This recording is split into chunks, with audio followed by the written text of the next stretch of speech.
Prologue. I wasn't big on the culture festivals in school, so I never dreamed I'd find myself helping with a celebration in an alternate world. Even the Axis disciples, normally people to be feared, were as sweet as pet kittens. They had a lot riding on this festival. I couldn't help a breath of admiration for what I saw before me. In the light of the scattered bonfires, this otherworld celebration looked truly fantastical. Right in the middle of it all was something that would have looked perfectly normal in Japan, but seemed out of place in this world. Classic Japanese vendor's stall. The people of this world had dreamed up every kind of shop, and it was obvious they were all genuinely enjoying themselves. It didn't matter that the festival lasted only a few days out of the whole year. There were demi-humans and elves and dwarves, undead and demons and goddesses too. Kazuma. I'm so glad we were able to have this festival. Aqua, happily watching the goings-on, took a second to glance back at me. Thank you for helping the Axis Church. Her innocent smile shone against the incredible backdrop of the festival, and her words, for once, came straight from the heart. Chapter 1. May there be honor for this dragon. 1. I was pretty flummoxed by what was going on. Despite the fact that I'd brought it on myself, I was in a cozy little cafe on the outskirts of Axeltown. And now she was sitting all but frozen in front of me, a smile on her face. Chris, or rather, "What in the world are you doing here, Lady Eris?" The goddess Eris, whose identity I had finally guessed.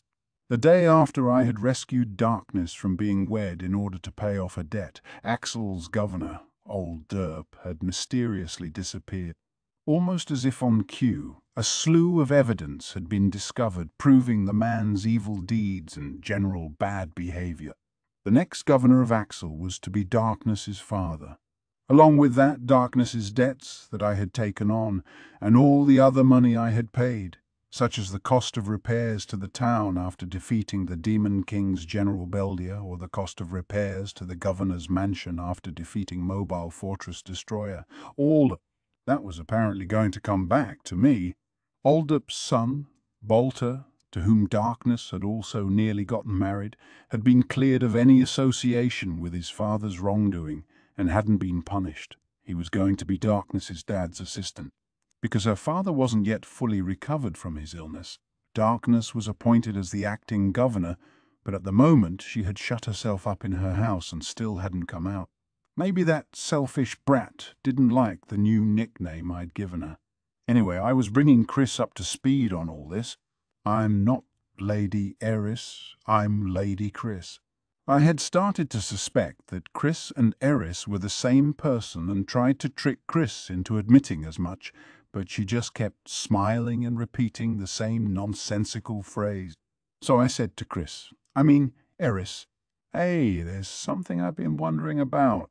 When you're in this body, Lady Eris, you always refer to your senior, Aqua, so politely, but you just call Darkness and Megumin by their names. I'm a very pious and upright thief, the kind who would donate to the church some of the money I took." I couldn't refer to an archpriest like Miss Aqua without being polite. Eris looked away from me, and she scratched at the scar on her cheek as if she thought it would throw me off the trail, but her excuse really was a stretch. You know, Lady Eris has the same habit of scratching her cheek when she's not sure what to do. At that, my friend's finger suddenly fell still. "Let me ask again, what are you doing here?" I said to the suddenly silent Eris. Hey, that's Mr. Kazuma Satou for you. In fact, that's exactly why you're fit to be my lowly assistant." Eris stood abruptly and started talking in a theatrical tone, like a criminal who'd been found out by a famous detective. "Indeed, it is as you suspect. Sometimes I'm an adventurer, other times a noble thief, and still other times one of Darkness's friends. But my true identity is—" "Wow, you're really getting into this, Lady Eris. Or maybe you're just surprisingly calm, my dear Kazuma. I guess I've been found out. Oh well, Nothing to do but tell you the whole story." Eris sat back down, and suddenly her expression was much more serious than before. It wasn't the face of the devil-may-care thief I knew. I was looking at the most venerated goddess in this entire world. "But as for me," I said, "gosh, I can't believe you're actually Lady Eris, Chief. You two have such different personalities and even different manners of speaking." "Oh, please allow me to apologize for stealing your underwear the first time we met, Lady Eris." The somber atmosphere was completely lost on me. Instead, I apologized for what I had done during our first meeting. Eris looked like she wanted to speak, but in the end, her mouth just twitched and she said nothing at all. Now that the cat's out to the bag, I guess there were other telltale signs. Like that time when we were going to go into Kyle's dungeon and I tried to get you to teach me some thief skills, and you said, "As senior, I owe a lot to made a crazy request of me, and I'm pretty busy right now." Ah. Looking back, I can see why she was so busy. It got nuts for you because of the way Aqua demanded you bring me back to life after I was killed by General Winter, right? Oh, something else I have to apologize for. When you broke in that one time, Lady Eris, and I captured you, I did cop a couple of feels. Sorry about that. All right. That's history now. You don't have to bring up every little thing. Eris pounded the table, blushing faintly. Then she gave a small sigh, glanced around furtively and whispered, "And please stop calling me Lady Eris when I'm in this body, Kazuma. I mean, lowly assistant. And just talk to me casually, like you've been doing. Don't be so deferential. Just treat me as Chris." "If you say so, Chris." "Fine. So you gonna answer my question anytime soon? Why did you come down here? Why does a goddess masquerade as a thief? For that matter, which is the real you?" "Okay, hang on. One question at a time." Chris glanced around again, coughed discreetly and frowned. "All right, from the top, I guess one of the reasons I'm here is so I can look for the sacred treasures." The sacred treasures. Extremely powerful cheat items given to people who had been sent to this world. It seemed one of Lady Eris's major reasons for being around here was to find items that had lost their owners and collect them so they could be given to new people who were sent here. "I see. So being a thief is the best way to get those items back. But unlike a certain goddess I know who spends every day eating and sleeping, you really work hard at your job. You said that was one of the reasons you're here." "You have others." At that, Chris's serious expression lightened for a moment. "Well, I'm becoming friends with a young noblewoman who prayed for companionship." She gave a shy little smile and scratched her cheek gently. Darkness's dad had mentioned this. He said that after she became an adventurer, Darkness went to the Church of Eris every day to pray that she would find some friends to adventure with. And then, one day, she met Chris on her way home from church. "Wow, you're a real goddess, aren't you, Lady Eris?" I said. "Stop calling me that." Anyway, I enjoyed adventuring with Darkness too. This thing about my true identity, it's just between us, okay? Please make sure no one finds out, especially Darkness." She scratched her cheek again, looking away. For some reason, everything she did struck me as even cuter than usual. Maybe because I knew now that I was sitting across from Eris. Was this what they called wearing goddess-colored glasses? From guiding dead people to finding sacred treasures to befriending her own followers, she was one hard worker. I thought of a certain goddess, one who was eating snacks immediately after I died, who could stand to learn a thing or two from her. As for your last question, about which personality is really mine, Chris gave a teasing little smile. "Which do you like better, Chris or Eris? I love them both." Yeah, do you now? I didn't expect you to sound so certain. I took you for the type to hesitate and stutter just a little more when he confessed his love for a girl. She couldn't look at me again. Instead, she reflexively opened and closed the salt container on the table. I wasn't exactly confessing my love, just talking about personal preferences. There's you, Chief, with your tomboyish appeal, and the sweet, comforting Lady Eris. It's pretty hard to choose between the two, hey? Maybe if you switched between Chris and Eris each day, I could get to know both sides of you. Kind of like double dipping. Incredible. Lady Eris, a one-woman harem. Please go out with me. You're the worst. You're worse than the worst. And I told you to stop with the Lady Eris stuff. I caught the salt shaker Chris flung at me, feeling at ease with this banter. For some reason, knowing I was talking to Eris made it easy to say things like love and please go out with me. Was it because she was Eris? A goddess? Someone who was out of reach, almost by definition? Or was it because she was Chris, someone I had joined in doing stupid stuff like forming a thief gang? I didn't know which it was, but this mysterious connection felt really nice. Sigh, for goodness sake. I thought I was going to enjoy finally revealing the long-hidden secret of my identity. Talk about a waste. I've only got one kind of feeling right now, and that's a bad one. Don't tell me you're here to beg me to go sacred treasure hunting with you again. Chris responded to my wary remark with a big grin. That's my lowly assistant, quick on the uptake. So the sacred treasure I'm looking for this time is a set of holy armor called Agi. It actually goes with the Holy Shield Aegis, but so far I've only been able to locate the armor. No, I don't want to hear it. I've had enough dangers, scrapes, and crises. Look, I've been picking up some pretty positive vibes from Megumin recently, and even darkness seems to be interested in me for once. I've got so much money, I don't even need to work. All I want to do is lead a life of decadence and flirt with my party members. Listen to you. Weren't you asking me to go out with you just a minute ago? Come on, you're the only one I can ask about this. Hey, don't plug your ears. Your chief is giving you an order. Chris shook me. I had indeed plugged my ears and lain down across the table, and wailed. The handful of customers and staff looked over at the commotion. Chris must have noticed it too, because she finally quieted down. Just when I thought she would let it go, she looked slowly up at me. Mr. Kazuma Satou, I beg of you, won't you help me for the sake of this world?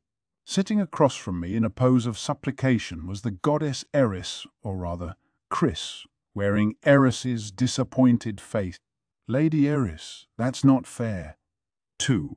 And that's how I ended up in a team with Chris again. A few days later, in the living room of my mansion, dear friends, humans are a species capable of holding conversation. So let us talk about this. Vanya was sitting in the middle of the room, held in place by a powerful binding spell. Aqua and Wiz were sitting hardly an inch away on either side of him, so close that they were practically touching him, both frowning heavily and staring him in the face. In front of him was Darkness, the girl who had so long holed up in her own mansion, but had recently decided to start coming out again, also frowning, arms folded across her chest as she stood imposingly above him. Darkness had been saved from having to marry Oldup, and I had gotten all my money back. Personally, I thought it was a matter of all's well that ends well, but you're the one who benefited most from all this fuss. Lucky you getting the chance to buy Kazuma's merchandise. Nice and cheap word gets around, you know? I heard how you were able to resell the intellectual property you got from Kazuma at a huge profit. I'll bet you knew a less ridiculously complicated way to solve these problems. How about the truth now, huh? Throughout her entire diatribe, Aqua held protectively to the egg she had named Emperor Zell. Mr. Vanier, how could you have kept all this information a secret from me? You bought up every single one of Mr. Kazuma's ideas cheaply, then sold them again? Unbelievable. Oh, what am I going to do? I never imagined all that money in our safe came at Mr. Kazuma's expense.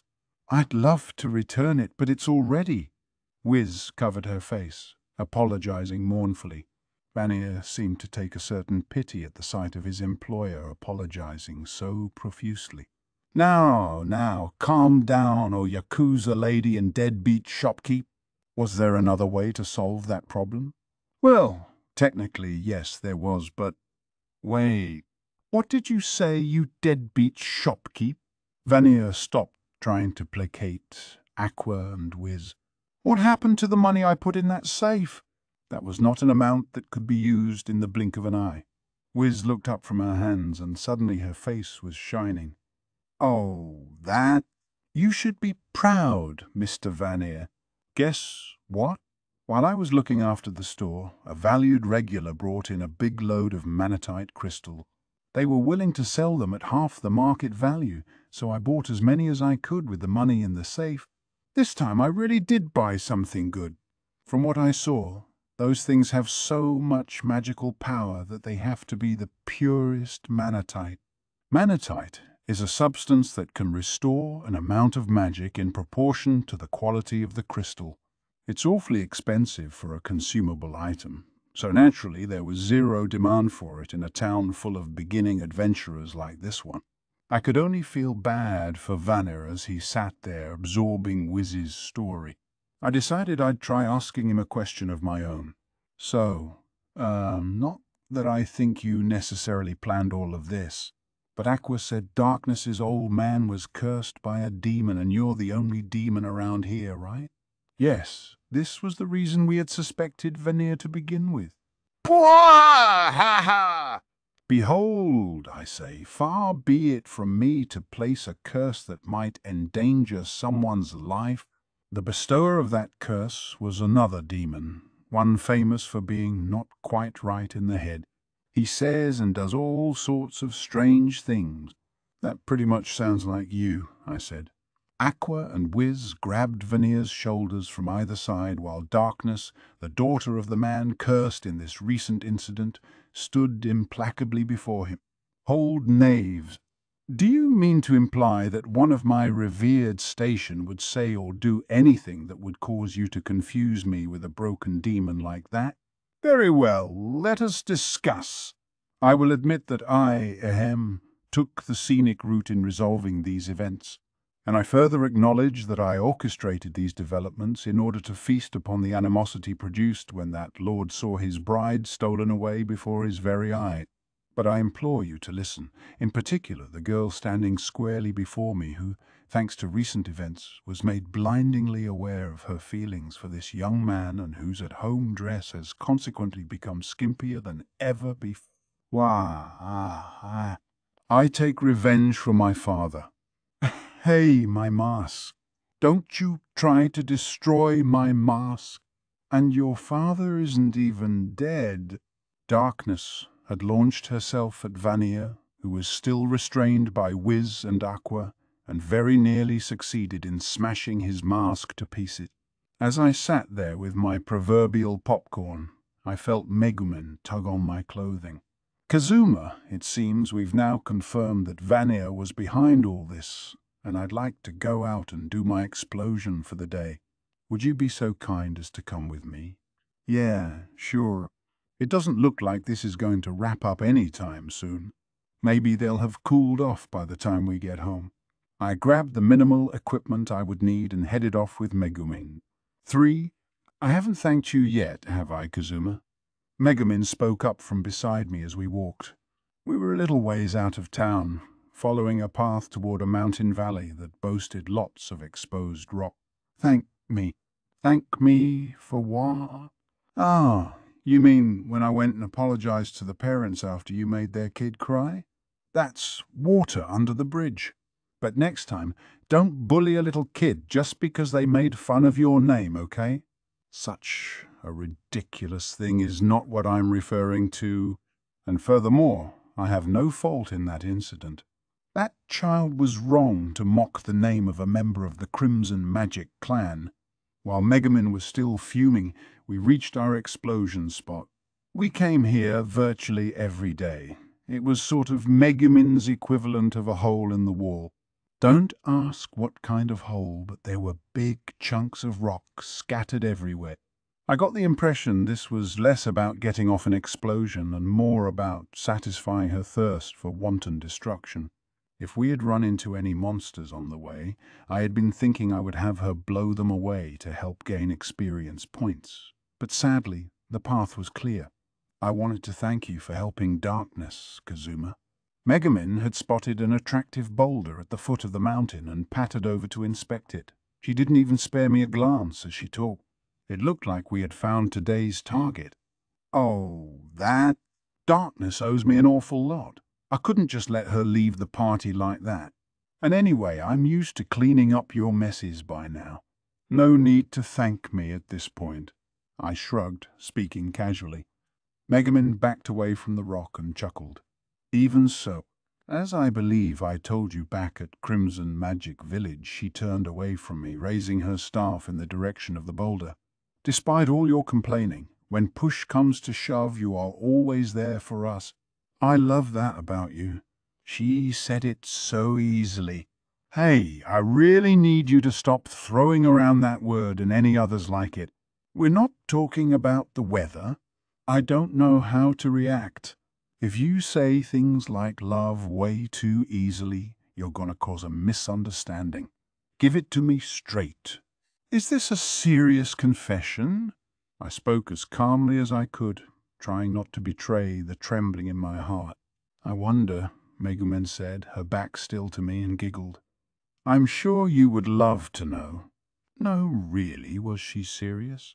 Or was she teasing me again? Hang on. Think Kazuma Satou. For a while now, Megumin had been giving off vibes that she had feelings for me. I didn't know why she would choose now of all times to fall in love, but if I had to guess, it might have something to do with my helping Darkness. This might sound immodest, but even I have to admit I was pretty cool. Yeah, this was just like what would happen to the protagonist of a romance novel. I did spend the night after I rescued Darkness in bed with the covers pulled over my head, trembling at the thought that I might be executed for what I've done, but looking back on it now, I guess I actually had been pretty heroic. For that matter, I had been living in the same house with these girls for quite a while now. Not only was it not surprising that one of them would finally start to show some flowering of affection for me, it was downright shocking that the place hadn't turned into my personal harem yet. Sing it, Kazuma Satou. Victory is within your grasp. Be not afraid. You shan't be refused or isolated. You shouldn't be anyway. I wouldn't be, would I? Right. Go. You'll be fine. Just be courageous. Well, I'm happy you feel that way, Megumin. I mean, I don't exactly hate you either. Explosion. 4. What's the matter with you? What are you pouting about? Megumin asked like the oblivious protagonist of some novel as I carried her along on my back. She had been jabbering about it all the way home. It's not like I felt anything for Megumin. What did I care if she totally killed the mood? Sure, she was nice enough to look at, but she was also a weirdo who would never shut up about explosion. Other people might have gotten caught up in the moment, but nope, not me. Kazuma, were you saying something in the instant I cast my explosion magic? I couldn't hear you over the blast, but it seemed like you were trying to say something important. Oh, it was nothing. Believe me, I don't feel anything for you. Why the tsundere act? You're sending some very mixed signals. Pull yourself together. When we get back to the mansion, I'll give you an extra helping of that pudding I bought. 2 extra helpings, I said as I turned the doorknob of our house. Then I opened the door. I can't do that. With Aqua and Darkness, there's only 1 extra serving, so someone wouldn't be able to have any. Megumin stopped mid-sentence, and I was silent too. We entered the house to find, "Give him back, please. Give back my sweet little Emperor Zell." Why? Give him back. Serves you right, O goddess betrayed. Your precious pet is... Damn it. Stop that. Don't you follow me, you awful bird. Go back to your owner. We discovered Aqua weeping and pounding on Vanir's back, and there on the carpet lay Wiz and Darkness, both out cold. Wiz, in fact, was starting to disappear a little. Then there was what was almost certainly the source of Aqua's bawling, down by the feet of the relentlessly pounded Vanir. P was what was unmistakably a chick. It was trying to cuddle up to Vanir's feet. Okay. Somebody tell me what's going on here, I said, letting Megumin down on the couch. I made Aqua and Vanir sit down so they could explain the situation to me. I didn't know why Wiz was fading away and Darkness was lying on the floor unconscious, but I assumed it had something to do with these two. There was no way one of Aqua's attacks could put Darkness out of commission, and nothing Vanir did would cause Wiz to disappear. Aqua and Vanir sat down on the floor, and immediately each pointed a finger at the other. She did it? They chorused, then glared at each other from close range. Aqua furrowed her brows and ground her teeth, making her anger obvious. Vanir's actual expression was a mystery from behind his mask, but his mouth was pulled into a tight line, and a tiny yellow ball was perching on Vanir's knee. It's total chaos in here. What am I going to do? The only option was to hear both sides of the story. Listen to me, Kazuma. While we were interrogating Ugly Mask here, he suddenly went berserk and attacked us. He was all Vanir, something or other. I smacked him back with magic, but then it hit Darkness too and knocked her out, so I used purification magic. And he used Wiz's shield, and that's why she's disappearing. And just when I was thinking my only choice was to wipe this guy out of existence, I see. I don't get it at all.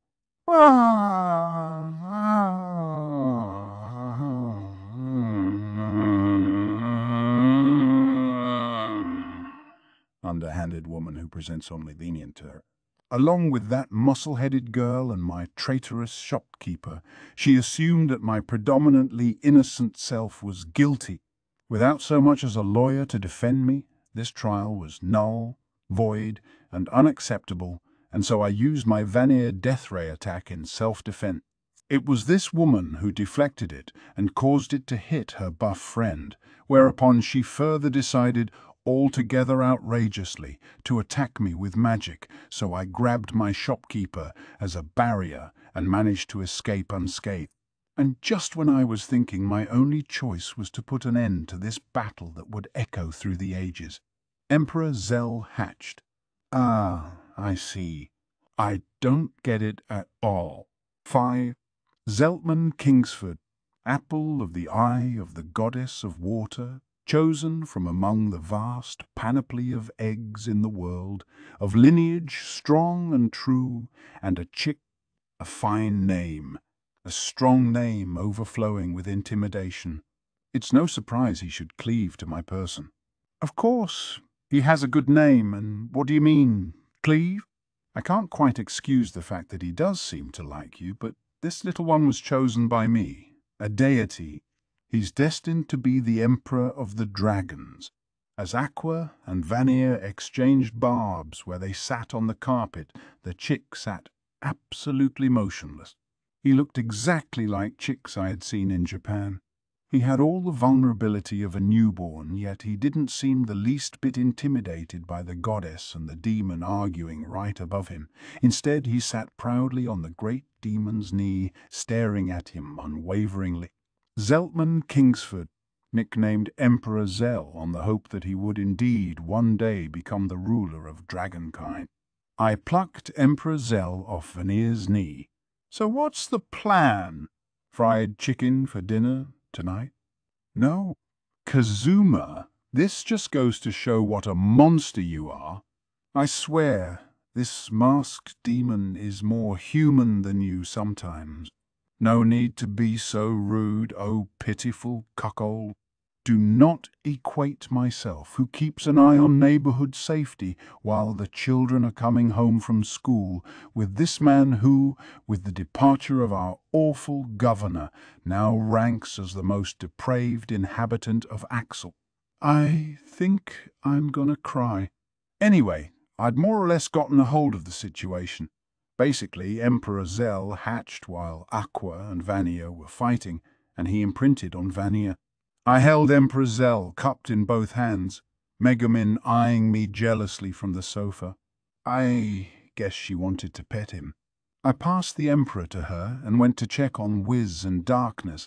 I wonder why newborn animals are so adorable, Megumin said, holding Zell carefully in her hands. Is it in hopes that predators will take pity on them and not eat them?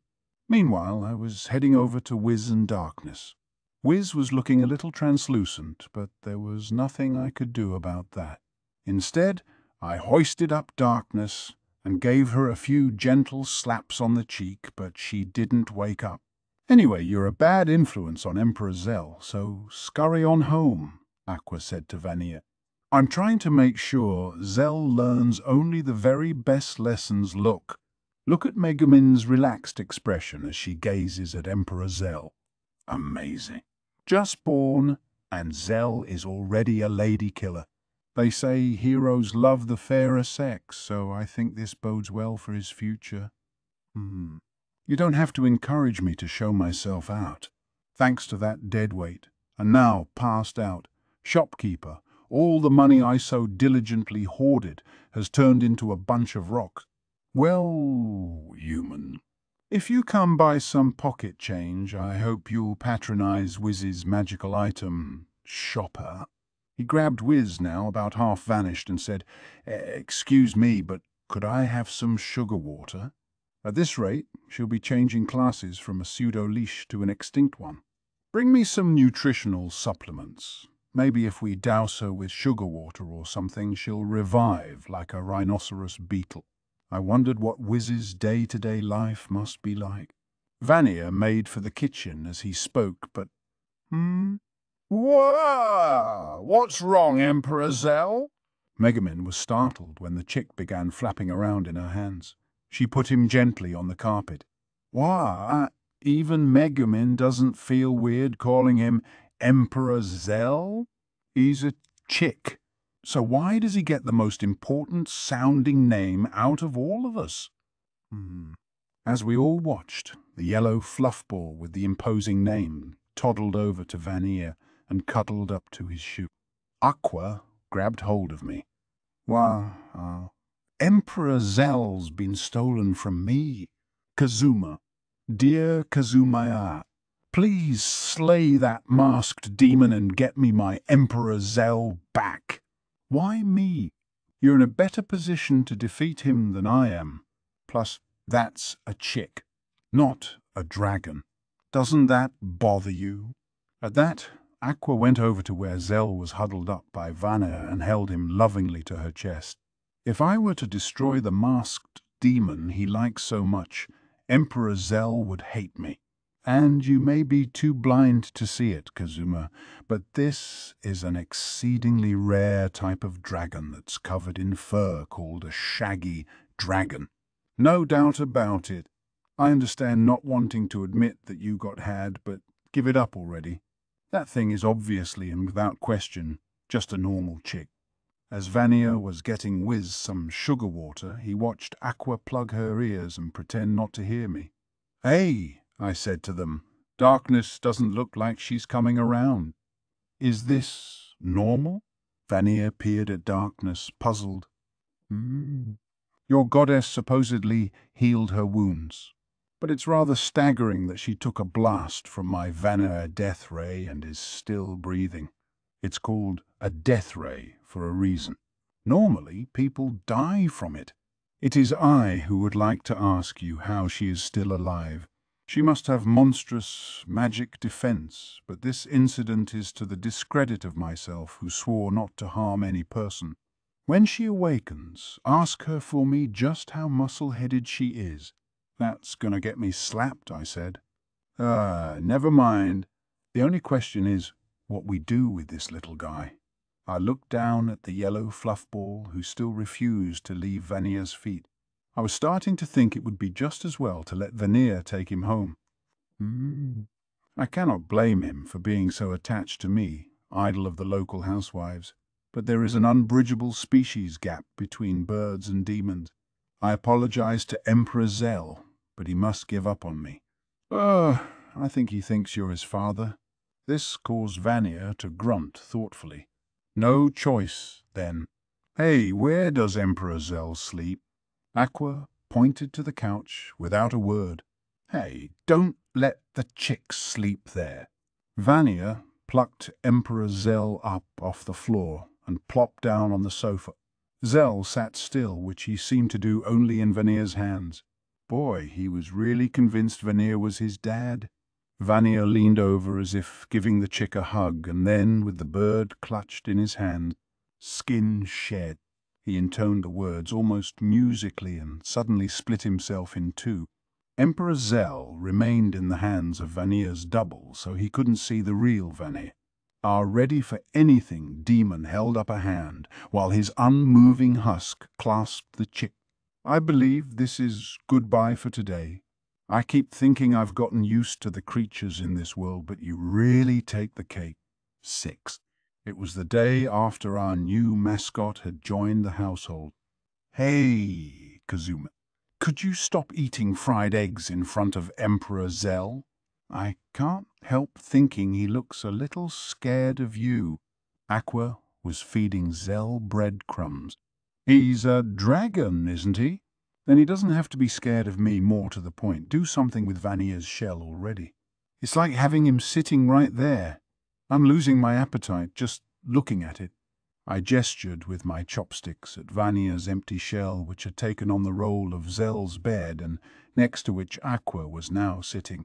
The body was empty, but it looked exactly like Vanier and retained a certain amount of his personal charisma. Even just sitting there, it was totally creepy.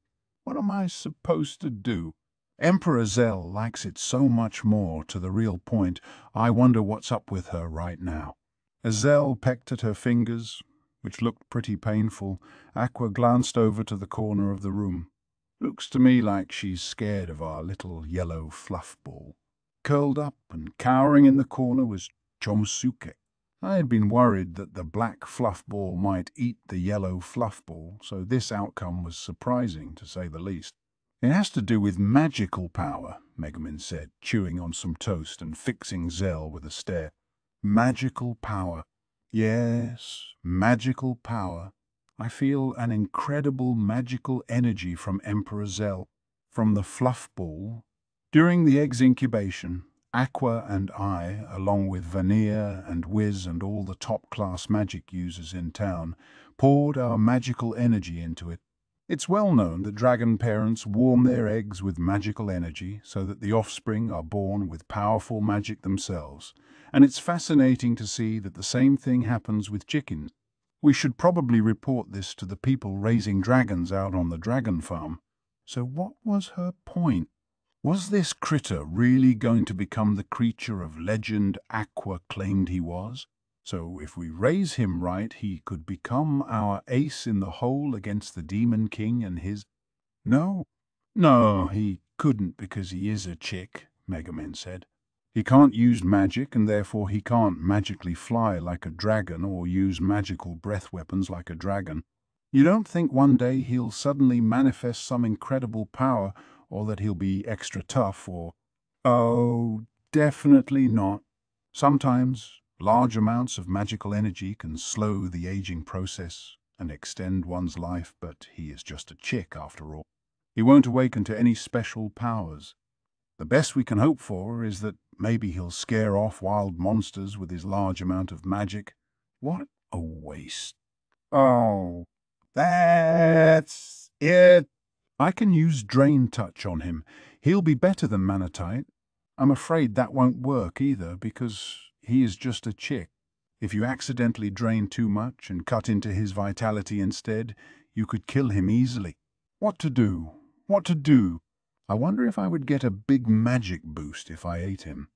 Perhaps He's so cute that I don't really want to do it, but if there's a chance of boosting our magic, it might be worth a try. Don't look at my sweet baby like that. Get away. Darkness, protect Emperor Zell from these predators. Darkness had finished her breakfast and was peacefully sipping some tea. She only regarded us with a slight smile. Watching you guys, I finally feel like I'm truly home. Kazuma, Megumin, don't bully Aqua too much, please.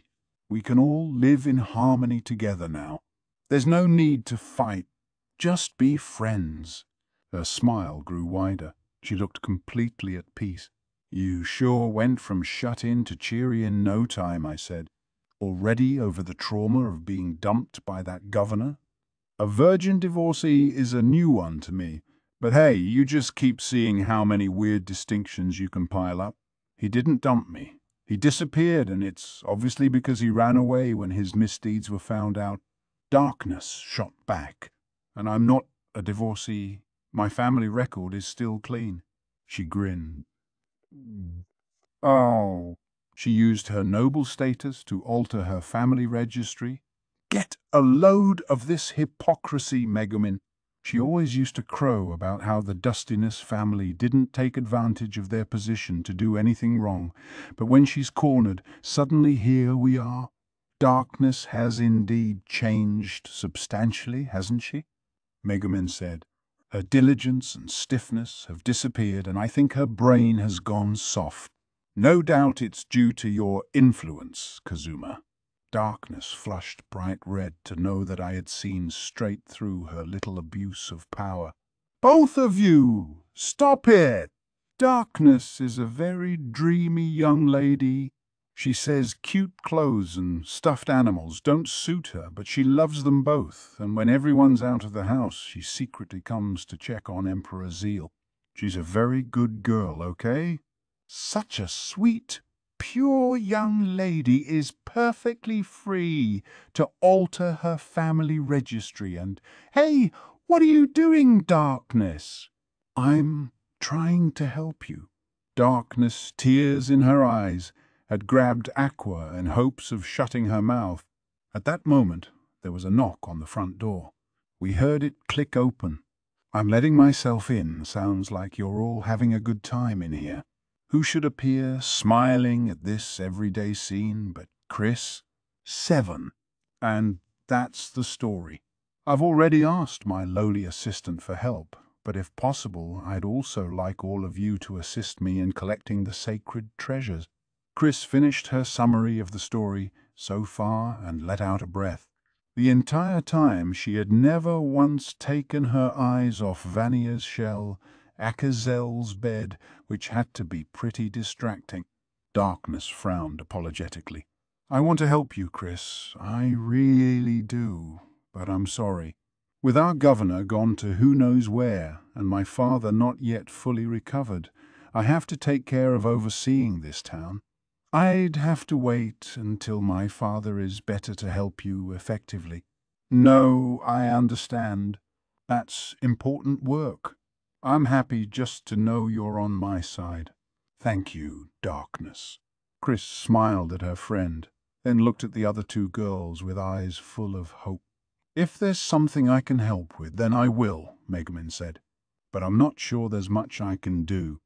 Although, if you find the item has fallen into the hands of some villain, you're welcome to threaten him with an explosion, courtesy of yours truly. Thanks, Megumin. I'll be sure to ask if there's anything I think you can help with. And, that just leaves. Chris looked still hopeful at Aqua, who was busy fussing over Emperor Zell. Aqua, however, replied bluntly, Sorry, I can't help you.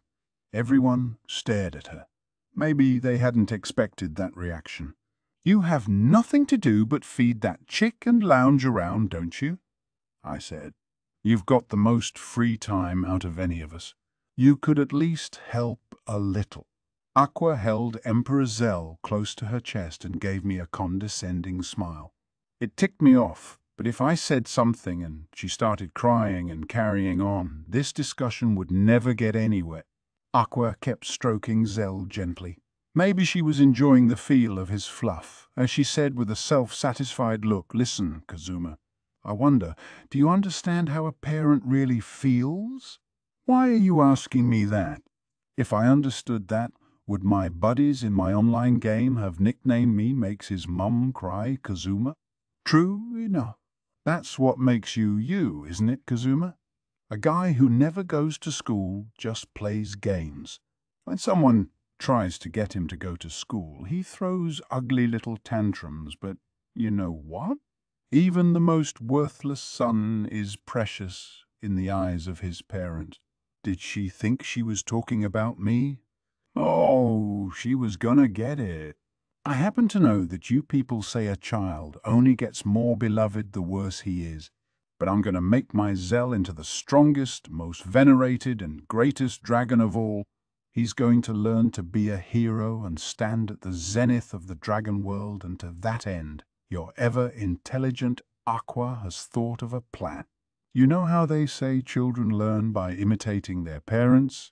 I'm going to show Emperor Zell just how strong and worshipped I can be." All of a sudden, Aqua was looking very serious. "And how exactly are you going to do that?" I asked. At first I thought I might try defeating the Demon King, but I figured with my current power, there's an ever so slight chance I might fail. So I'll consider that a last resort. "I'm sure I have no idea what you're talking about, but didn't you originally buy that chick in the hopes that he would fight the Demon King for you? I think you've got your logic backward." "What are you talking about, Kazuma? I could never make my dear, sweet child do such a dangerous thing." You said it. I guess her maternal instincts had hatched along with that egg. Anyway, showing him my strong side can wait a while. There's something more important coming up, a big event." "A big event?" Aqua looked at each of us in turn. "You all know the Eris Appreciation Festival?" she asked suddenly. The Eris Appreciation Festival.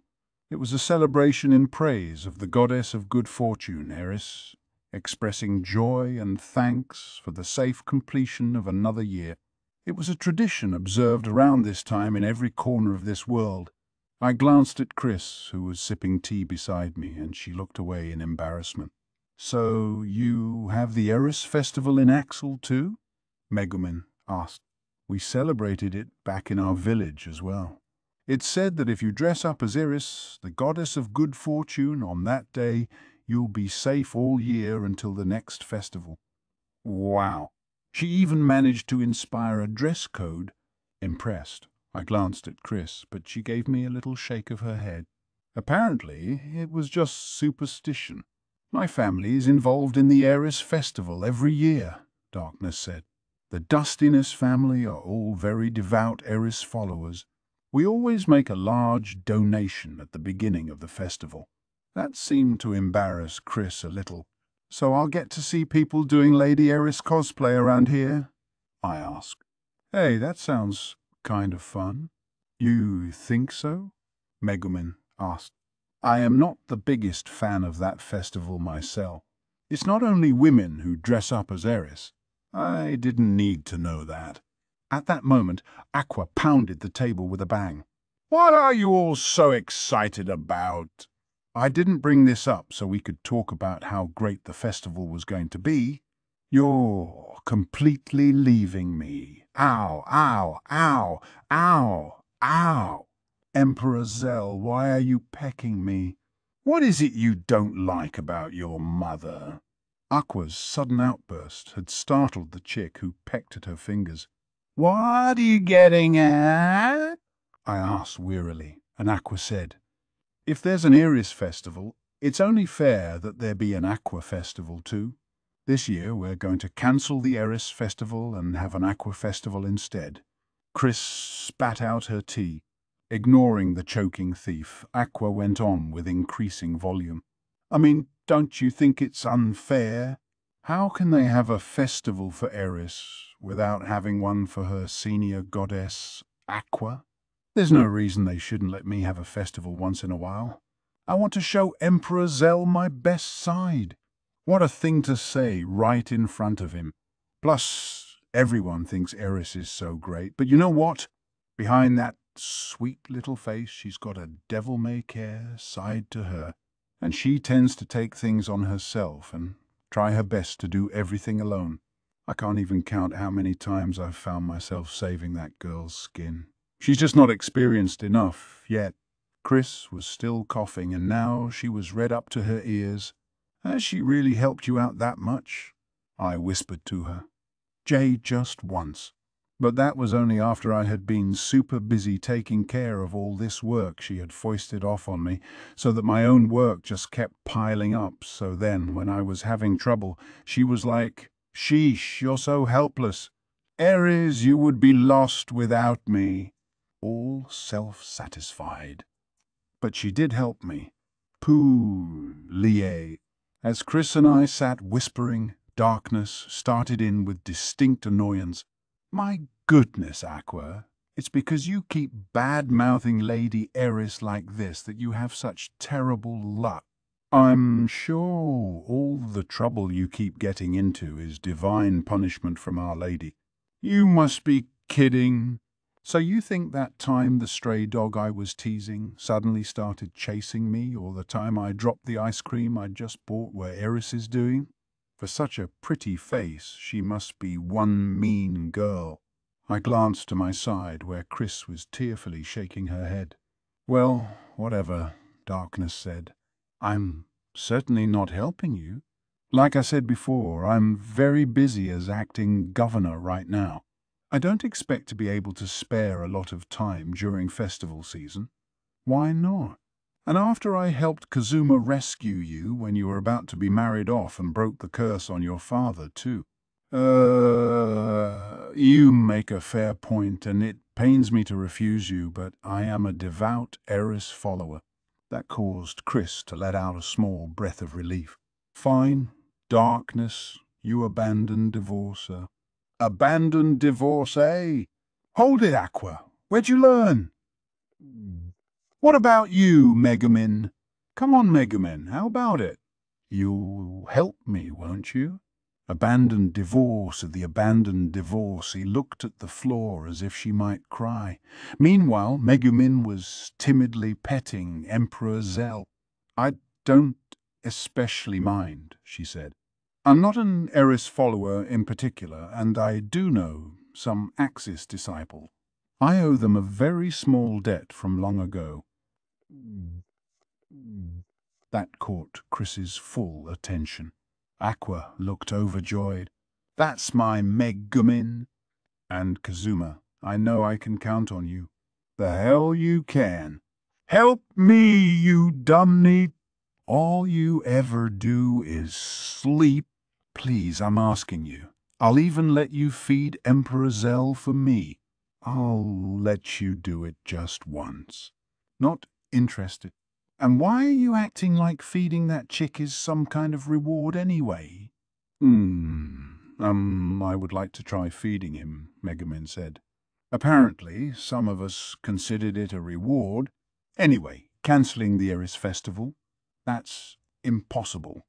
The Eris Church would have your head on a platter. Or doing something about that is your job, my friend Kazuma.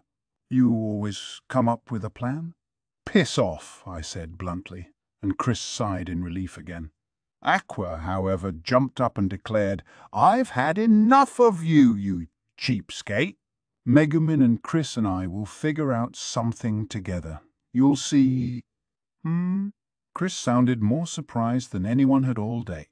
Chapter 2. May there be a master for this sacred armor. 1.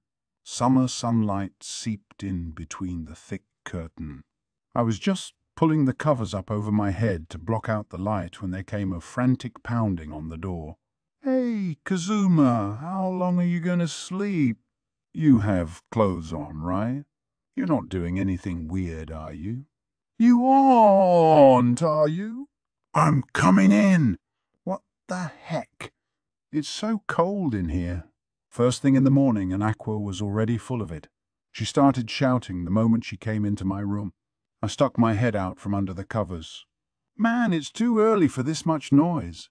And shut the door, will you? You'll let the cold out. I know we've been through this before, but it's already noon. Seriously, though, why is this room freezing? Are you hiding a wild general winter in your closet? We've already got Shomosuke and Emperor Zell here, so we don't need any more pets, okay? Why would I keep such an obnoxious thing in my room? Look around. See the buckets in each corner? There's ice in them.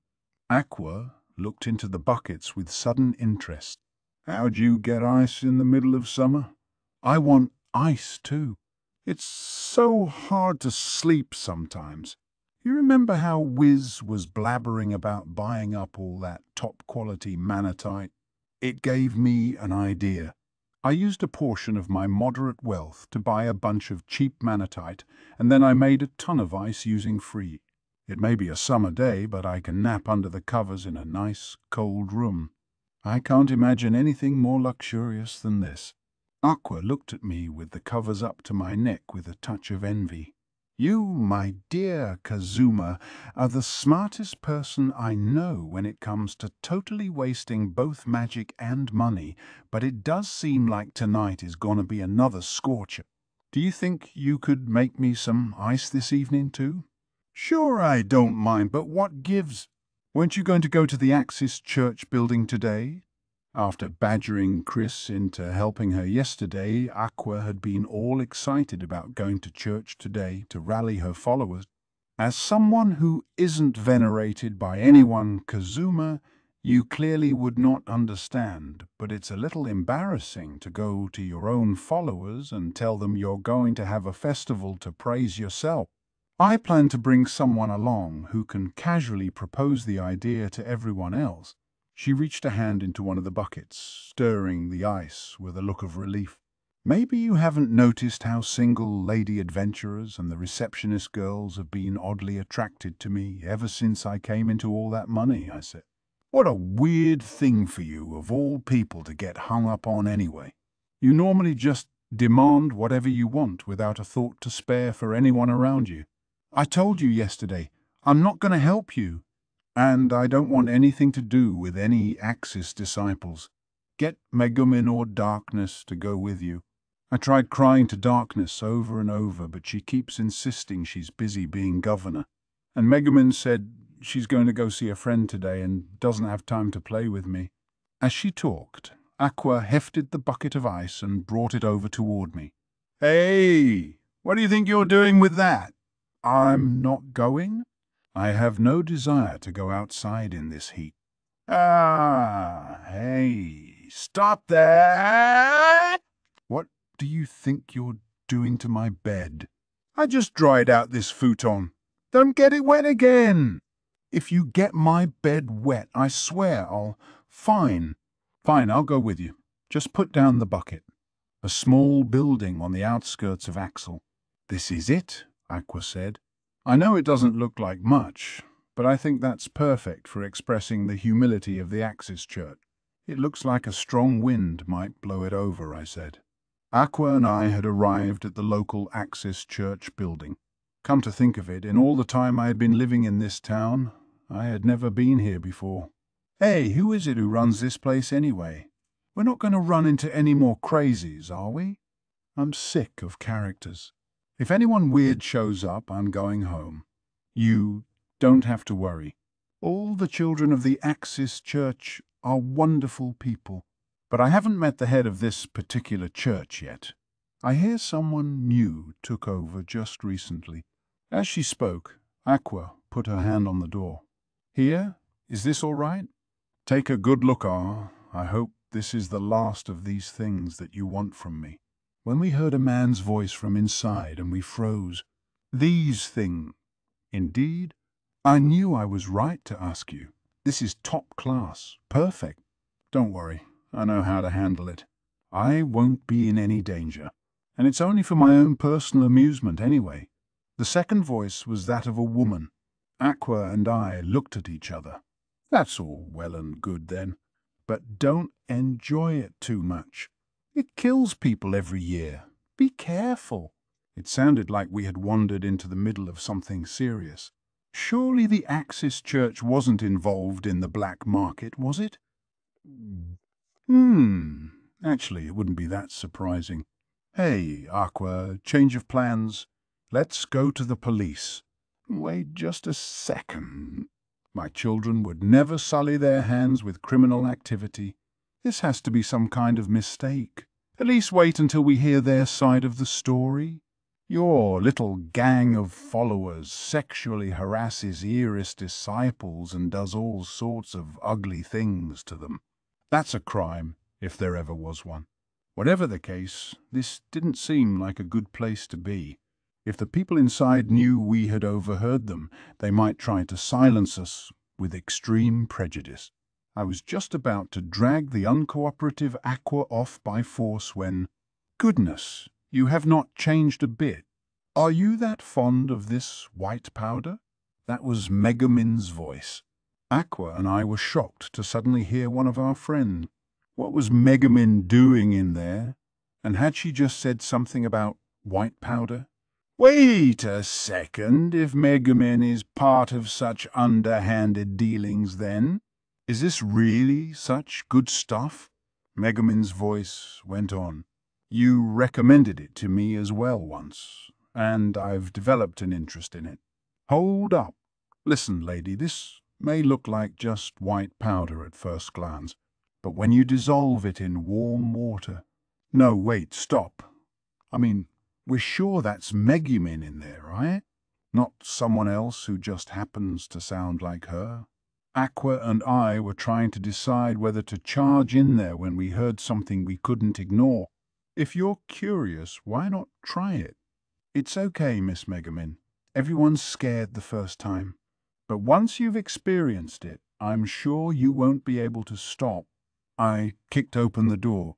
Two! Hold it right there! You degenerate disciples! I don't know what you're doing to my friend, but I'm gonna rip you a new one. Inside was a man and a woman, both utterly shocked to see the door fly open. And Kazuma, why are you here? And Aqua too? Between them was Megumin, looking equally surprised. Forget why I'm here.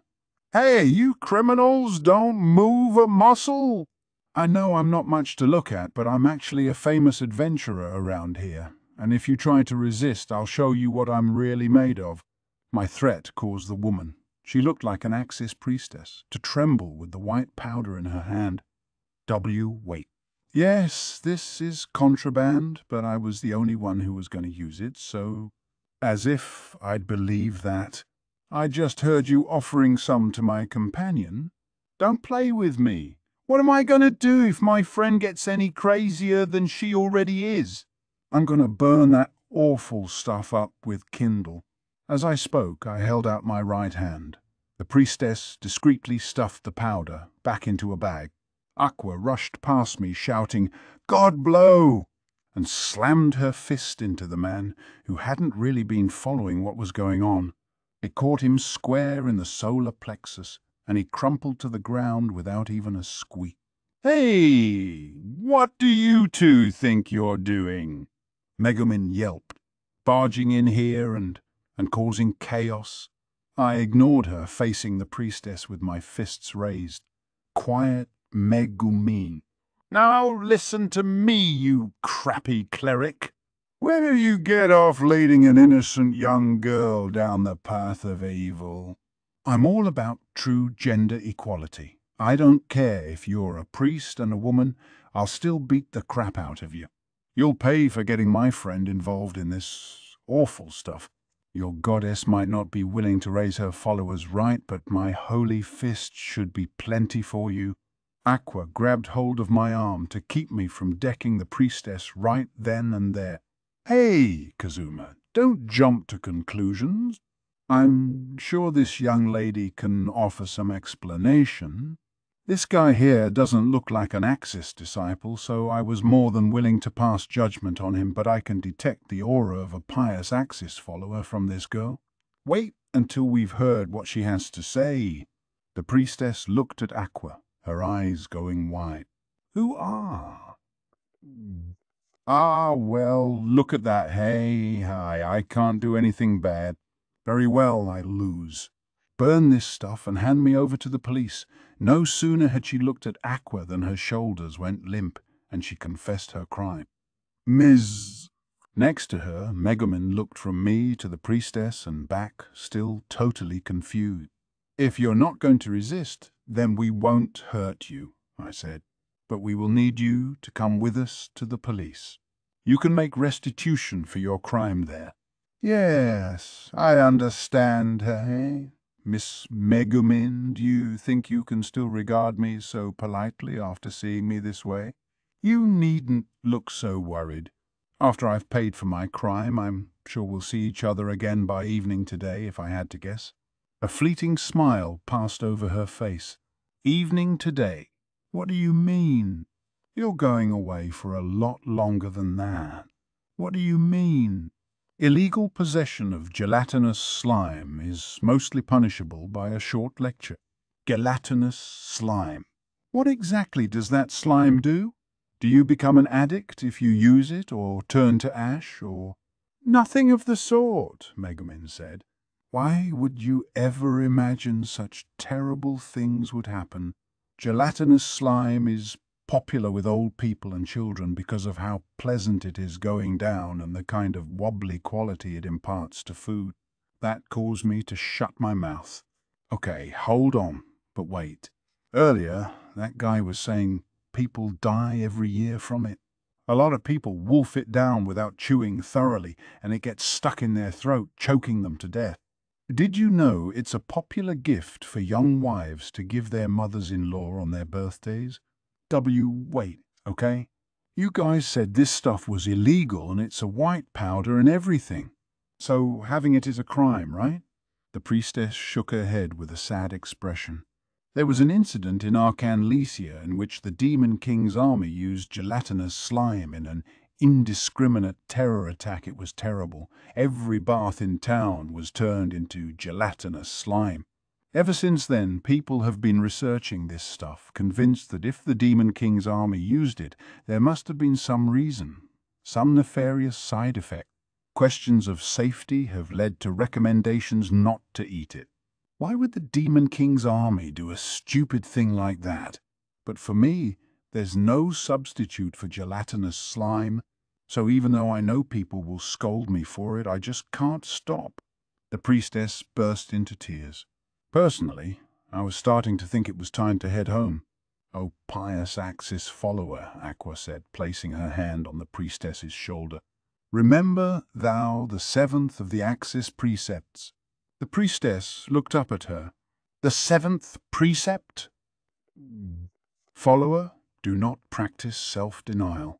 Drink when you wish to drink. Eat when you wish to eat. You never know if that dish will still be available tomorrow." Exactly. Do not practice self-denial. Be it the fried chicken on someone else's plate. If you wish to eat it, then eat it. If you want to eat gelatinous slime, you must not deny yourself. Self-denial is like poison to the body. Ah, Lady Aqua, thank you. I took a few steps back from Aqua and the priestess and their weird thing going on, and I whispered to Megumin, who had come up beside me, "Hey, what's with these two? Should we stop them? Or should we just quietly walk away?" If I had to choose, I should certainly think the latter, but I believe this will all blow over shortly, she said. But more importantly, why are you both here? Aqua told me this morning there was somewhere she wanted me to go with her. Is this the place she was talking about? 3. We tended to the collapsed merchant, then saw him off. Ignoring the weird little ongoing drama between Aqua and the priestess, I brought Megumin up to speed. And that is why you thought these people were about to get me involved in something terrible and came bursting through the door. Yeah, exactly. Sorry. That priestess is an acquaintance of yours, right? I think, our misunderstanding caused her a lot of trouble. I scratched my cheek apologetically, but Megumin just giggled. It's okay. It shows how much you care, right? Hold it right there, you degenerate disciples. I don't know what you're doing to my friend, but I'm gonna rip you a new one. Wasn't that what you said? Yet another memorable Kazuma-ism. Stop it. Forget it already. I was really desperate when I said that. Hey, stop grinning. I'll grab you by those grinning cheeks. Even my attempts at intimidation didn't stop Megumin from smiling, but it was a relief to know we'd made a fuss over nothing. Suddenly, a mood-killing groan echoed through the church. It came from the priestess Aqua had been comforting until just then. What the hell is that? What's with this guy? Miss Megumin smiles at him, and he just pretends he doesn't like it that much, like a total tsundere. And you, Miss Megumin, you look totally ridiculous, teasing to hide your affection. Ah, Miss Megumin, you're so adorable. Can I give you a big hug? Just one. Stop that, please. I haven't introduced you three yet, have I? Megumin backed away from the arm-flailing priestess and turned to us. Kazuma, Aqua, allow me to introduce Miss Cecily. She's the head of this church. She's my big sister. Please do not lie so readily. She, has been very helpful to me in the past. I wondered what the story was with this Cecily woman. She was very attractive, but I sensed the same good-for-nothing aura from her that I did from all my party members. At length, Cecily turned to Aqua and bowed her head. Please allow me to introduce myself properly, Lady Aqua, whom I have the pleasure of meeting for the very first time. Father Zesta, the highest-ranking person in the church hierarchy, informed us about you. My name is Cecily. If there is anything I can do for you, please ask, whatever it may be. Then she gave Aqua the sort of smile you normally reserved for the person you loved most in the world. Oh, anything you say. So if I said my socks have holes in them and I want you to buy me some new ones, you would do it? Of course, Lady Aqua. I would even remove your honorable socks for you if you wished, hey? What do you think you're doing? You can't grab a girl just because she's pretty. I was pulling the jabbering Cecily over to one corner of the church. Look, don't let her walk all over you, I said. It'll just go to her head. Say you're awfully subservient for someone meeting Aqua for the first time. Don't tell me, has the Axis Church caught on to who she really is? I'm afraid I don't know what you're talking about. Lady Aqua is Lady Aqua. That person is the archpriest who saved our town. And just an archpriest, even though she has the same name as Our Lady. I came to this town as a servant of that Lady Aqua in order to glorify her, even with my eating and sleeping. Maybe you could do us a favor and go back to Arkanleisha. Still, her reaction shed some light on the situation. It seemed likely that the Axis Church had finally figured out who Aqua really was, and that rather than publicly celebrating her advent, they had decided to just quietly keep an eye on her. At the very least, it didn't look like Cecily had any intention of doing Aqua or me any harm. Then suddenly, Aqua, who had sidled up to me in the meantime, tugged on my sleeve. She kept glancing at me like she was eager to say something. I guess this was the part where she wanted me to suggest holding an Aqua festival because she was too embarrassed to say it herself. What a pain. So, you're Megumin's acquaintance Cecily, right? Yes, but you don't have to refer to me so elaborately. You're welcome to just call me Big Sis Cecily. Gee! It suddenly felt like there was a second Aqua in the room. Beside me, the first Aqua was blinking rapidly as if to say, Quick! Hurry up! Sheesh. The Erie's Appreciation Festival is happening in this town pretty soon, right? Yeah. You're damn right I know. I'm well aware of those despicable Eris followers and their stupid festival that celebrates Eris without even acknowledging Our Lady Aqua. Cecily took the bait and was off and running. They do it in the summer. Well, what do you associate with summer? That's right, the beach, the pool, and the Axis Church. And what do you associate with festivals? The Axis Church, obviously. We love parties and celebrations, and we especially love summer, and they choose this exact season to celebrate Eris and leave us out entirely. They're practically begging for a fight, even war.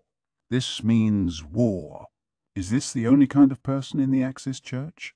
As for Aqua, Cecily's little speech had caused her eyes to start glimmering. So here's what we're gonna do, Cecily went on. Right this minute, I'm going to go over to the Eris Church and smash their windows. They'll get so angry, they'll chase me back this way. Then Megumin will make a dramatic entrance, give one of her cool introductions, and kick all their asses. Your job is to hide among the onlookers and mutter something pompous looks like those evil Eris disciples have gotten their divine punishment, and as for you, Lady Aqua, you can just stay here, lounging about and drinking wine or something. All right, here we go. Yeah, you're not going anywhere. Pointing out the negative aspects of that plan would be like shooting fish in a barrel. And you two, stop looking so eager. Megumin was grinning over her given responsibility, while Aqua was all too happy to do her job. I ignored them both. I had to do something about this Axis follower. That's not what I had in mind. I was thinking, some kind of competing Aqua appreciation festival. 4. Hello, everyone. My name is Cecily, and I'm the head of the Axis Church in Axel Town. I have a request I'd like to make of you all. Please go home. We were in Axel's downtown district. There, every owner of every shop was busy getting ready for the Eris Appreciation Festival. What? After I came here and asked you so nicely? I see you're trying to take advantage of this situation. I know just what you'll say.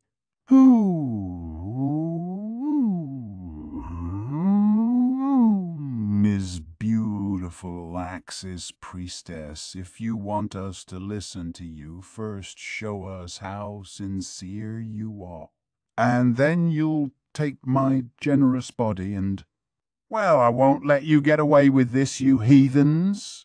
I'll show you the power of an Axis disciple. Watch out! This girl is crazy! This is why no one wants anything to do with Axis followers. Stop, hold on.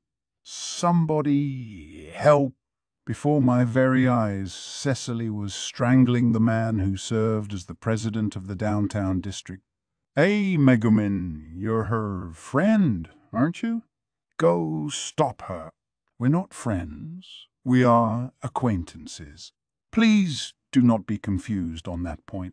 We'd come here only to get permission for our festival. Why did just having an Axis follower around always lead to a fight? I'd left Aqua at the church on the assumption that having 2 problem children along would keep the discussion from going anywhere, but it looked like one wasn't much better. Megumin and I looked around the shopping district again.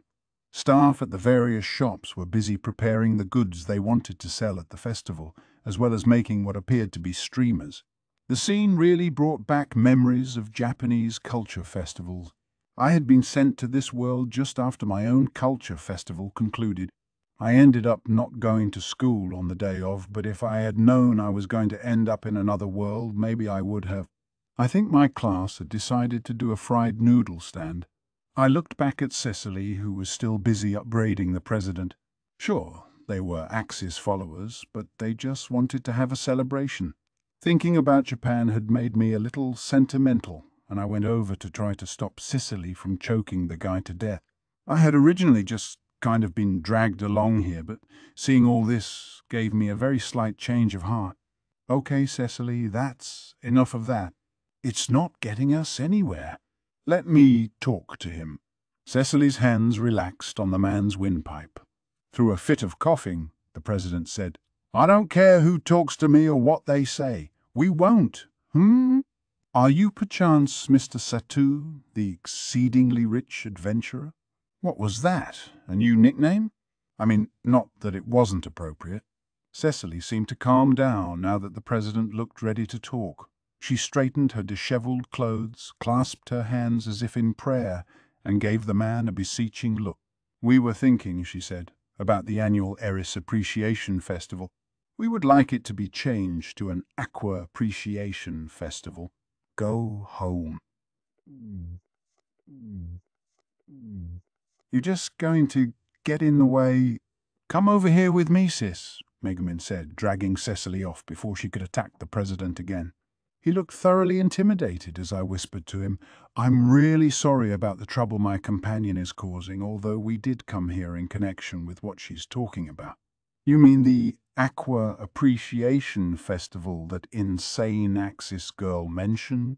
"Impossible. What do you suppose the Eris followers would think about a decision like that?" I could see he wasn't biting. I continued, whispering, No, we won't ask you to do anything as outrageous as changing the festival, no matter what she says. We just want the two festivals to run in tandem. Call it the Eris and Aqua Appreciation Festival, and we'll be happy." The president didn't look entirely convinced. "You know, I can't approve such a thing. I can't see any benefit to it, and I see a lot of potential to cause trouble. I know the Rees Appreciation Festival needs the cooperation of everyone in the Merchants' Quarter," I commented, as if the idea had just occurred to me. "And it makes a fair amount of money each year, doesn't it?" I spoke as casually as I could. "Well, I would be lying if I said we didn't see a certain amount of profit. But over the last several years, increased activity from the Demon King's army has caused us to come up a little short." "What's your point?" "Ah, yes, indeed. Eris followers and Axis followers," I said. "I know they don't usually get along, but even so, the Axis Church is just showing their veneration now. What if they were to work together to make this festival happen? That Axis brigade loves a celebration, and I'm sure they'd come up with something big. I can't think the Eris Church would let themselves be outdone."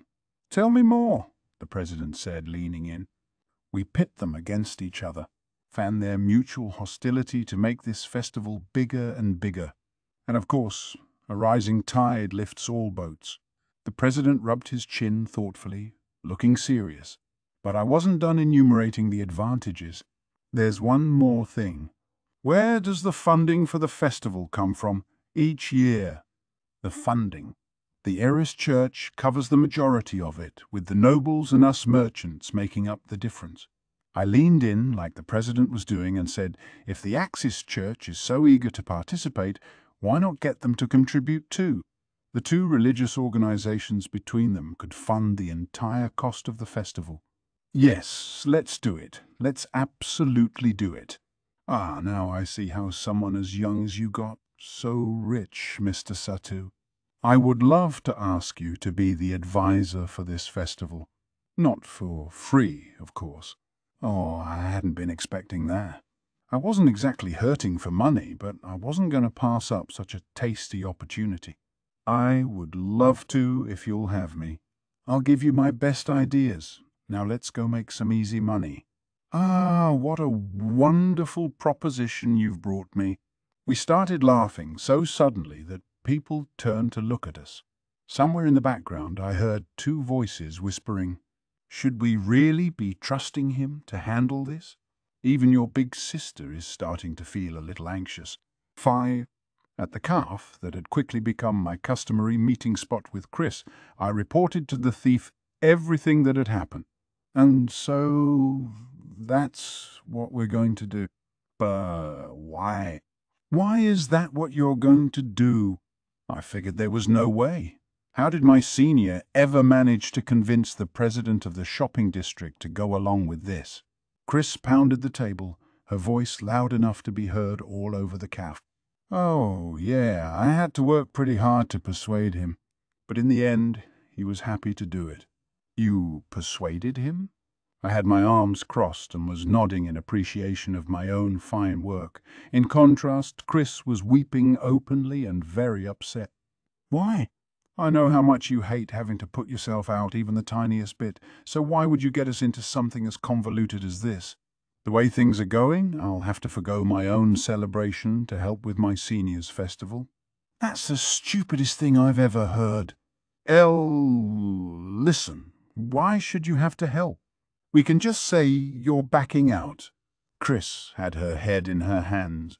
We can try, but somehow when she asks me to do something, I always find myself pressured into it like the way I'm always expected to resurrect you these days. And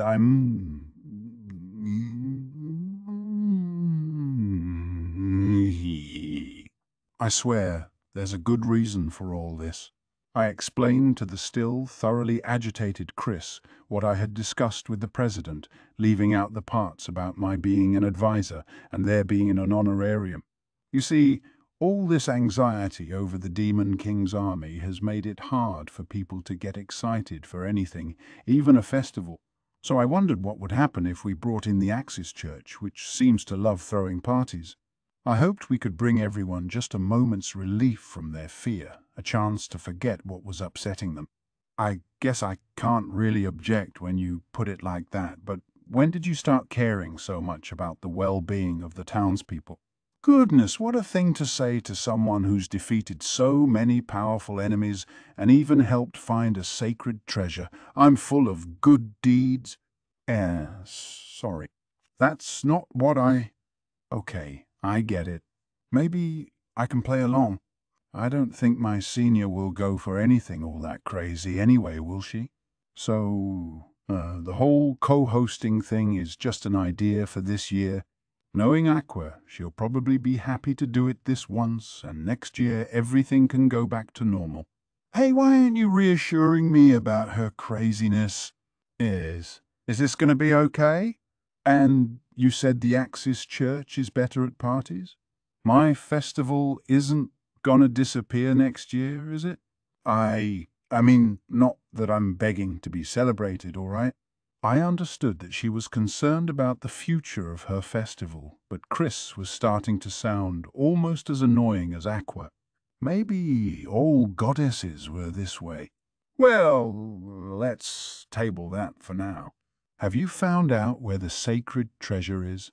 Yeah, I've pinpointed the location.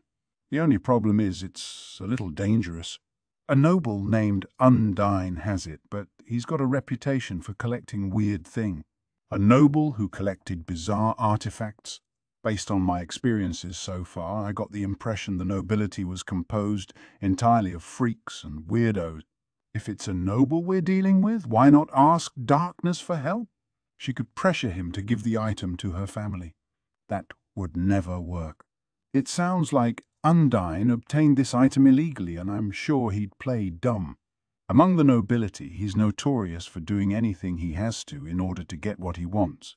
Even if Darkness tried to negotiate with him, I'm sure he would claim he didn't know what she was talking about, and that would be the end of it. My impression of nobles just kept getting better and better. Illegally. So maybe he stole it, or maybe threatened someone into giving it to him. The upside was, that meant a more nefarious means of getting the item back was open to it. I think I know what this means, Chief. I think you do, lowly assistant. It was time to put on the mask again. 6.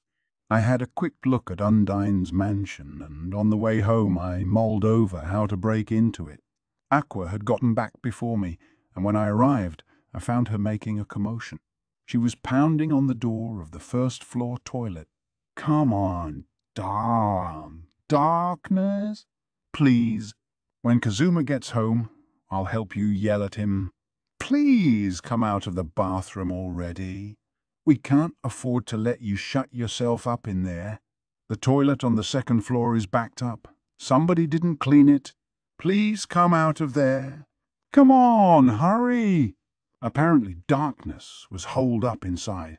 I'm back. Hey, what's all this about? What are you going to yell at me for when I get home? I saw Megumin slumped on the living room sofa. She must have gotten Aqua to take her out for her daily explosion. Listen to me, you dumb NEET. Darkness came home practically crying because you've been spreading embarrassing secrets about her everywhere. Miss Lalatina, is it true your abs are ripped? They asked. Miss Lalatina, is it true your brand new husband ran out on you? Miss Lalatina, you're so pretty. I'm sure even as an abandoned divorcer you'll find somebody.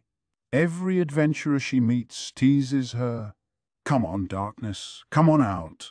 I'm sure you, of all people, will find another husband soon. I promise not to call you Divorceness anymore. Just please, please be happy again. Was Aqua trying to get Darkness to come out of the bathroom or stay in there? She was so dense, I couldn't tell. Hey, Darkness, I interrupted. You're gonna be in everyone's way there, so come on out. Anyway, remember that when I broke into the Dustiness mansion and told you I was going to spread your embarrassing secrets around, you're the one who said to do whatever. But look, I really am sorry, Lalatina. There was a slam against the bathroom door. Apparently, Lalatina had given up crying and was now feeling very angry. She didn't respond to Aqua's wheedling and wouldn't answer anything I said either. It really was going to be a problem to have our only bathroom constantly occupied.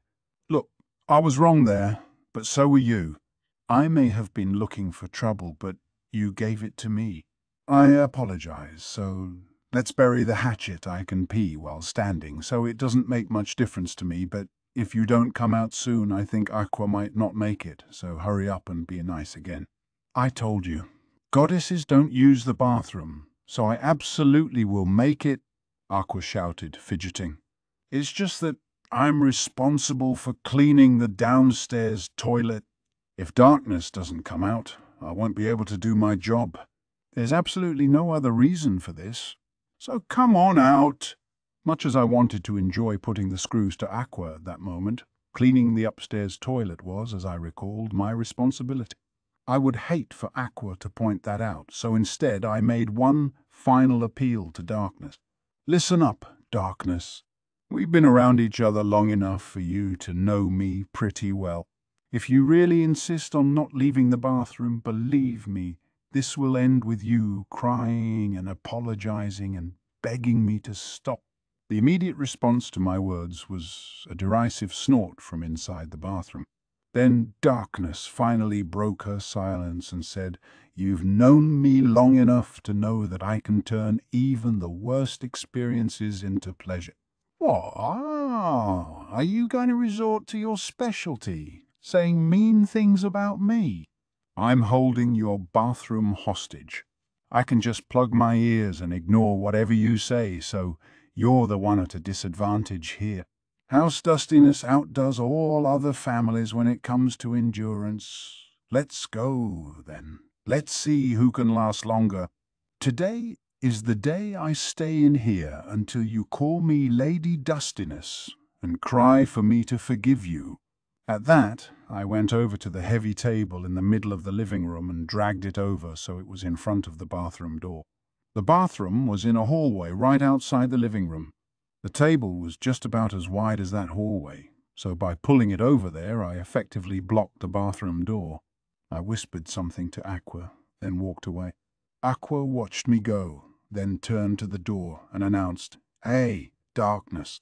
Kazuma said he's headed to your room, and he's going to pull everything out of the chests and closet and out from under the bed, and he's going to enjoy himself as much as he wants."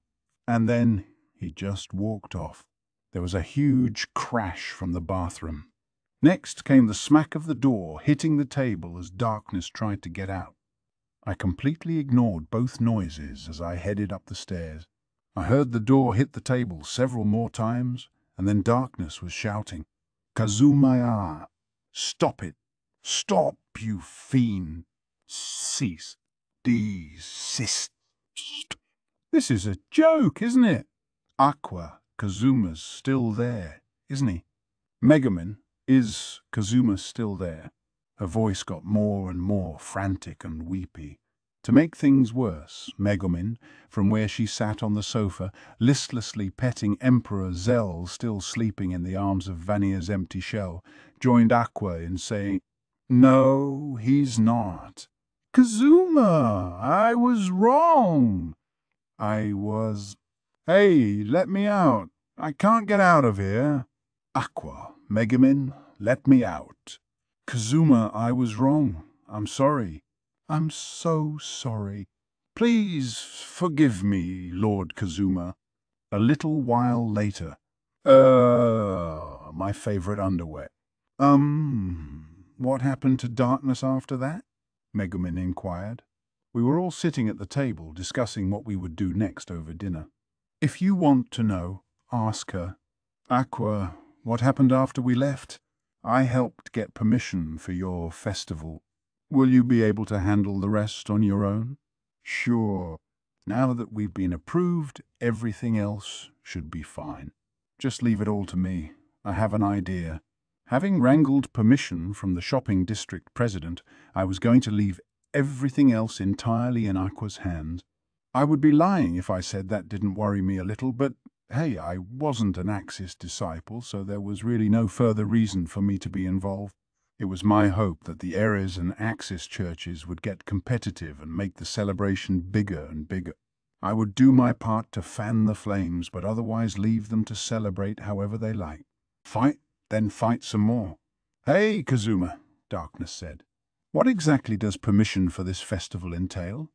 I mean, the president of the shopping district, you know. He decided to let the Eris and Axis churches co-host the festival so that it would be bigger than ever." "You really got him to agree to that?" "I can't imagine how. Wait, yes I can. Knowing you, it was probably something I don't want to hear about." "Oh, why does this have to happen when I'm the acting governor?" Darkness heaved a sigh and had a bite of pasta. She said, "This pasta is good. In fact, all the food tonight is tasty. It doesn't quite compare to the chefs at my family's house, but I wouldn't turn up my nose at this at a restaurant." "Who did the cooking today?" "I did," I said. "Oh, I get it. You ran out on us during the incident with that lord, so you don't know." "I picked up the cooking skill. I've got all that money and I'm thinking about how to live the good life, see? So I thought, rather than focus on skills that would help with adventuring, why not pick up some things that could enrich my daily life?" Darkness put her head in her hands. "Oh, why, I've had a bad feeling about you ever since you took the flea skill. I wondered where you were headed with all this. The cooking skill is normally reserved for chefs." "Yeah, but still. 7.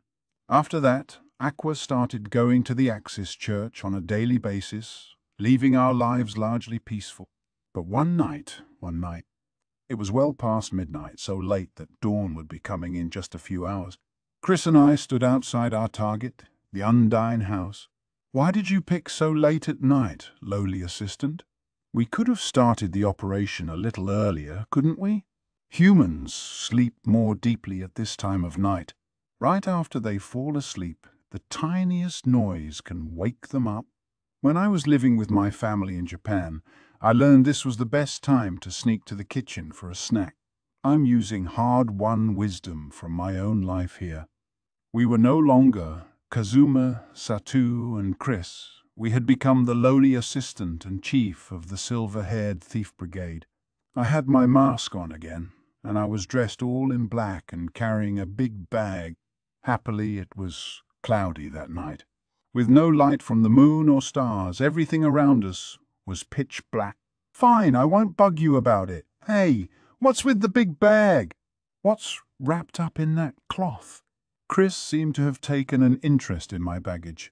I was carrying soundproof materials for absorbing impacts. It was a type of homemade bubble wrap I'd been working on.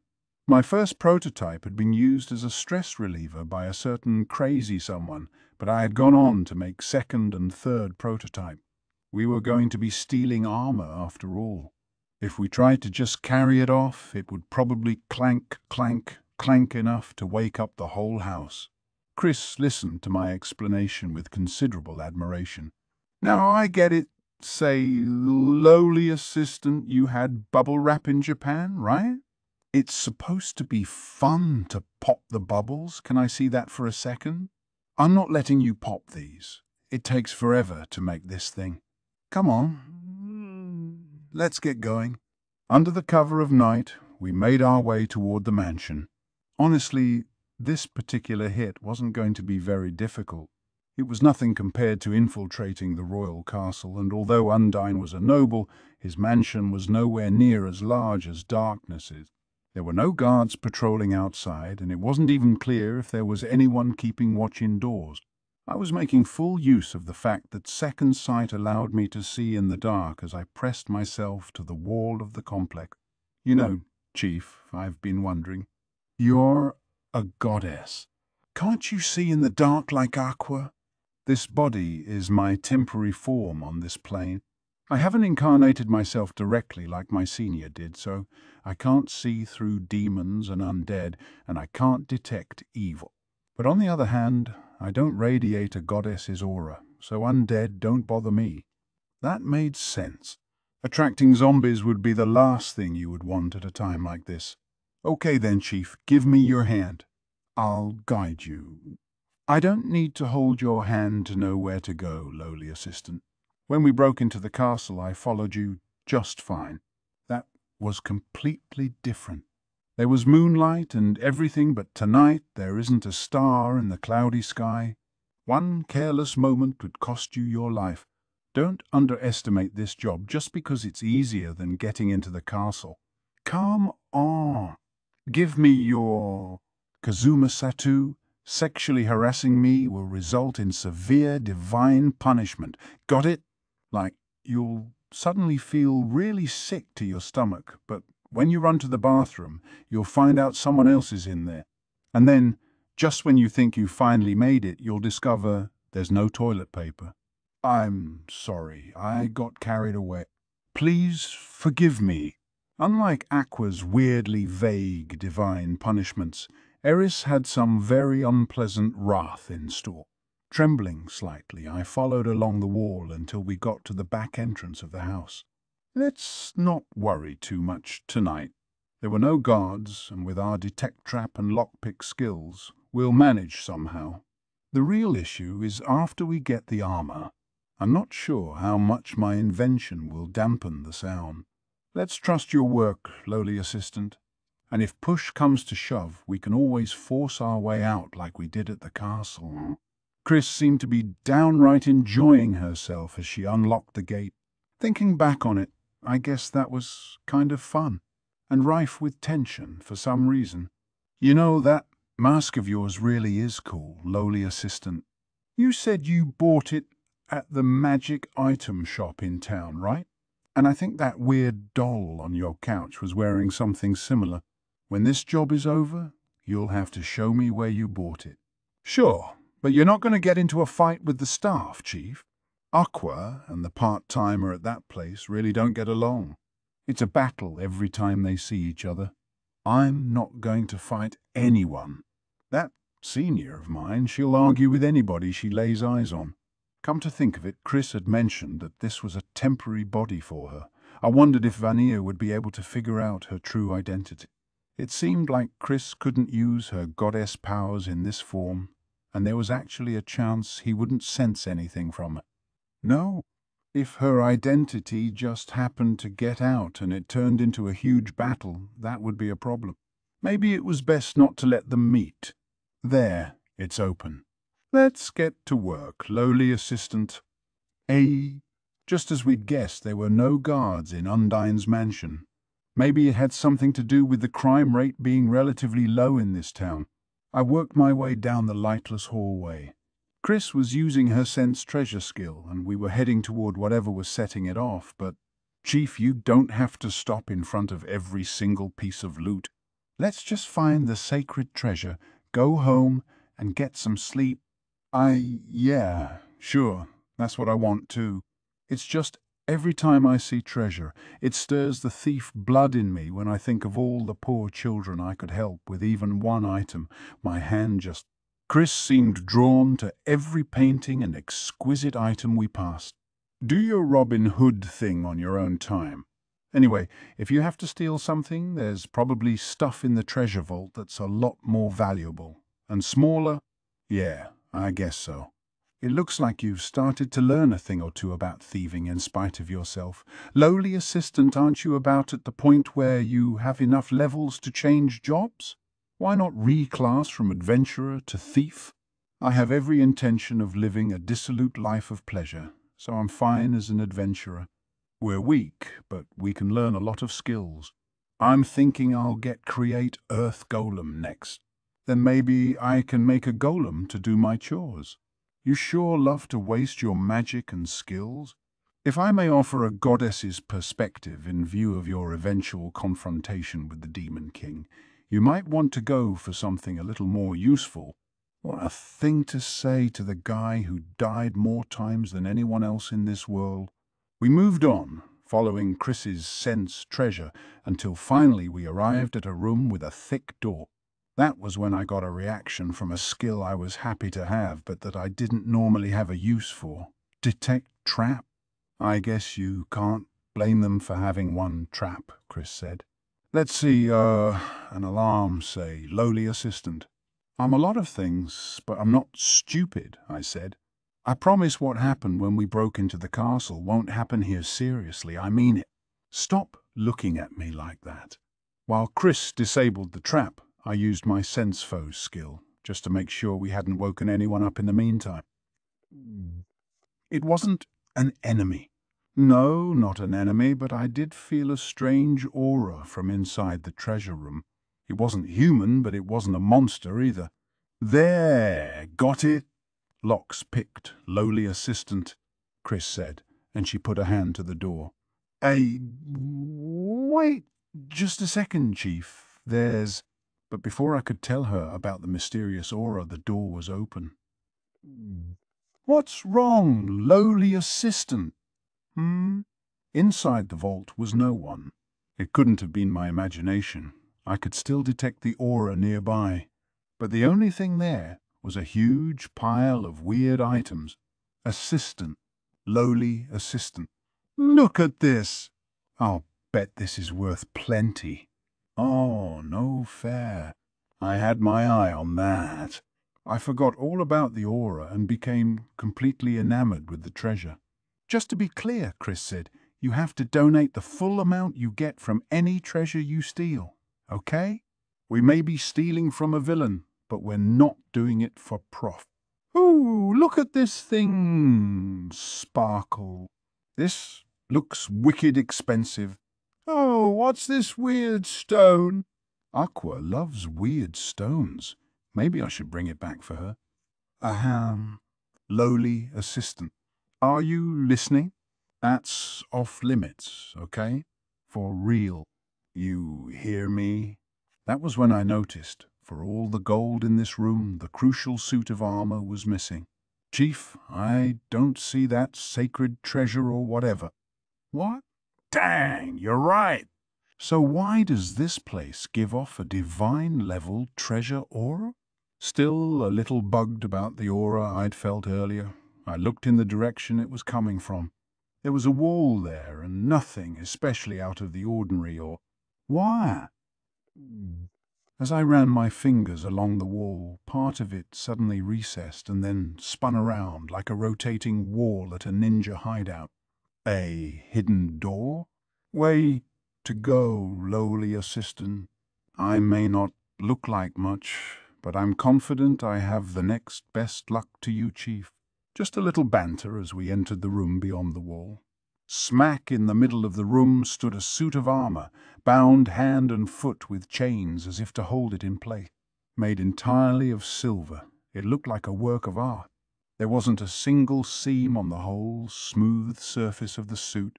I wasn't exactly an expert appraiser of armor, but somehow as I looked at it, my heart started to pound, and I was overcome with the confidence that if I could just wear this suit of armor, no one could beat me.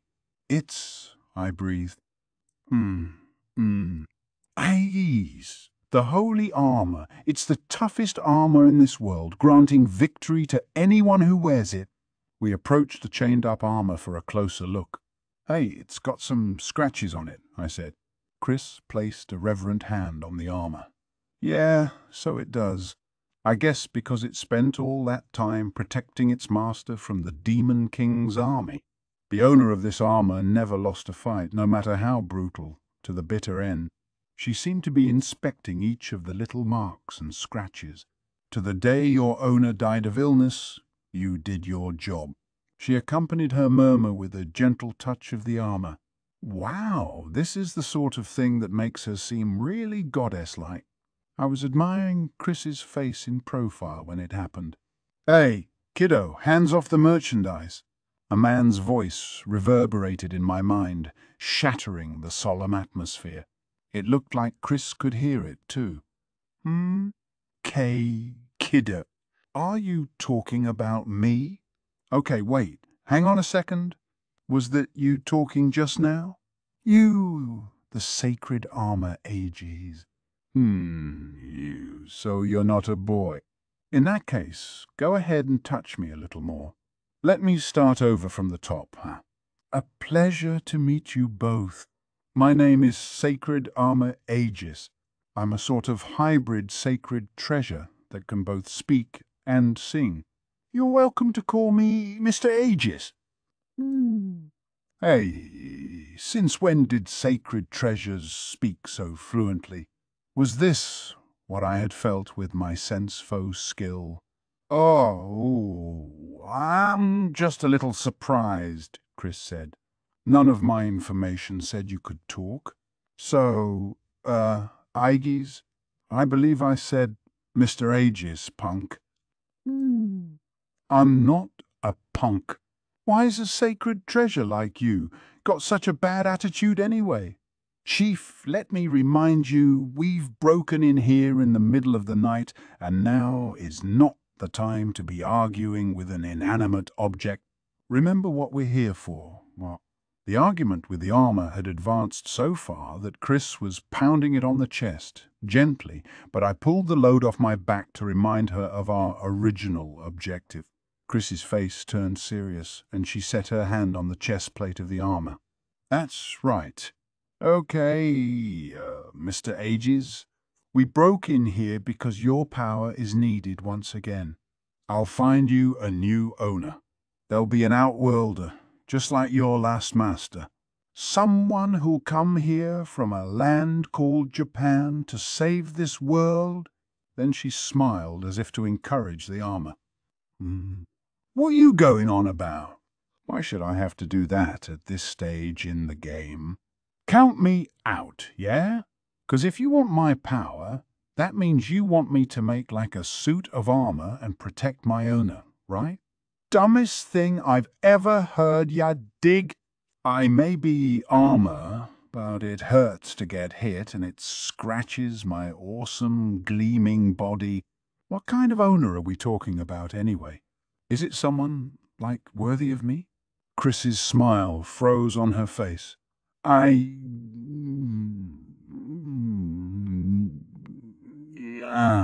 can't tell you for sure, but probably it's someone full of righteousness and courage and kindness.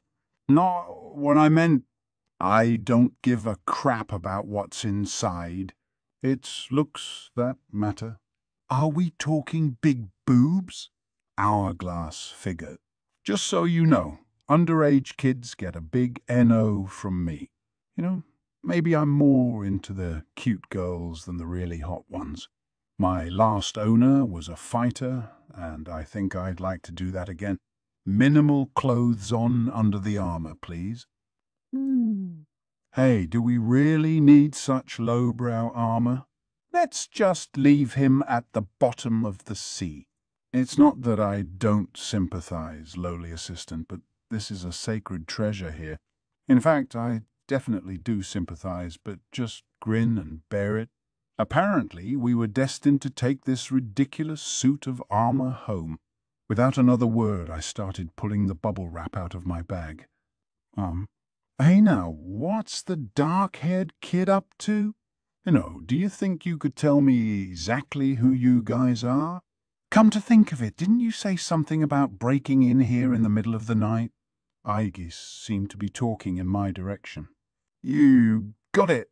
We're burglars and we're here to bust you out of this room and give you to a proper master.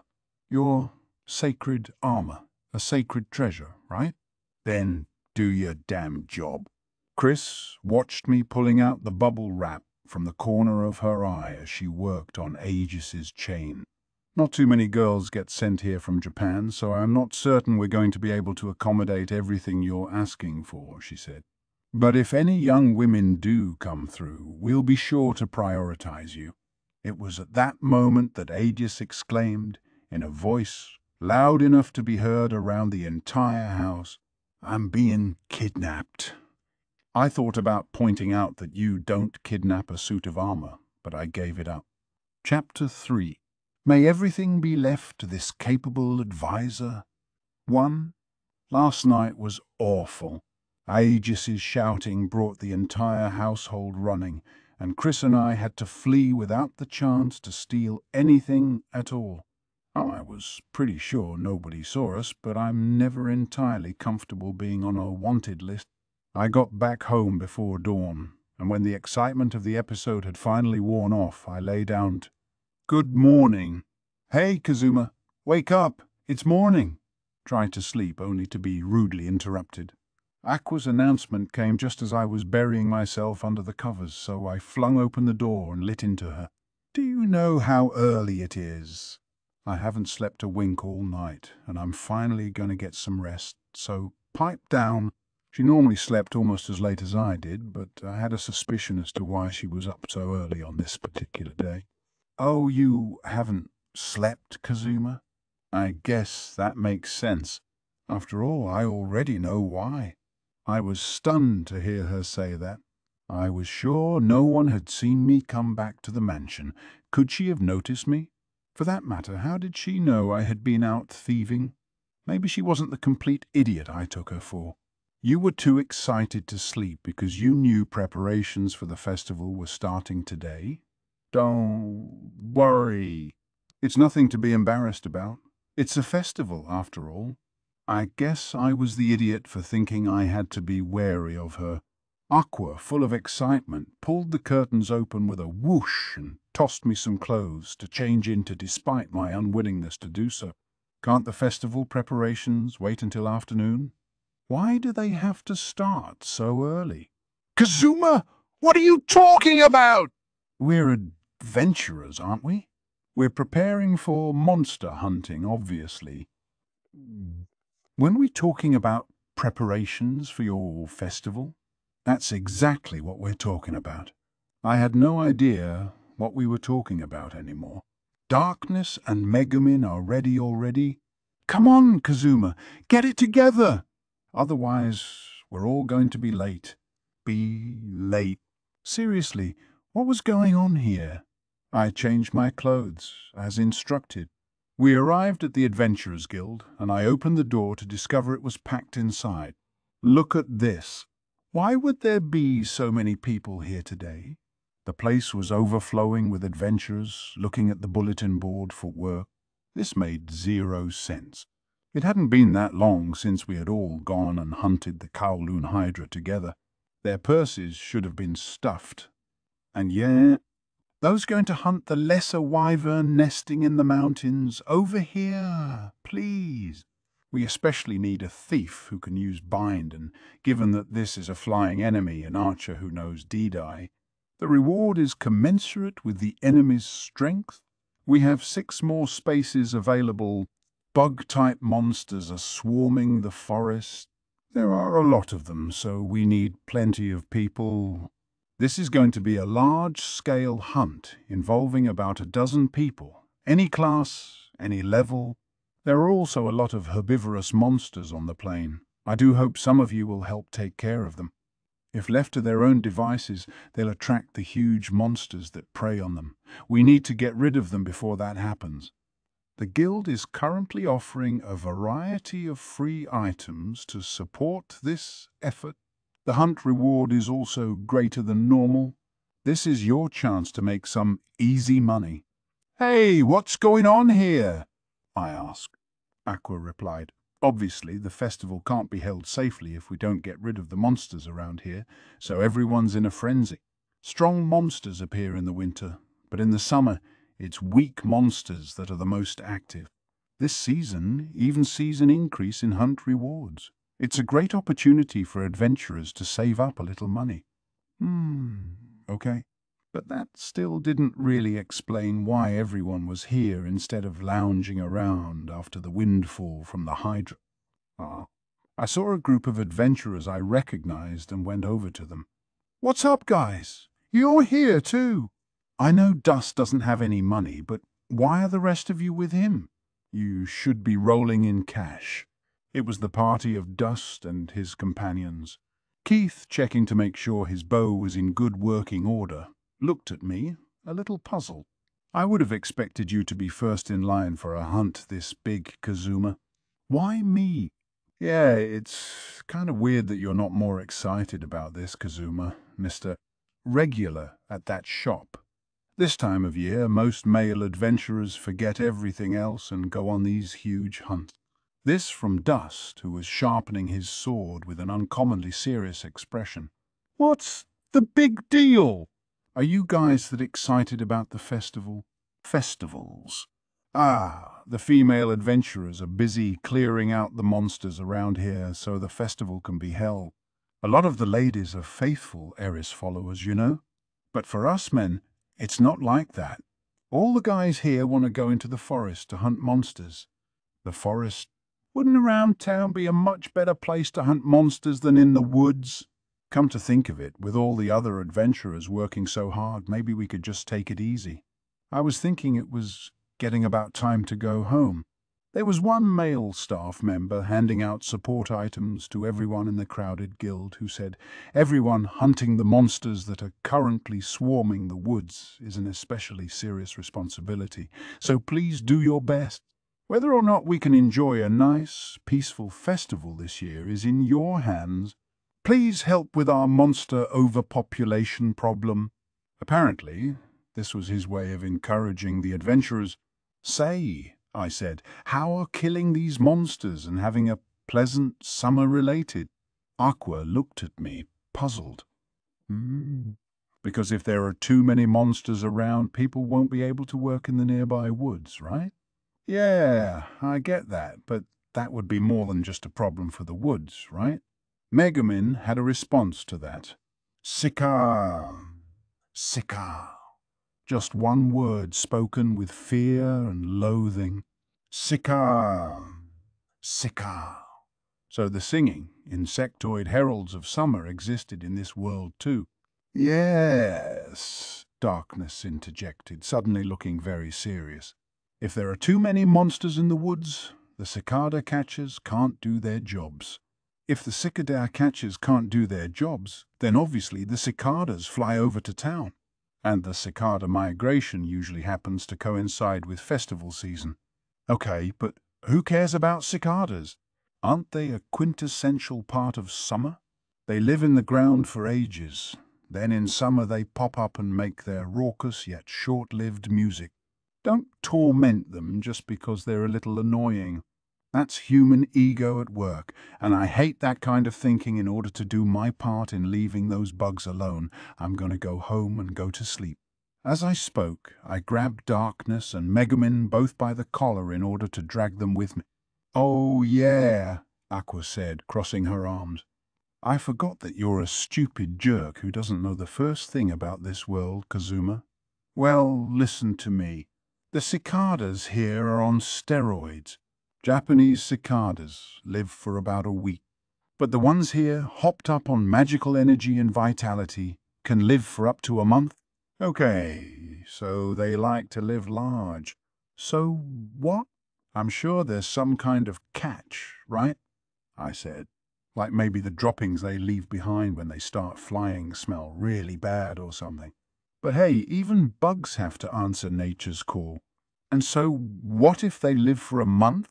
Leave the poor things alone." Megumin and Darkness looked at each other. They seemed to wonder if I was being serious. "Excuse me, Kazuma," Aqua said. "There are two major differences between the cicadas here and the ones in Japan. For starters, the cicadas here are much louder. I'd say several times as loud as the ones you know. So they're louder. Big deal. Wait, actually, I can see how that would be kind of annoying. And also, the cicadas here chirp all night as well as all day. That sounds super annoying." 2. We were in the woods near town. A guild staff member was directing a great many adventurers from the center of the forest. "All right, frontliners with confidence in their defense, cover your bodies in monster attractant potions, please. Kindly bear in mind that although we're dealing with insect-type monsters, there are a lot of them, so don't let down your guard." Apparently, a quest like this was called a large-scale hunt. When a group of monsters had grown too numerous for a single adventuring party to deal with, several parties would come together under the direction of a guild staff member to get rid of them. Normally, staff didn't go out in the field, but it seemed they could and would when a leader was needed in cases like this. To be fair, many adventurers were people who liked to do things their own way and didn't have a lot of patience for cooperation. Without guild staff to lead them, an effort like this could quickly descend into bickering, as was happening now, for example. "I, as acting governor, shall draw off all the monsters. Yes, this is my very duty as protector of the people. So give me all your potions." "No way, these aren't just for attracting monsters. If you use too much, you'll get attacked by everything under the sun. That would be exactly what I desire." As would happen when you had someone like this involved. "Hey, perv, don't get in the way of guild business," I said. "You only need to protect our party." "Oh, but summer monsters are so cute." "I'm begging you, Kazuma, for pity's sake." I grabbed Darkness before she could make any more demands and dragged her away. Including my party and me, there were about 30 of us gathered there. It looked like most of the parties were made up of 4 or 5 people. The toughest-looking members of each group were dousing themselves with potions.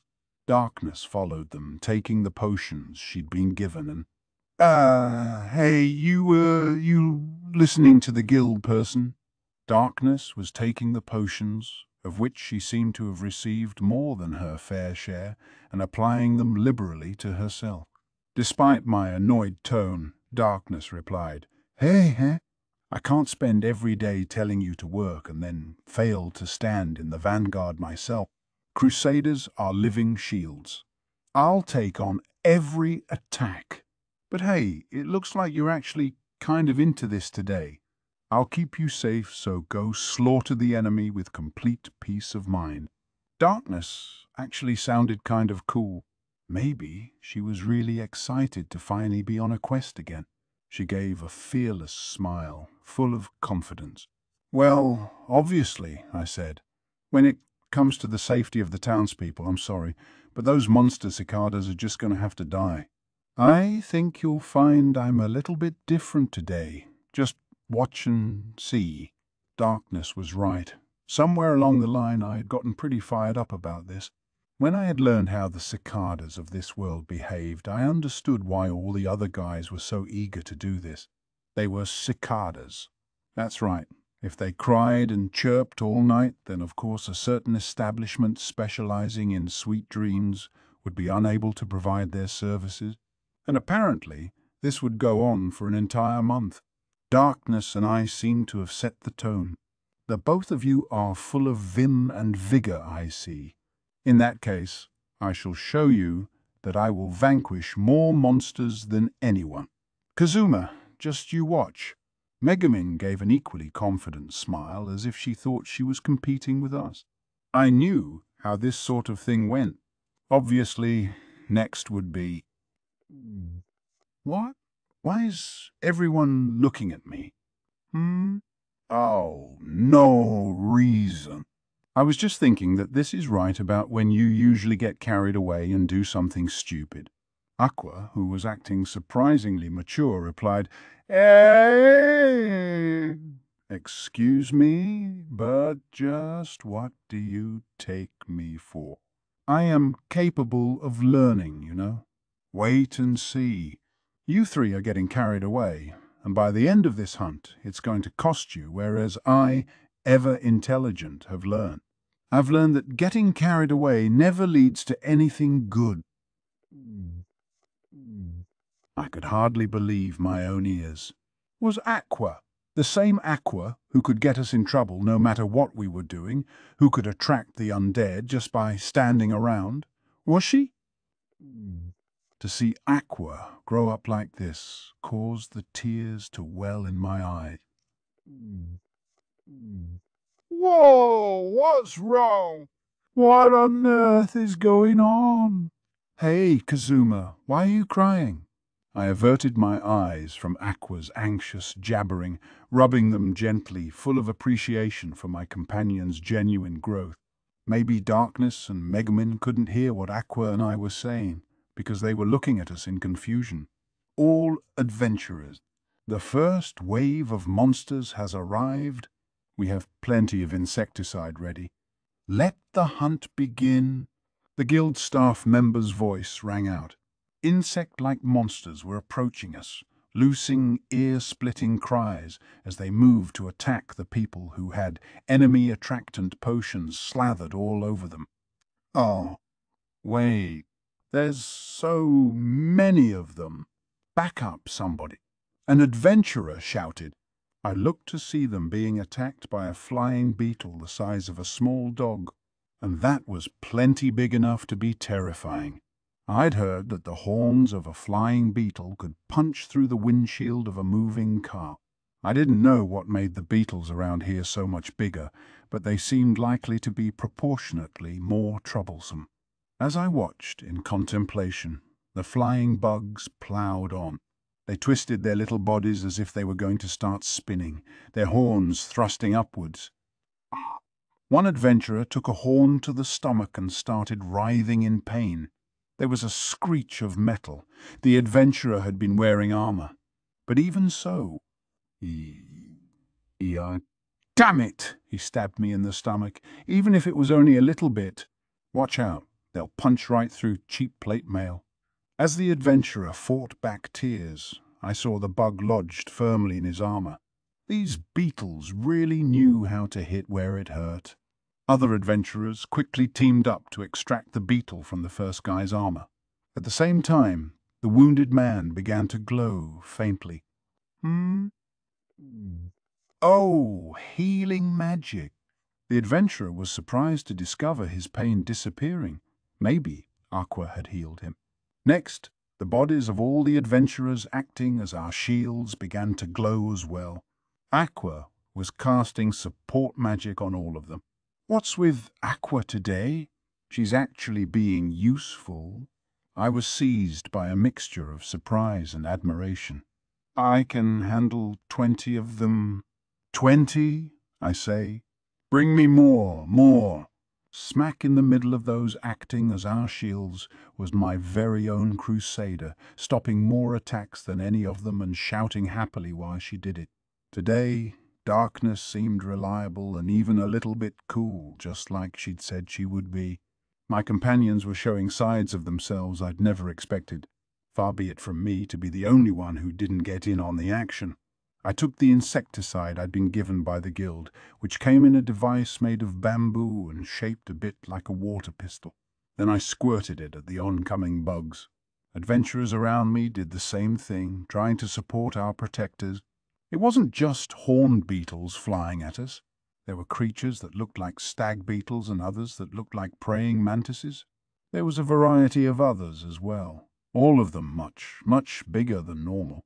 You might think they were just bugs, but at that size they definitely qualified as monsters. As the casualties piled up, Aqua did her best to keep healing.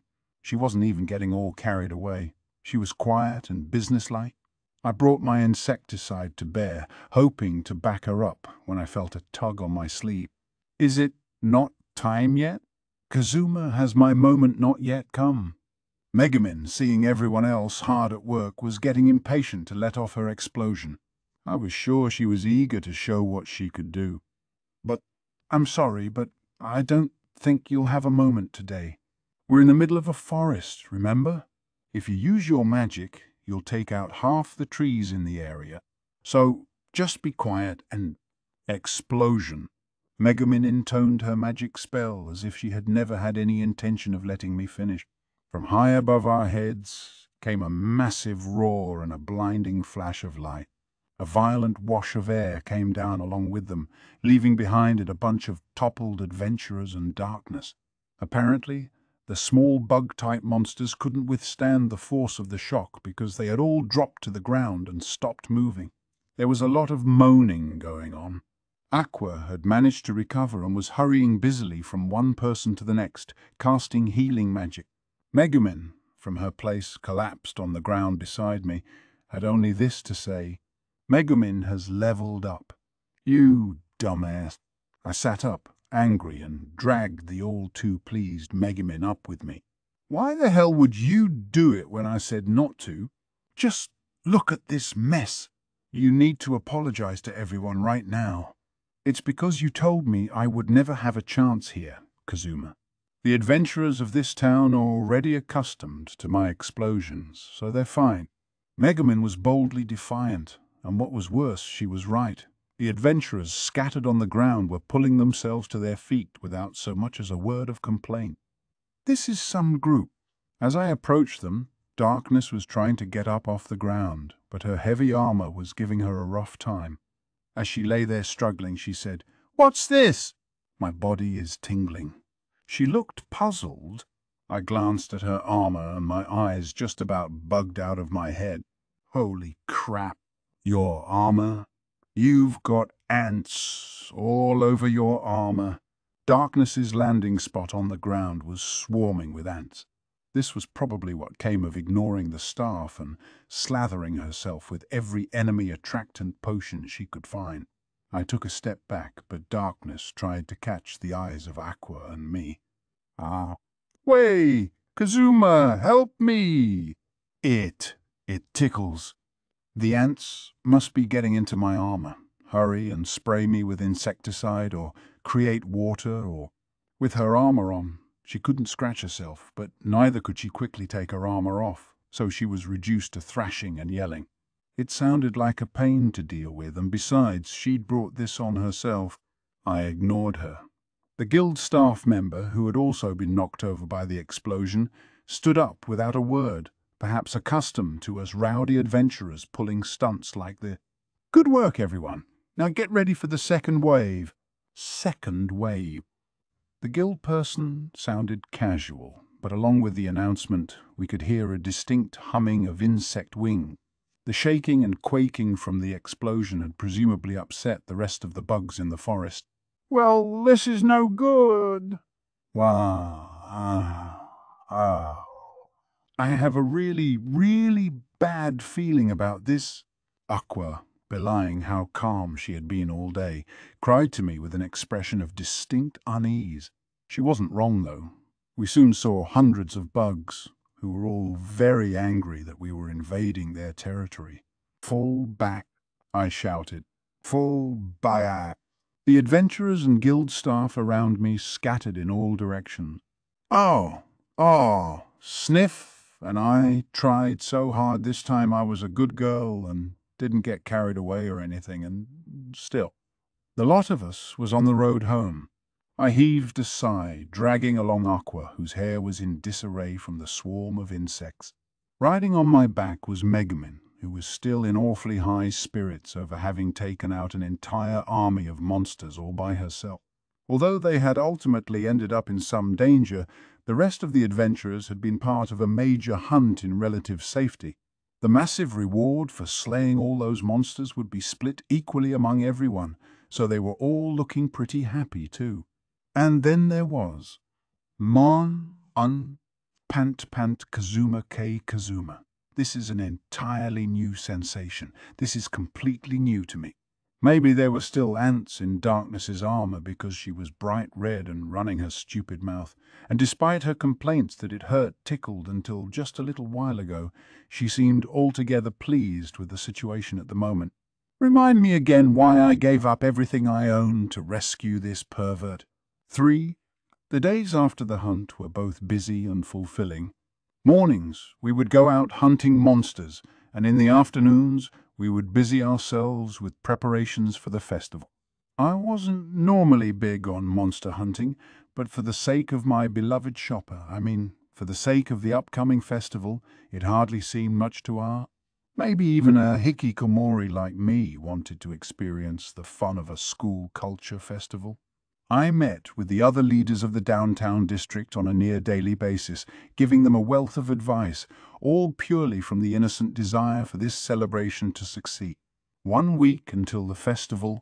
As your advisor, I think it would be an excellent way to increase sales if all your salesgirls were wearing swimsuits. I slammed the table with my fist, my advisor passion burning. I think that's a fine idea indeed, but if we overdo it, won't the police have something to say about it? How can you have a festival if you're afraid of mere words? As our esteemed advisor says, it would certainly increase sales. And what self-respecting merchant knows of a way to increase sales but doesn't take advantage of it? I'm sorry, but I think the president's concern is warranted. It would be problematic if the desire for short-term profit caused next year's festival to be curtailed in any way. Damn. If only there was some excuse to get those girls in swimsuits. The president was worried. The other council members were arguing.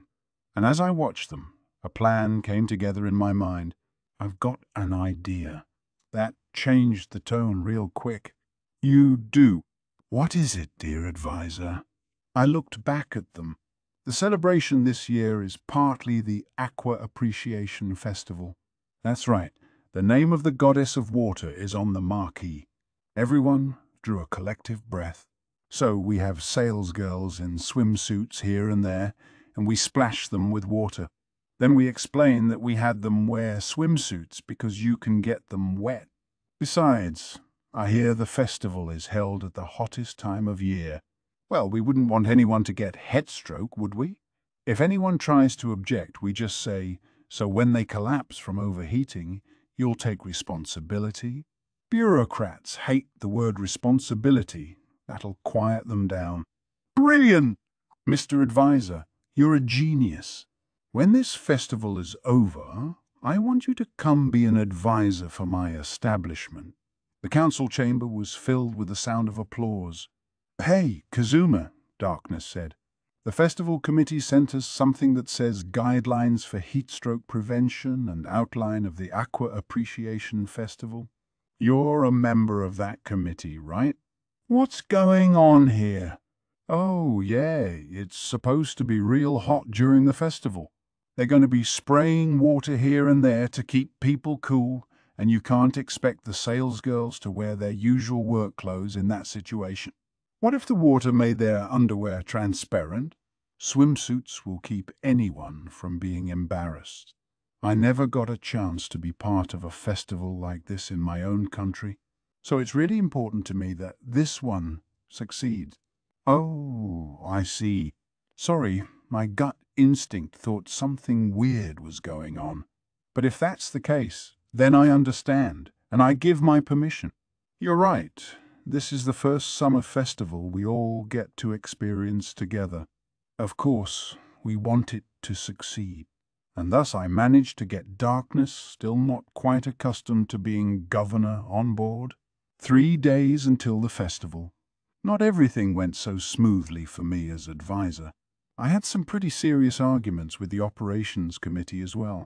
All of our explosion magic users have been sent to reinforce the vicinity of the capital against recent activity by the Demon King's army, the president of the committee was saying. We simply don't have the firepower for fireworks this year. We'll have to cancel them. That provoked a vicious response from me. Idiot! How can you even think of cancelling the fireworks? Fireworks mean yukata. Get it? And a festival isn't a festival without yukata. Please, Sir Advisor, calm down. When you say yukata, do you mean those yukata? The famous light summer robes from a far country? It's just fireworks and yukata. Is it such a big deal? I understand that you're looking forward to these robes of yours, and I've heard that it is customary to wear yukata while watching fireworks displays. But without any users of explosion available, I don't think there's anything we can do. I don't even know if there are any users of blasting magic around here. Just lobbing a fireball up in the air won't amount to much. I looked around at them, and that was when I hit on a plan. I've got an idea. One of my party members knows explosion magic. No, absolutely not. That blast would obliterate the entire festival. I take it back. You're no genius. You're a fool. We should never have asked a man like this to be our advisor. What was I thinking? The committee set about ridiculing my plan. I grabbed the president by the collar of his shirt. Just say that again, you jackass. You're the one who ought to quit. A fireworks display is central to every man's romantic fantasies. It's an absolutely crucial part of any summer, watching fireworks with a girl in a yukata. It's just the moment where you can casually take her hand and she won't even mind. And you want to skip it? What the hell are you thinking? Then come up with another plan, you little shit. A useful one. Hey, you'd better lower that arm. Does an adventurer dare to commit violence against a civilian? Let's get him. He may be rich, but he's not strong. Don't let him get away. Like I said, we didn't always see eye to eye. Application for permission to use explosion potion? Hey, Kazuma, what do you plan to use something like that for? Isn't that dangerous? Hey, wait a second, why are you covered in bruises? We need the potion for the festival. Everyone's hopes are riding on me. I can't let this celebration fail. Right? You look so serious. You must mean it. I'll grant permission. But seriously, why are you so badly injured?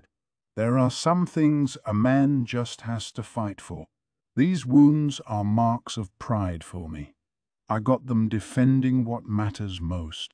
Okay then. I won't ask for the details. Something tells me it's better that I don't. Persuading darkness to go along with what I wanted was just one of the many tasks that filled my days. I realized on reflection that I had never really gotten to experience a culture festival in middle school. Maybe it was selfish of me, but this was a way of getting back just a little bit of the student life I had never gotten to enjoy. To be perfectly honest, the payment I was receiving as advisor was secondary. I turned away from darkness, who still looked a bit concerned, and headed for my room. Along the way, I offered up a prayer that this festival would go smoothly. Until the festival. At long last, the festival would be held the next day, and this was the final day on which the committee would meet. During this brief time in which I would culminate my role as advisor, I brought a plan to the companions with whom I had argued and fought so much. Where I come from, there was a place called Asakusa that used to hold a summer carnival. Girls in provocative costumes would dance wildly while parading down the street. Don't lie to us. Whoever heard of such a festival? You're just saying whatever you want? What kind of advisor are you? You're just some horny kid. The other day he claimed that there's a festival where women carry around a giant sculpture of the male member. Preposterous. A festival like that would be madness. The other members of the committee were getting restless, but I pounded the table as I made my rebuttal. It's true, every word. Don't go around calling people liars when they aren't. And come on, the Eris festival is just too plain. You're really telling me the whole thing consists of everybody going to the Eris church to pray? There's got to be something else, something eye-catching. portable shrines slamming into one another or something. Festivals are sacred occasions, not the insanity you're imagining. Making money is certainly important, but I think we're at risk of losing something even more valuable. The ideas you come up with are too over the top. I'm not saying there can't be a little bawdiness, but can't you be subtler? That night, I was having my now customary discussion with darkness. "Hey, Kazuma, do you have a moment?" she said. I guessed, "What's up?" I don't understand what this proposed costume parade is. I had been expecting as much. They say the goddess Eris comes down to our world in an assumed form and does things for the benefit of the people here without anybody knowing. You've heard that story, right? Yeah, sure, it's a famous fairy tale among Eris followers. That's why every year at this time, the town is full of people dressed like Lady Eris, so she can incarnate herself in her true form to come enjoy the festival. No one will know it's her among all the costumes. Here I thought everyone was just into cosplay. I didn't know there was a story like that behind it. Well, the costume parade is based on that custom, but it'll help spice up the festival a little bit. The costumes don't have to look like Lady Eris. They could look like a hero or a queen or the goddess Aqua or anything at all. In my country, we had a festival called Comic, and you'd see all sorts of cosplay there. I see. I guess the part about wanting to make things more exciting makes sense to me. But still, this festival is about honoring a goddess, and I'm a little concerned about this application for permission to dress up as a succubus. What are you talking about? Remember, this is a big festival. Goddesses aren't the only ones who want to get out and about sometimes. It's a festival, so why worry? If you have a few girls in sexy costumes wandering around town, just chalk it up to having a good time. A good time, hum? Wait, hang on. What are you talking about? It almost sounds like you want beings other than the goddess to be able to join in. Don't think about it. Just sign the stinking paper. This is a special request from the male adventurers of this town. Plus, if we can get this idea approved, I know some lovely ladies who promise to do real succubus cosplay. Who exactly are these lovely ladies? And why are you so intent on this? Fine, I understand. I just don't know what kind of girls would dress up like that. And so, as frantic as it was, preparations for the festival proceeded as planned, until finally the day arrived. 4. All right, Axel, I know you've been waiting for this. Are you ready? It's time for the Iris and Aqua Appreciation Festival. The monk's voice echoed from a magical amplifying device. At the same moment, magical spells were thrown into the sky to celebrate, and they were matched on the ground by cheering and shouting. Is it morning already? It was the day of the start of the festival.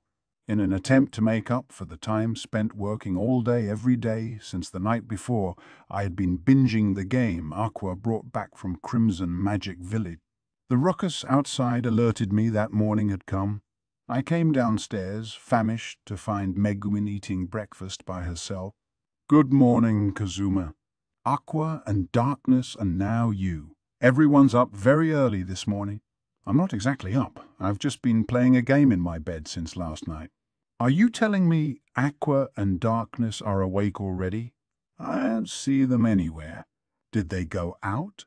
Aqua was too excited to sleep all night, so she went out as soon as it was light, like a kid who couldn't wait to go on a field trip. When I told Darkness that Aqua had left, she dashed out in a hurry. I think she was going to make sure the Axis Church didn't pull any weird stunts. Life's been rough for her since she became acting governor, huh? Are you going to go see the festival, Megumin? No. I am thinking of going to see Union, who likely has no one to take her to the festival and is presumably on the verge of tears by now. I will wander back and forth nearby, not specifically offering to go to the festival, teasing her with her inability to just come out and invite me. Would you like to join me, Kazuma? Geez, if you're gonna go that far, then just go with her. I'm gonna take an all-day nap, then check out the shops in the evening. What you're describing does not sound like a nap, but by the way, Kazuma, are you available on the third night of the festival? Megumin had finished her breakfast and was calmly sipping some tea. The third night? I'll probably be checking out the shops again. Why? Oh, it's just that there's a fireworks display on the third night. I can't imagine a fireworks display involving the Axis Church could possibly occur without incident, so we won't be sure until the day of... But if it is safe, would you like to go see it with me? Before I could answer, Megumin disappeared into the kitchen with her breakfast utensils. Hey, there is going to be a fireworks display, isn't there? Going to see a festival fireworks display with a girl. Whoa, it's almost like normal adolescence. That night, unable to sleep because of the unexpected fireworks event, I found myself uncharacteristically intimidated by the bustle of town. Crowded public spaces were the natural enemy of the hikikomori, and the closer I got to the merchant district, the more crowded it became. At the entrance to the Axel merchant district, a huge curtain had been hung, inscribed with the words Eris Appreciation Festival in towering letters. The words Aqua Appreciation Festival had been added beside them in much smaller letters. Thinking I should start by seeing how things were going, I headed for the area, set off for the Axis Church. It was full twilight, and the town was ablaze with lights. The streets of the business district were even livelier than usual, full of adventurers and townspeople and vendors and every type of person. There were shop stalls everywhere you looked and a whole lot of noise. I hoped Aqua's area would be just as exciting. Unfortunately, over by where Aqua and her friends had their shop, it looked like some kind of disagreement had broken out. I'm afraid you simply cannot sell something like this without permission. Why must you Axis disciples always be nothing but trouble? Something like this? How rude. Our Lady Aqua was so kind as to come up with the idea for this shop, and you come here and badmouth it. Cecily was the one involved in the fight. She was in the middle of an argument with one of the policemen patrolling the festival. "Hey you! What are you doing?" I said. "I told you to make things exciting, not get in a big fight. Why is it you people can never be satisfied if you're not getting yourselves in trouble with the police every time I look away?" Cecily looked like she was about to be arrested. When she saw me, she exclaimed, "Oh, perfect timing!" "Listen to me, good Kazuma. This man is giving me trouble. He wants me to shut down this shop." "What do you mean, trouble? There's no way I can permit this. What in the world could they be fighting about?" I glanced at the shop in question to discover a wash basin full of water with tadpoles swimming in it. What's this? The animals looked awfully large for tadpoles. In that moment, Lady Aqua told us. She said goldfish scooping was essential at festivals. We didn't understand exactly what goldfish scooping was, but I've tried to recreate it as best I can. I couldn't find any wild goldfish, so I settled for tadpoles and opened this shop as Cecily spoke. She looked at me as if begging me to do something. What was the point in fishing for tadpoles? In fact, wait a second, weren't these? Hey, aren't these a little big for tadpoles? Are they really just tadpoles? As if in response, the officer said, "Come on, you can't sell young giant toads here. They'll grow up before you know it. If you sell these small ones, in a few months the town will be overrun with frogs." "Let's put some insecticide in this pool," I suggested, following my first instinct, but Cecily tried desperately to stop me. "Please don't destroy my shop. Lady Aqua was sure you would be happy to experience such a nostalgic pastime. Don't you love goldfish scooping?" "Yeah, emphasis on goldfish. Who would want to catch these ugly things? If we put them back in the wild, they'll grow up and cause all kinds of problems. So if you don't want me to just kill them, then get rid of them somewhere far, far away from here. Didn't you guys insist that if I got you permission for this festival, everything else would be fine? Cecily snickered at that. Surely you don't think this is the only shop the Axis Church has here? For the sake of this day, we enlisted Axis followers from all over town to put their heads together. Cecily began pointing, highlighting more than 30 shops of all different types. Startled to realize there were more Axis followers than just Cecily in this town, I thought of certain other species where the presence of one was likely to indicate 30 more. Surprisingly, though, there were a lot of visitors at each of the stalls, and it looked genuinely lively. There was an instant where I almost admired them and what must have been a great deal of hard work, until I noticed there was something odd about those shops. Who wants to try grilled kraken? One woman shouted. Young krakens grilled up just for you. A most unusual treat. Try one? They're delicious. Hey, isn't this just normal grilled squid? It doesn't taste any different. What are you talking about? Have you ever tried real kraken? This is what it tastes like, I assure you. You have the guarantee of the Axis Church. Come one, come all, and see what's in my stall. Behold the creature caught by one very brave Axis disciple, a bizarre half-breed, the offspring of a fishy merman and the half-human, half-fish mermaid. Oh, honored customer, you mustn't turn violent inside the shop. Like hell. Give me my money back. It's just a big fish in a tank. I told you. It's the offspring of a merman and a mermaid. Well, that went south in a hurry. Do your sharp shooting here. Hit the target right between the eyes and winner.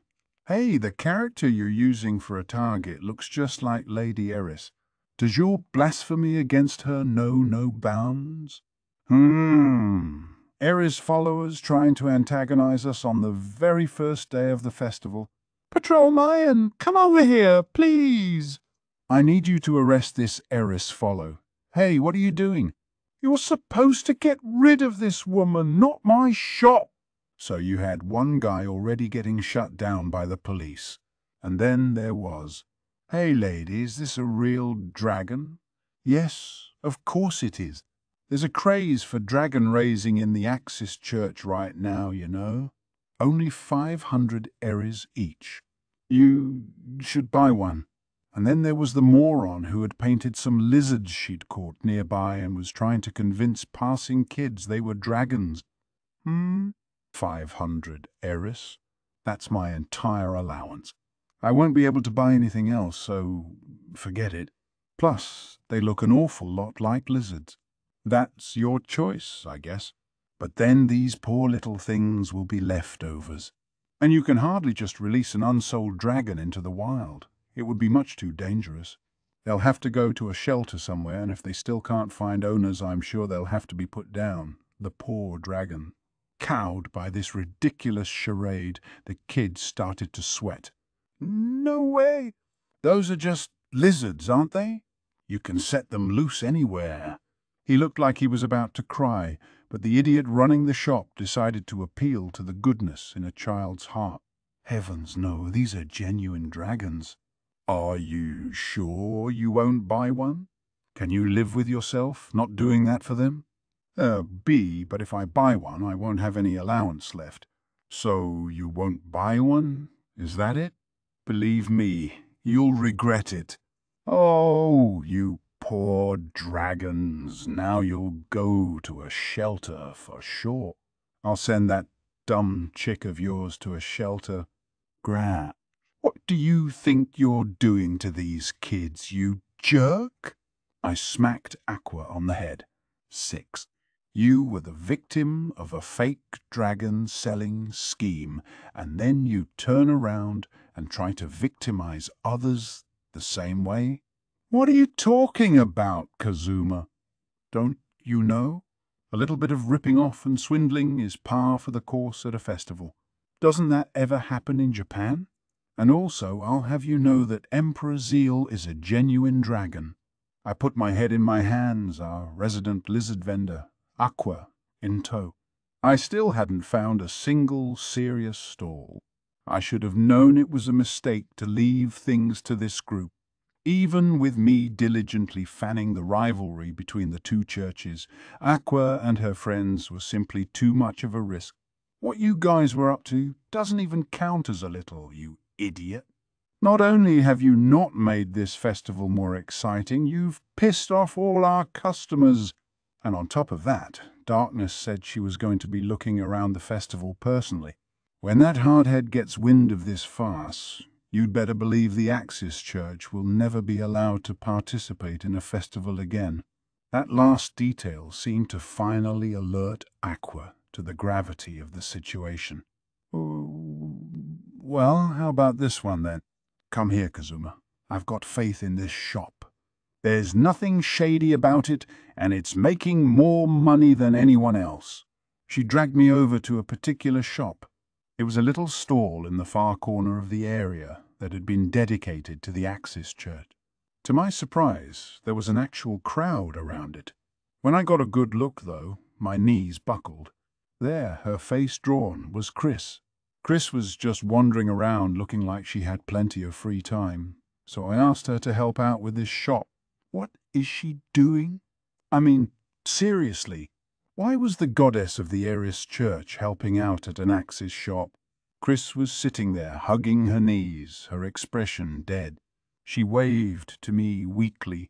It looked like she was running some kind of lottery. Hey, another one? I want another one. Wait your turn. I'm first. I've put a lot of money into this already. You bought a ticket, and if you got the lucky number, you could get back several times what you put in. It was a simple concept, but nonetheless the shop had a lot of visitors, and for some reason everyone was really getting into it. One man held up several Eris coins, then picked one of the 3 tickets Chris held out to him. Tremblingly, he checked the number. Damn it, lost again. Hey, show me the other 2. Chris did as he asked, revealing the numbers on the other 2 tickets. Both of them were winners. So only 1 out of 3 lost. Most games like this involved a 1 in 3 chance of winning, but this shop actually gave customers the advantage. But yet, all right, this time I'm going to win. I don't see anything fishy going on here, which means I have to get lucky eventually. There's no sign that blessing magic's being cast anywhere, so why do we always lose? Come on, let's quit this. Just one more time. I don't even have to make back what I put in. I'd be happy just to win once.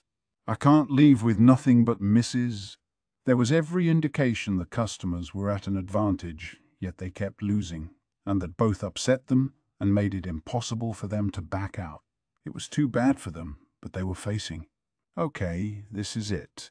Oh, Lady Eris, goddess of good fortune, please let me pick a winner this time. If I don't, I swear I'll convert to the Axis Church. What?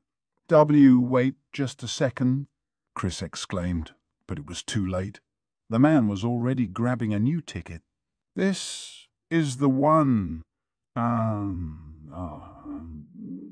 it. Screw stupid Lady Eris. How could you? I guess the guy lost again. He threw the ticket to the ground, shouting while Chris sat there ready to cry. Excellent work, Chris.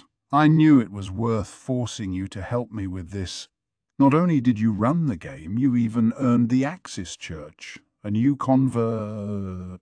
You know, I got this really weirdly shaped rock from the Kowloon Hydra's cave, and I'd be willing to give it to you to thank you. I don't want it! Oh, my precious follower. I really couldn't fathom what she was doing here. Apparently, Aqua had come along with one of her selfish requests, and Chris hadn't been able to say no. Then along came Cecily, the one who had previously been fighting with the police, completely ignoring the shocked Chris. Lady Aqua, what should we do?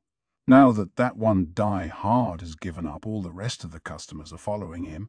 Perhaps it's time to resurrect my gelatinous slime stall. You're right, that might be our only choice. Hey, you two, quit trying to sell weird crap. I'll share a nice little piece of info with you.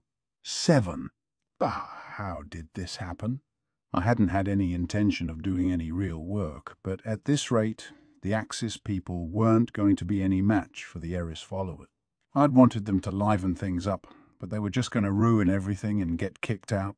The Eris Church, on the other hand, seemed pretty pleased with itself, able to set up its stalls while spending no more than the price of materials. There were choral groups singing songs of praise to Eris and people giving toasts and offering thanks to the goddess. It didn't seem very, well, new.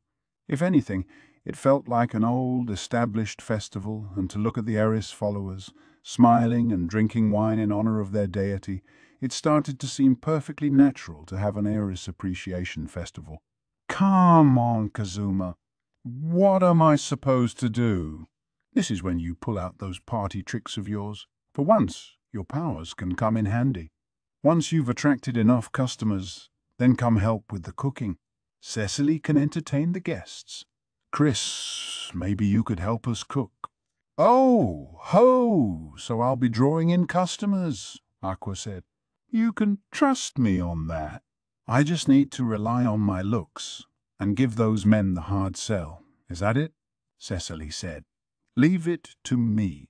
Oh, come on, do I still have to help? After I'd given instructions, I set about cooking. The smell of sauce drifted through the merchant quarter. People must have been drawn to it because eventually, all right, next, please. Large green seaweed with plenty of mayonnaise. Hey, Aqua, chop some more cabbage for me. And Chris, get on that pork. Hey, Kazuma, why can't I work the pork? This cabbage is too lively to handle. I'm not exactly a cabbage expert myself. Come on, lowly assistant. I can do the grilling, so you handle the cabbage. Aqua was involved in a life-or-death struggle with the vegetables while, despite her complaining, Chris was chopping the pork skillfully. No choice, I guess, Aqua said. Watch closely, Chris, and see how I wield this butcher's knife. Summer cabbage is so crispy. It's my favorite. I think I like spring cabbage better. Winter cabbage is too violent for my tastes, and fall cabbage has too much of a tendency to fly away. We're drowning in customers, and you guys are eating our supply? Here you go. Thank you for waiting. 1 extra large pork bits with noodles al dente. Once I started cooking, the stall grew more popular before my eyes. The menu was that quintessential and beloved Japanese festival food, yakisoba or fried noodle. Thanks to the Japanese people who had come to this world, various earthly foods had made their way here too. But although a lot of famous dishes like miso soup, fried chicken and hamburgers were available, there were some that still hadn't been accounted for. This yakisoba is delicious, one of the customers declared. The sauce, I couldn't agree more. Just smelling it makes me hungry. Hey man, hit me with an extra large cabbage with al dente noodles and plenty of mayo. Thank you very much. Your order will be right up. Hey Cecily, give me an order slip for that. Don't you eat the cabbage too? Yakisoba sauce was apparently something new to the people of this world, and everyone seemed to be enjoying it. Maybe even the Japanese visitors who knew how to cook hadn't had any sauce recipes. You didn't see a lot of specialty cuisine around here. Things like curry or okonomiyaki sauce, stuff where you had to mix a bunch of spices together. So why was I able to make yakisoba sauce? Well, a food stall staffed by someone with the cooking skill. This is one serious festival. Will the Axis Church be participating again next year by any chance? Isn't the chief Kazuma Satou?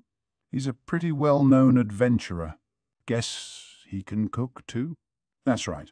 I owed it to the skill I had picked up earlier. I had taken the cooking skill in hopes of raising my overall standard of daily living, but I had never expected it to come in handy at a time like this.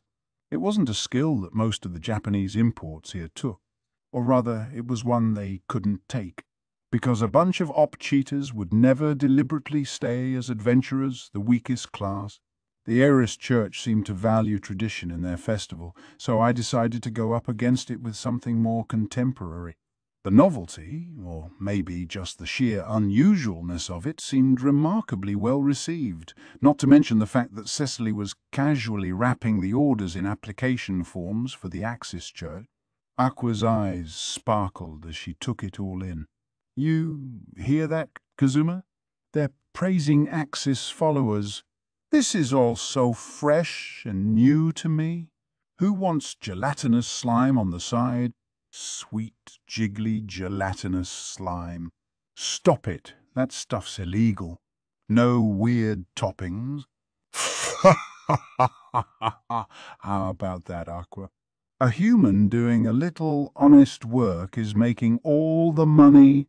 No rip-offs needed.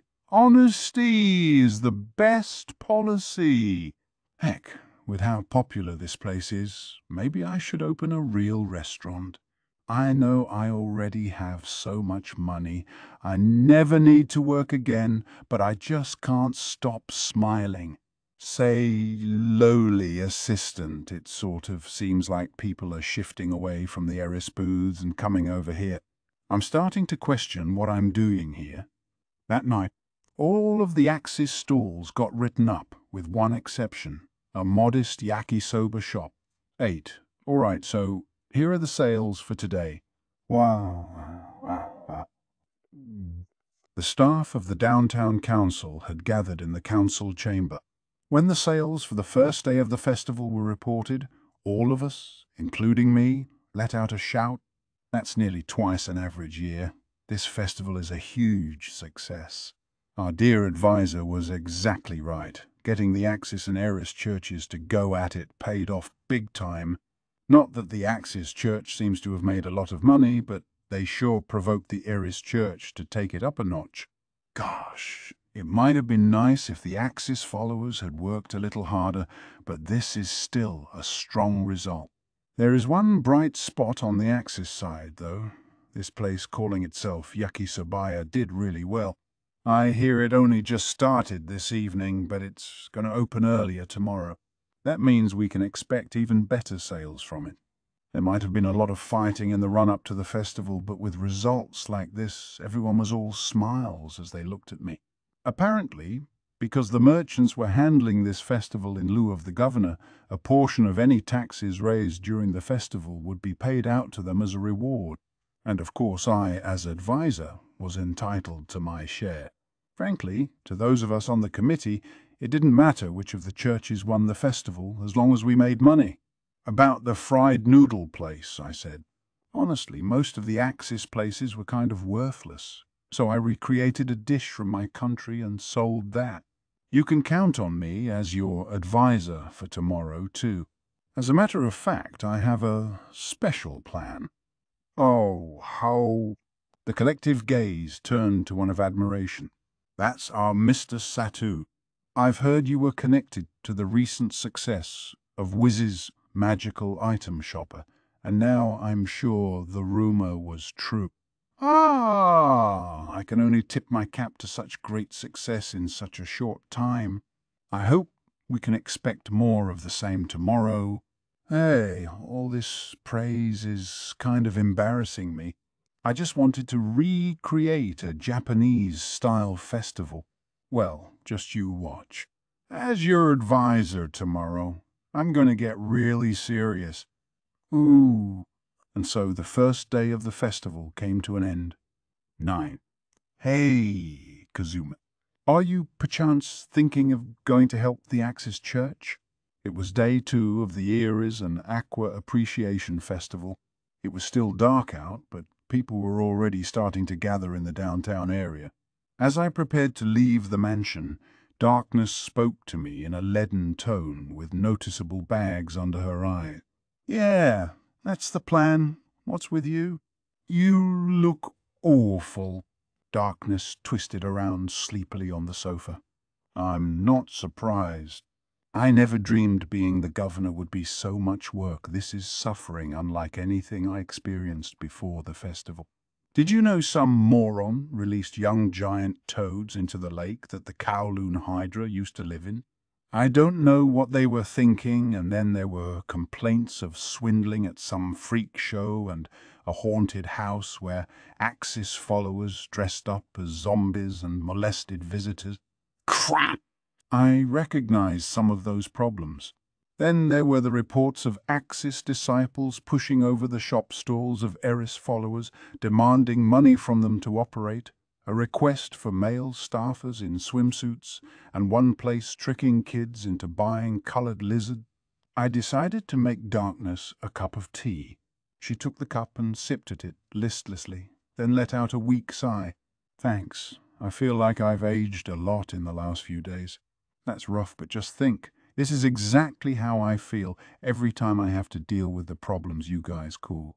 I mean, granted, I have a sneaking suspicion I was somehow involved with most of the trouble you had yesterday, but I think you'll find today is a lot easier. Hang in there a little longer. Darkness must really have been feeling beat down, because her eyes started to brim at my show of comfort. Thank you so much. At least you understand me. On reflection, I see now how much trouble I've always caused you. Wait a second. What was that last thing, you? But I didn't have time to listen to the rest of whatever Darkness was saying. I had an Axis church to energize. When I arrived at the Axis church area, I found a huge crowd, but for totally different reasons than yesterday. Welcome, one and all. Get your yakisoba right here. Festival food from a faraway land. Wild octopus, caught in the forest and grilled for you. Thick, chopped and crunchy. Shaved ice here. Delicious shaved ice. We have strawberry, lemon, pineapple, red bean and gelatinous slime flavors. Okay, so there were some subtle differences, but what I saw before me looked almost exactly like a festival in Japan. Aqua was quick to find me and rushed over, clutching an ice bucket. Oh, Kazuma, you're late. Just look at this crowd. The ice you made in the afternoon is all gone. I'll produce some water, so hurry up and freeze it. The various stalls look just like what you would find in Japan. All right, maybe not just like them, but if they were a little weird in some ways, they were also definitely popular. Excellent. I smell big sales today, and that meant more money for me, the advisor. Looks like you're in high spirits today. If you acted like this all the time, you'd have way more followers. Isn't it nice to make people happy? I grinned at Aqua as I used freeze to produce ice. Aqua, for her part, was smiling in a way I rarely saw from her. Yes, and it's all thanks to you, Kazuma. Look how my dear Axis followers are smiling. She spoke with an earnestness I hadn't expected. Kazuma, Kazuma, I'm so glad we were able to have this festival. Thank you for helping the Axis Church. Then she gave me an innocent smile.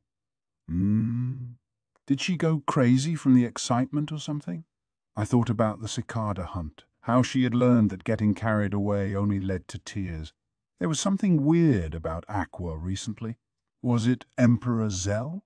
Had having a child forced her to grow up? Doubtful. She liked to go around calling that thing her kid, but all she had done was incubate an egg. Still, as someone who stood to benefit financially from the success of this festival, I felt kind of conflicted to receive such sincere gratitude. Changing the subject, I said, "Say, you guys must be making out like bandits from all this popularity, huh? This would be a great opportunity to use the profits to build a cozy little Axis church building, don't you think? Honestly, we're not making all that much money. Remember what you said yesterday, Kazuma. A human doing a little honest work is making all the money? No rip-offs needed. Honesty is the best policy. We decided to take that to heart, and our business model today is to sell a lot of stuff at small profits. And the festival committee asked us to contribute some money this year since we're participating and all. So when all's said and done, we're actually still in the red. Honest to God, what has happened to this woman? When did she get so intelligent? So it turned out the Axis Church still wasn't making a profit. It was then that I remembered it had been my idea to have both churches contribute money to the festival. Yeah. But, keep selling and you'll be in the black in no time? I mean, look how popular you are. Actually, I'm surprised a church as poor as yours was able to come up with the money to participate in this festival in the first place. I paid for that out of pocket. Don't you remember the bounty we got for beating the Hydra? Between that and what was in my piggy bank, I made it work somehow. I wanted to build Emperor Zell a gorgeous dragon house, but I guess that can wait. Oh, really? What's wrong? If you're not feeling well, I can cast heal on you. You've been working so hard lately, Kazuma, my friend. Yeah, just hold still. I'll whip up an especially powerful one just for you. Then she smiled and healed me with all her strength. I was back in the council chamber, the second day of the festival safely concluded. Talking to Aqua had opened my eyes. She just genuinely wanted to enjoy the celebration. Compared with that, what did I want? To put salesgirls in swimsuits, to indulge my own lust, to pit two churches against each other to make myself a little cash. I made up my mind. I would tell Aqua everything that had gone on and apologize to everyone, quit my job as advisor, and enjoy the festival myself, starting tomorrow. Yeah, tomorrow was the third day of the festival when the fireworks display was planned. I would check it out with Megumin, lend an ear to the gripes of the long-suffering darkness, and have a drink of wine with Aqua. That was what was going through my mind as I opened the door, ready to announce my resignation. Ah, we've been waiting for you, esteemed advisor. Take the seat of honor, sir. I entered the room and froze. The grinning committee members urged me to sit at the head of the table, but that wasn't what got my attention. My gaze was fixed on the other people in the room. Good evening, honored regular. The council members have just been telling us how hard you've been working. Thank you for your patronage, honored customer. We heard it was you who got the okay for people to dress up as succubi during this festival. Yep, it was two of the succubi who ran my favorite shop. The president came up behind me where I stood frozen and gave me an encouraging squeeze of the shoulder as he sat me in a chair. What was going on here? What was this? This was dangerous. It was very dangerous. Specifically, what was dangerous was that the succubi weren't dressed the way they normally were. This had to be their real appearances. One older succubus and one lowly succubus, both dressed in sexy black bodysuits and wearing a luring smile. I still couldn't tear my eyes away from them as the president whispered to me, I see you've met them before. These people run a small cafe here in town. As merchants in the downtown district, they supplied some of the salesgirls in swimsuits for the festival, and it seems they want to thank our advisor personally for getting them permission to dress that way. That would actually be kind of a problem. After all, I'd just come in to say I was quitting as advisor. I'd seen how hard Aqua was working. I had to be decisive. If I entertained this meeting, I would just get carried away again. Be strong, Kazuma Satou. Are you so easily swayed? Even when you're being thanked by sexy succubi. A festival calls for a drink, so let the two of us serve you. You won't be going home tonight. You're one of our best customers, and we want to take good care of you. I grabbed a cup sitting nearby and let the older succubus, who had worked her way over to me, pour me a drink. Then the president raised his glass. To the health of our honored advisor and to our continued sales, let's have a toast from our advisor as well. I stood up, sandwiched between the two succubi, and proclaimed, May we all have great happiness and even greater profits. Cheers, cheers. Chapter 4. May there be shining flowers in the sky tonight. 1. The third day of the festival. I was asleep on my bed in my room when Megumin, wearing a dress and looking annoyed, said, "You come home at dawn, and now you sleep so late. Come on, we are supposed to see the fireworks together today. Hurry up and get changed." I drank too much yesterday. This world doesn't have a legal drinking age, so I'm sorry to say I've become rather acquainted with the taste of alcohol since coming here.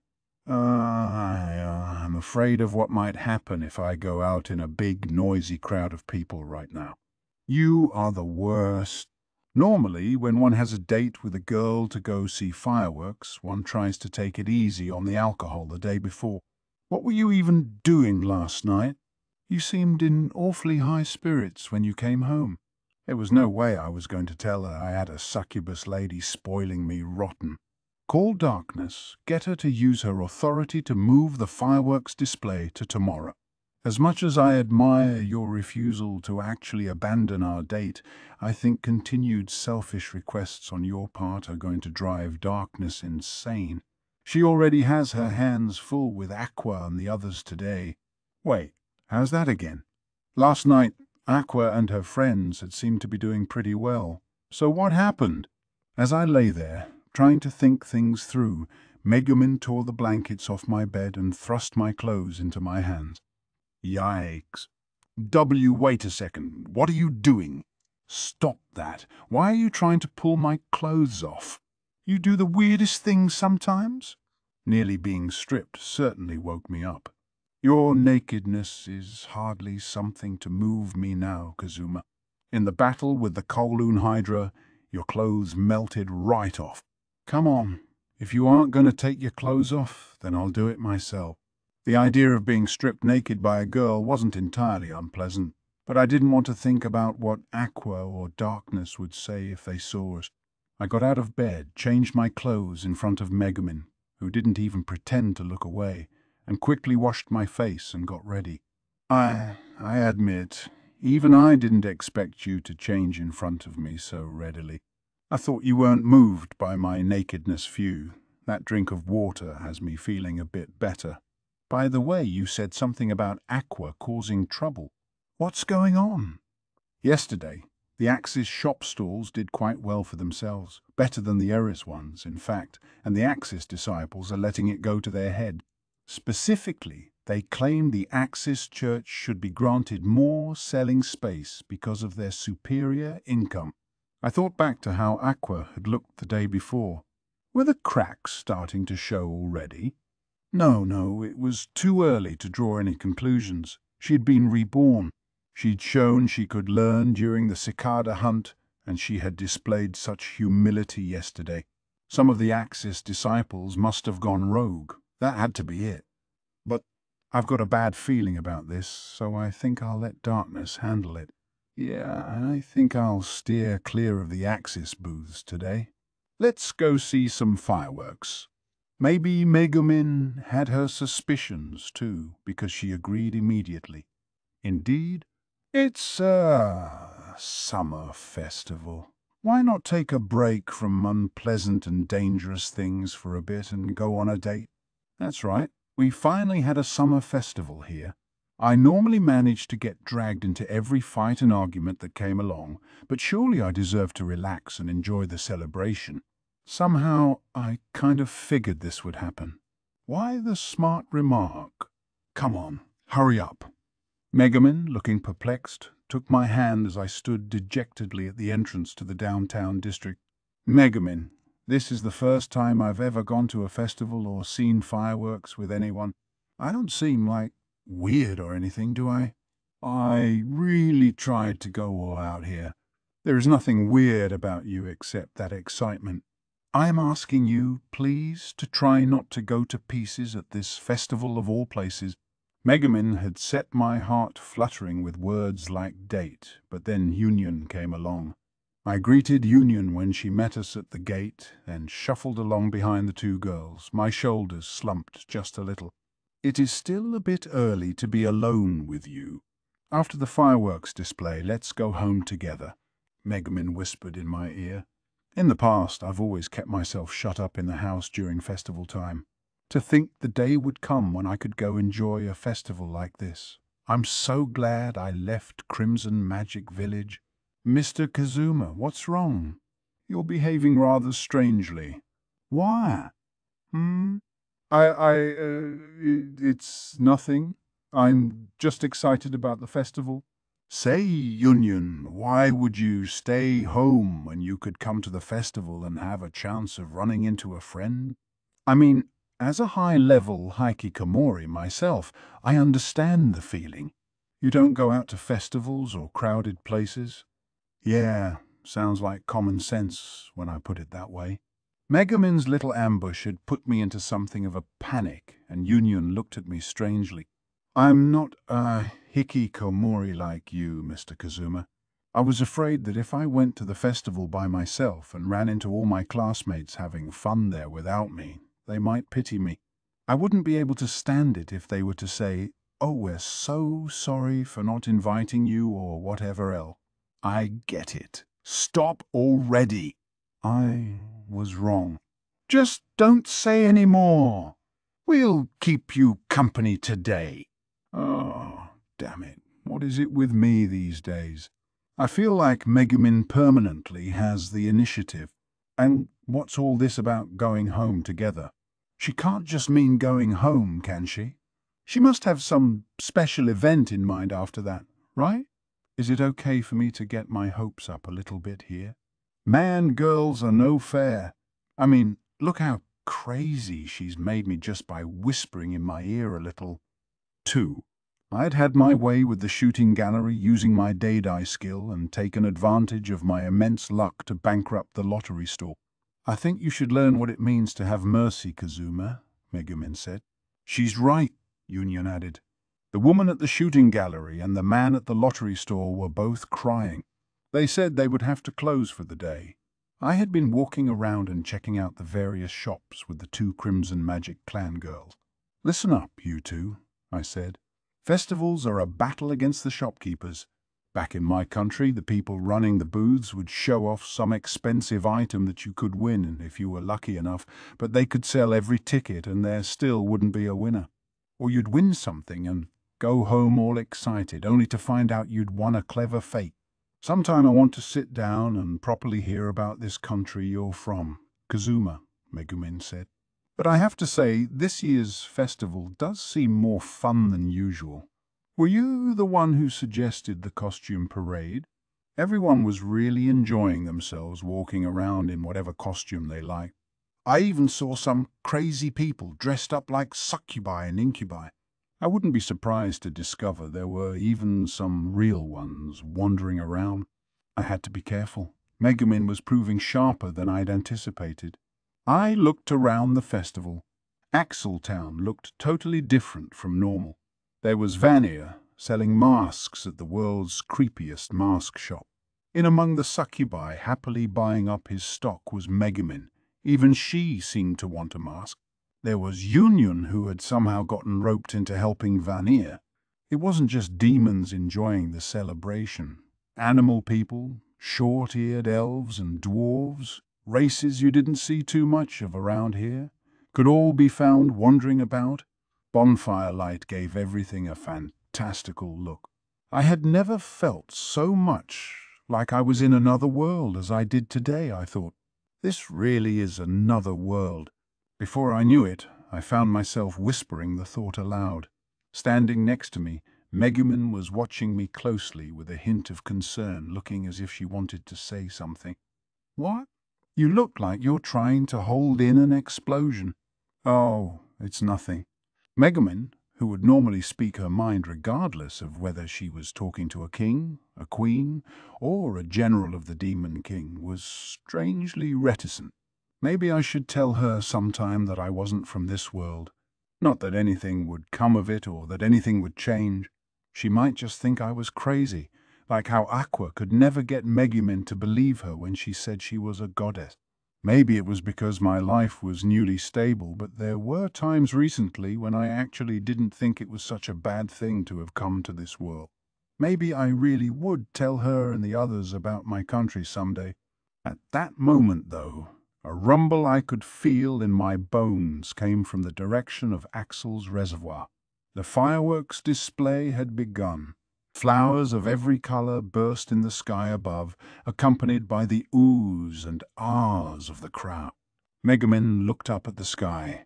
In what might have been an effort to shake the solemn atmosphere between us, she squeezed my hand gently.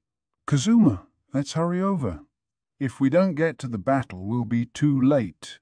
Her tender words perfectly suited the mood of, "Wait, battle. Hey, stop, don't pull. We can see the fireworks just fine from here." "What are you talking about?" "We're adventurers, aren't we?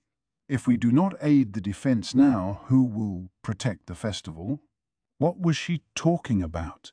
I was about to ask her when I saw the other adventurers in the area and stopped. Everyone who looked remotely like a magic user was dashing over. Even Union, who had been there just a moment ago.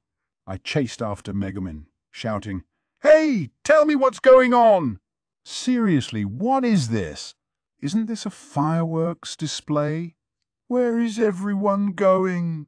"It's the bugs." It wasn't Megumin, but Union who answered, running ahead of us. "The bugs. What about them?" "We build a bunch of bonfires during the festival, and they attract some insects." "So what?" Megumin replied. "This happens every year. That's why they post that quest for the extermination of the insects. At night, the bugs from the nearby forest and plains are lured to the town by the firelight. They circle around overhead looking for any chance to attack. That's what the fireworks display is for. We let off blasts and explosions right in the middle of them." Come again?" "Mr. Kazuma, I don't know what fireworks were for where you come from, but in our country, fireworks displays are a signal to go to war against encroaching insects. This stupid, stupid world. 3. I can't believe this. After all that, let's be together and whispering sweetly in my ear." Megumin was the first one in the moment the fireworks started. Then, if you can believe it, the police stopped her from trying to set off a huge explosion right in the middle of town, and that meant she was dragged off to the station. I knew she wasn't the most romantic person in the world, but you could take spoiling the mood too far. The summer festival, the vibe in the air had really gotten my hopes up. I wanted my poor feelings back. After aiding in the defense against the bugs, I went back home, alone, and slunk off to my room. But I couldn't just mope forever.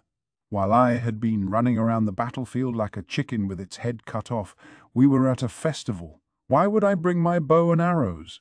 Pris found me and we made a snap decision. I dressed all in black and donned the weird mask. I put the magic item I had bought just for this purpose in my backpack, and then everything was ready. That's right, we were going to get our revenge on that nasty suit of armor. Tonight, I was bringing a magical item that would help us against the shouting suit. It was so late at night that it was practically the next day. Aqua still wasn't home. Maybe she was out having fun at the festival, and I expected Darkness would soon be asleep. My route to the meeting point with Chris went not through the front door but out the window of my own room. It would be trouble if anyone in the mansion happened to spot me sneaking around in black pajamas and a mask. Darkness would recognize me, and if she, or especially Aqua, found me, they would know immediately what I was going to do. All right, go time. I lowered a rope out my window and was about to climb down it when, "Kazuma, your light is on. Are you still up?" I quickly pulled the rope back inside and shut the window. Yeah, I'm up, but I'm just about to go to sleep," I said, stashing the rope as quickly as I could and making sure the door was locked. If she saw me in this get-up, she would certainly ask where I was going. "Okay, I know it's late, but do you have a moment?" Frankly, no, I didn't, but Darkness somehow sounded different from usual. "Yeah, fine. Just give me a second. I'm not presentable." "Ha! Sure, okay. Sorry, I caught you at a bad time." Why did she sound a little panicked? I hurried to change my clothes. Then I stuffed the mask and my backpack into the closet. Sorry to keep you waiting. Sure. No. Hey, weren't you getting your clothes on? I won't ask what you were doing in there, but you could at least stop breathing hard. Darkness couldn't quite bring herself to look at me as I stood there panting. Oops, I was in just my underpants. Hey, wait a second. Hold on. I wasn't doing anything like weird in here. Don't get the wrong idea. Fine, sure. Believe me, I won't, so just put on some clothes. And for the record, if you're going to do that, at least wash your hands. That's exactly the wrong idea I was talking about. I wanted to clear up the misunderstanding, but I didn't have the time. Forget it. What do you want? You know, if you hang around outside my room dressed like that, Aqua's going to start spreading nasty rumors about you. Darkness was wearing a thin negligee that left me unsure what to do with my eyes.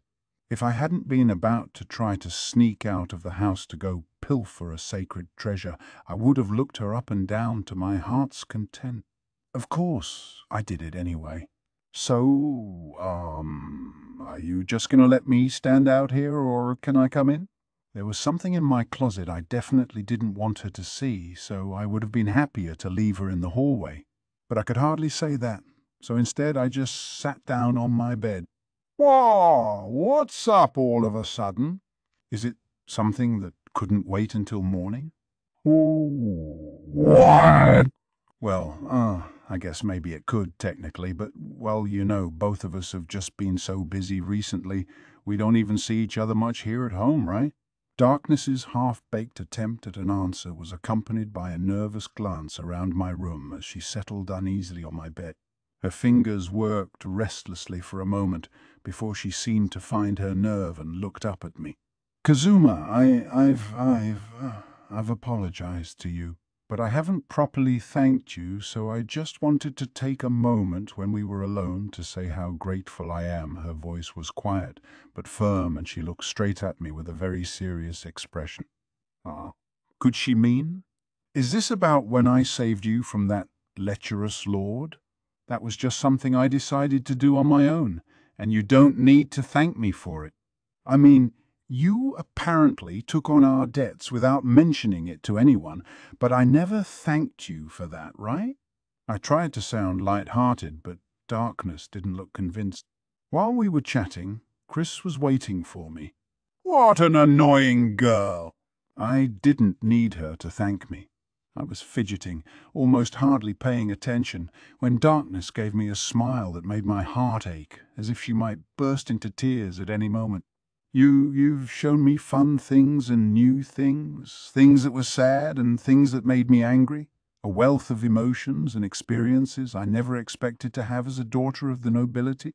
If I'd never met you, I would never have travelled around with this party, never have gone on such amazing adventure. The year since we met has been the most fun and the happiest time of my life. She was practically whispering. As I sat there completely lost for what to say, Darkness took my hand in both of hers. So, please let me thank you. Not just for saving me from Aldup's clutches. Thank you for staying friends with a girl who everyone else starts avoiding as soon as they find out who she really is. I love living here with you and the others.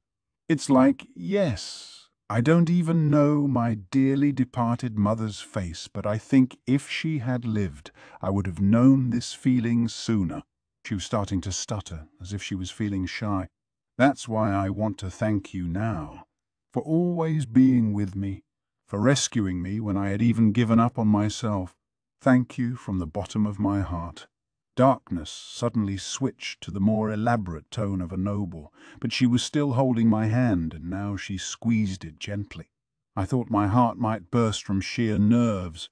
What was going on here? Why had this love event come on so suddenly?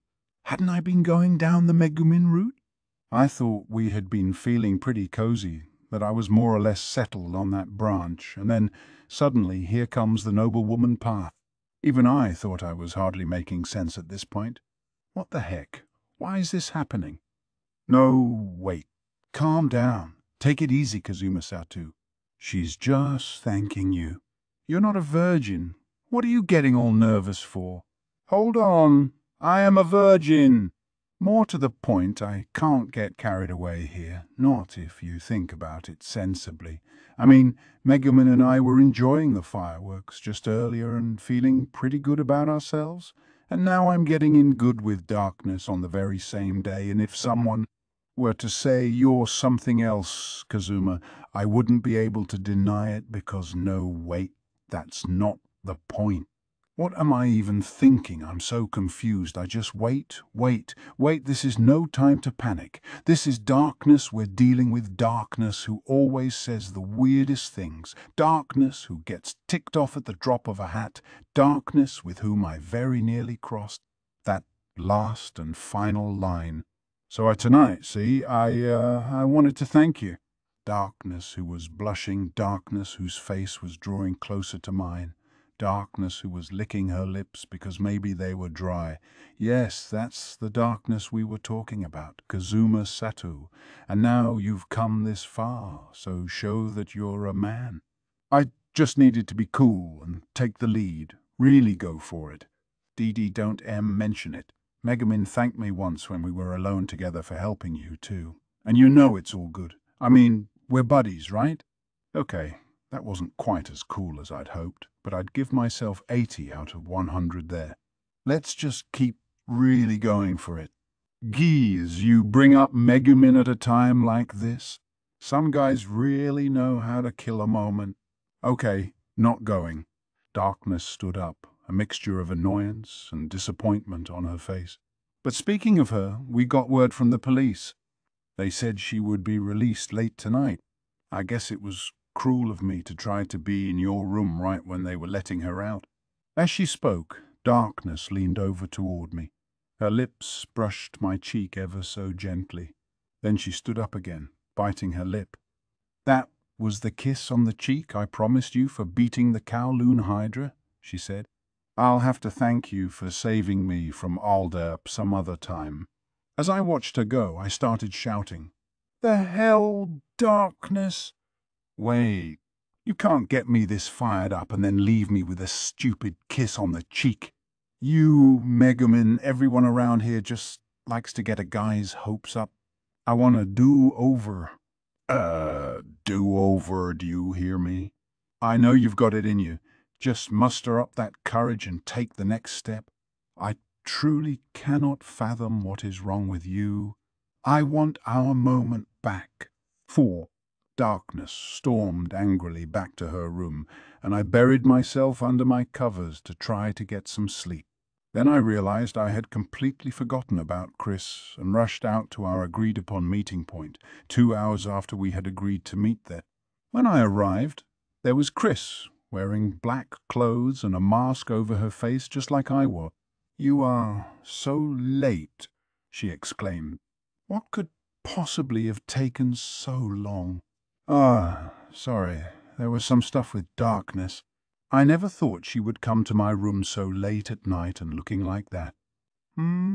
Chris went from angry to stiff. Jay, just wait a second. You won't make me forget about being upset that easily. You're playing this up, but I'm sure nothing serious happened, right? I mean, I guess not. Darkness just suddenly kissed me is all. Gah. Chris gasped, shattering her facade of detached cool, her face frozen in shock. I didn't think a goddess was ever supposed to look that way. As amusing as I find that face, we're running out of time, I said. I don't know if it's because of what happened, but physically I'm feeling pretty good tonight. Wow. Hey, hold on. How can you get kissed and still be so calm? You were joking, weren't you? Come on, you were pretending, right? Chris was really bent on this for some reason. No, it's true. You can ask Darkness. Ask her, is it true that you came to Kazuma's room in the middle of the night and suddenly kissed him? I wonder what's been going on anyway. Just the other day, Megumin was talking about how she, likes me. In fact, today she said we should go home together after the fireworks display. Not that we got to, thanks to her spoiling that moment. What do I do, Chief? I might take my next step into adulthood during the festival. What? Seriously? Come to think of it, you did mention something the other day about how you were feeling pretty good about things with Megumin and how darkness seemed to be noticing you too. Wait just a second. Do you have a love triangle on your hands here? Chris clapped her hands over her mouth, then looked at me with undisguised interest. Oh, wow, when did darkness get so bold? Wait a second. Did you say Megumin likes you too? So, what are you going to do? Who are you going to choose? Hey, don't rush me. I don't exactly have this figured out myself yet. This sort of thing happens all the time in manga and novels in Japan.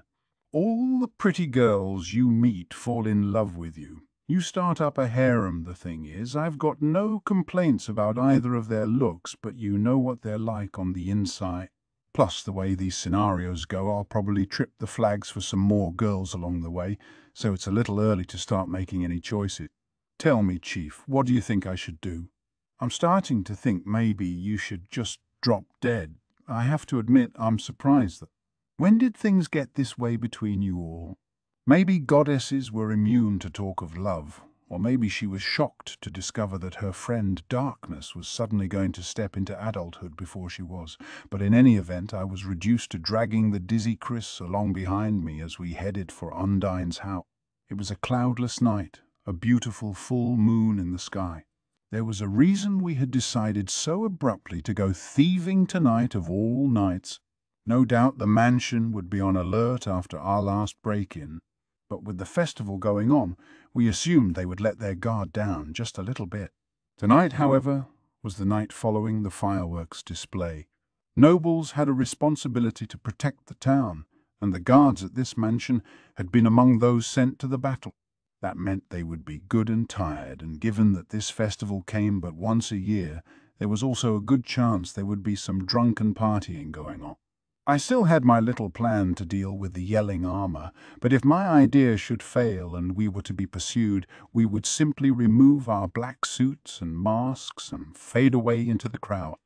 When we finally got to Undine's house, we found that the back entrance through which we'd snuck last time was completely blocked off, and the only other way in, the front gate, was watched by 2 guards. Chris told me that ever since our attempted heist, the gate had been watched all night, every night. We were observing the mansion from a distance and discussing our options. So what do we do now, lowly assistant?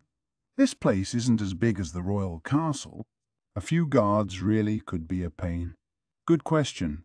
I'd like to distract them and sneak in if possible. Are you two, by any chance, members of the Silverhead Thief Brigade? The voice was very sudden and very right behind us. I sucked in a breath and turned around. PPP, pleased to meet you, the newcomer said. Although we aren't really meeting at all, at least not for the first time. I encountered you at the Royal Castle once. I suppose you could call me a fan of yours. I'm the arch-wizard Megumin. I'd thought the police had detained her, but there was Megumin in the flesh. For the life of me, I couldn't tell you how this happened. Wow, we're famous already.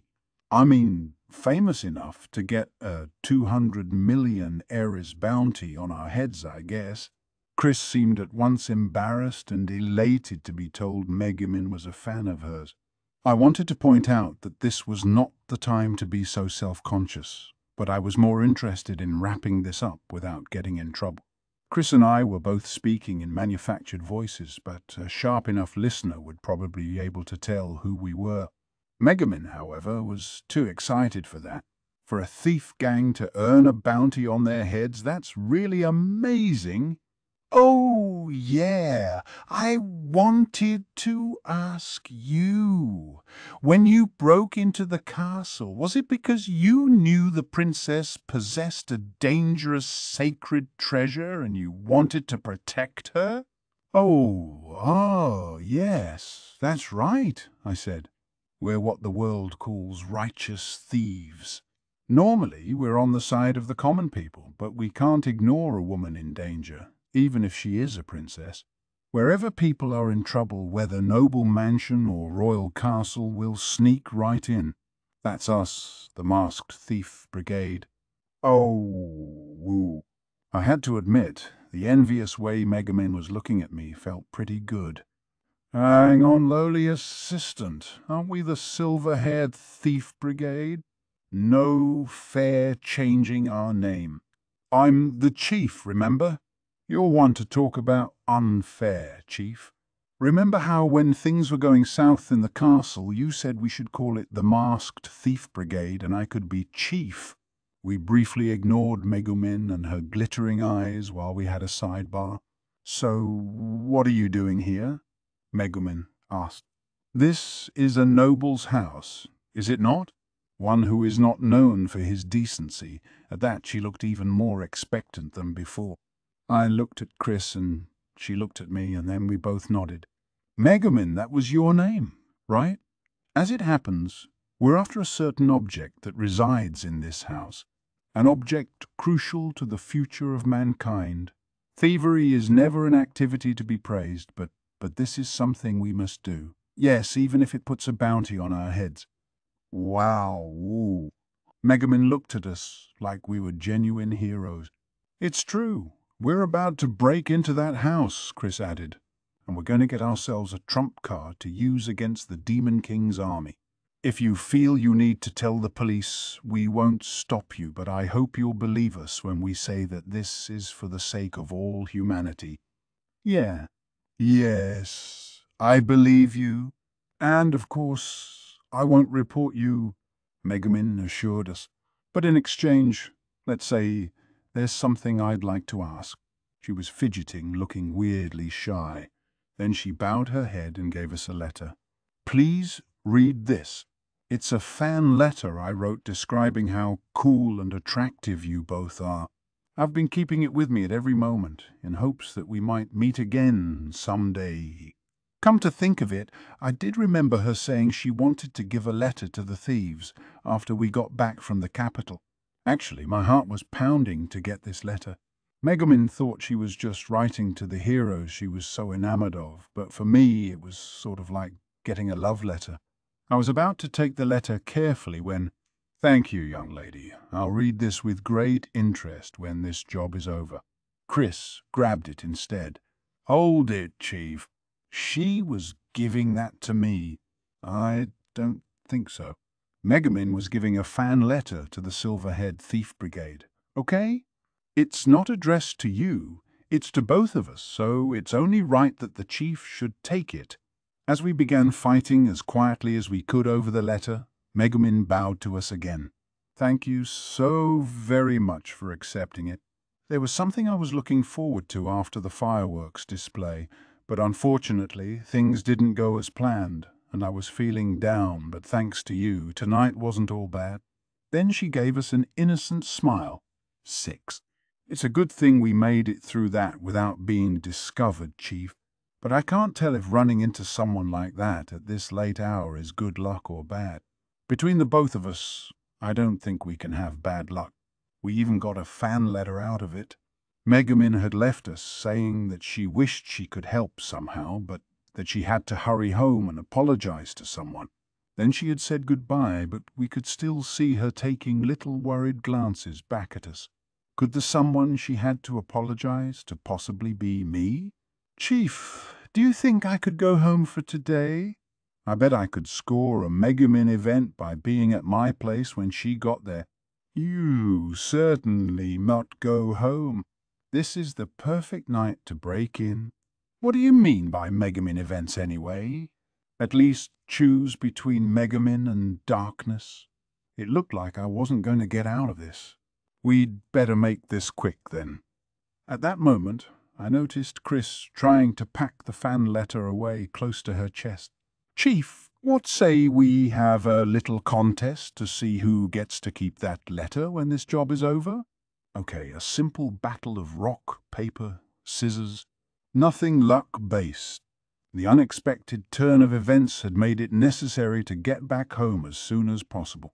I wanted to wrap this up pronto. Let's overpower the guards here, I said. I feel like I'm at the top of my game tonight. 2 guards? No sweat. I'll wipe 'em out in the blink of an eye. Maybe it was my improving standing with darkness and Megumin that inspired such boldness in me. "What are you, a monster?" Chris asked. "I remember you were the same way when we were breaking into the royal castle, all excited. The wee hours of the night seemed to really invigorate you somehow. If that's what you think, then pretty much every NEET in Japan is a monster. We want to get as close as we can without being noticed, so activate your ambush skill, Chief. It's a full moon tonight, and they keep bonfires burning throughout the festival, so it's plenty bright. We'll have to be extra careful." Chris and I used our ambush skills as we slid along the wall like ninjas, closing in on the guards. The 2 men were chatting amicably, without a hint of concern. If we could get the drop on them, everything would proceed as planned. Trying to judge my timing, I listened in on what they were saying. "Man, this year's festival has been the best. It's been really exciting, and you've got the Axis Church and everything. And those sales girls in swimsuits. That was a stroke of genius. The succubus cosplay thing is a big part of it too. I saw the most incredible chicks, man. I'm just loving this festival. Hey, did you hear? I guess this year they've got somebody orchestrating the entire event." "Oh, could that be yours? Truly?" The fact that even soldiers were talking about this stuff meant I had really done a good job. "I think I know who you mean. You're talking about that guy who came up with the devious idea to pit the Eris and Axis churches against each other and let them juice up the whole festival, right?" "Yeah, that's the one. Getting the Axis church involved, the succubus cosplay, the swimsuits, he thought of all of it. I think his name was—" I jumped from the shadows.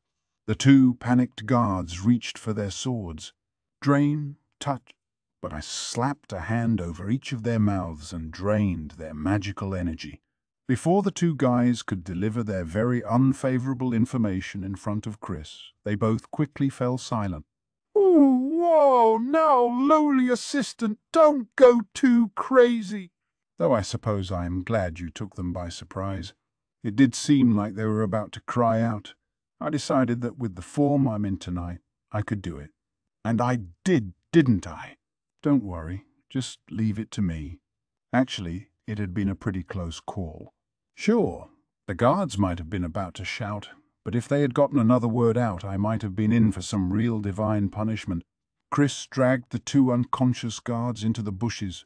I'm glad it turned out well, but be careful next time, okay?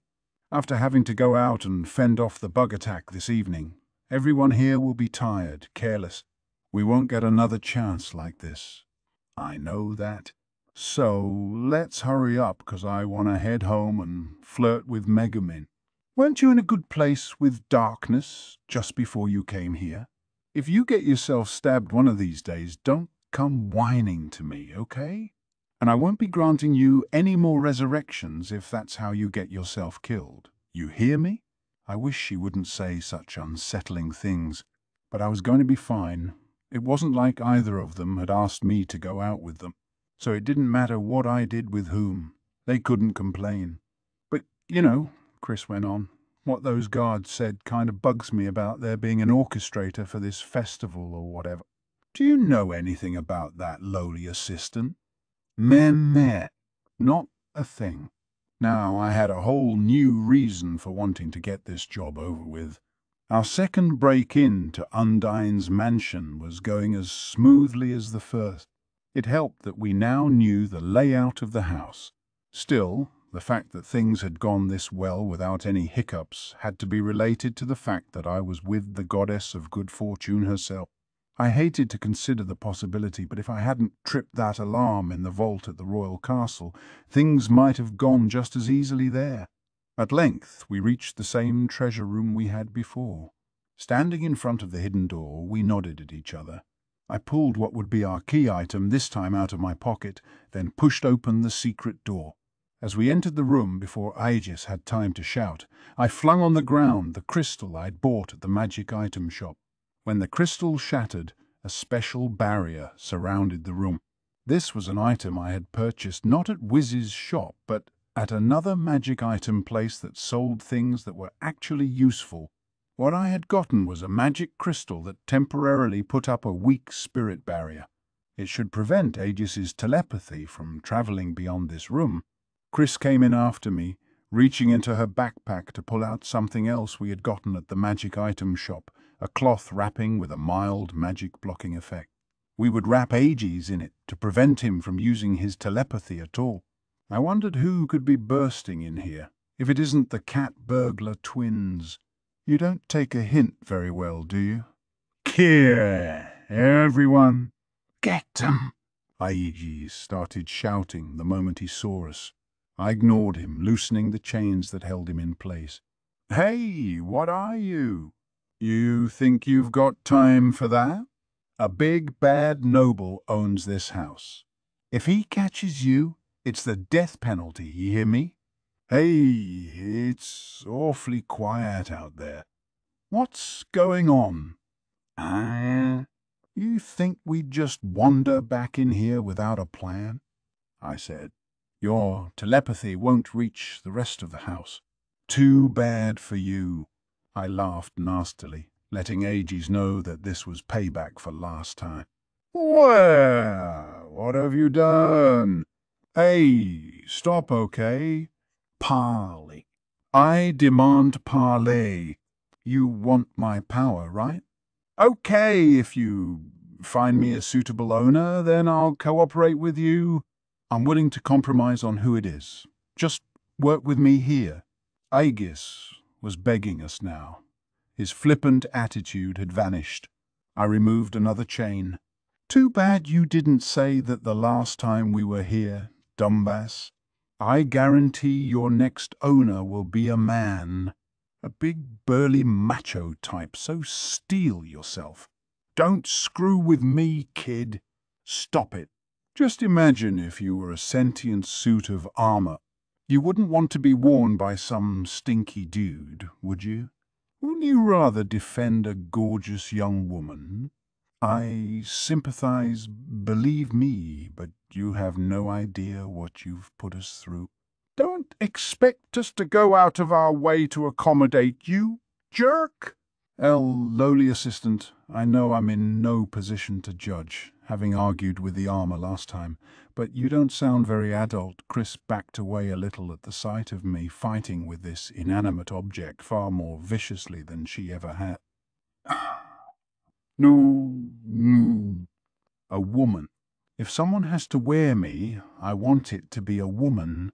I don't care if she's a black-haired beauty or a golden-locked lowly or a sexy redhead. Any of them would be fine as long as she was female. Don't you understand? Whoever wears me gets all sweaty in battle, and who wants that to be some guy? I had to admit I felt a twinge of empathy for the screeching Aegis. Covering the body of some filthy, clammy dude was a pretty unpleasant punishment, but give it up already, I said.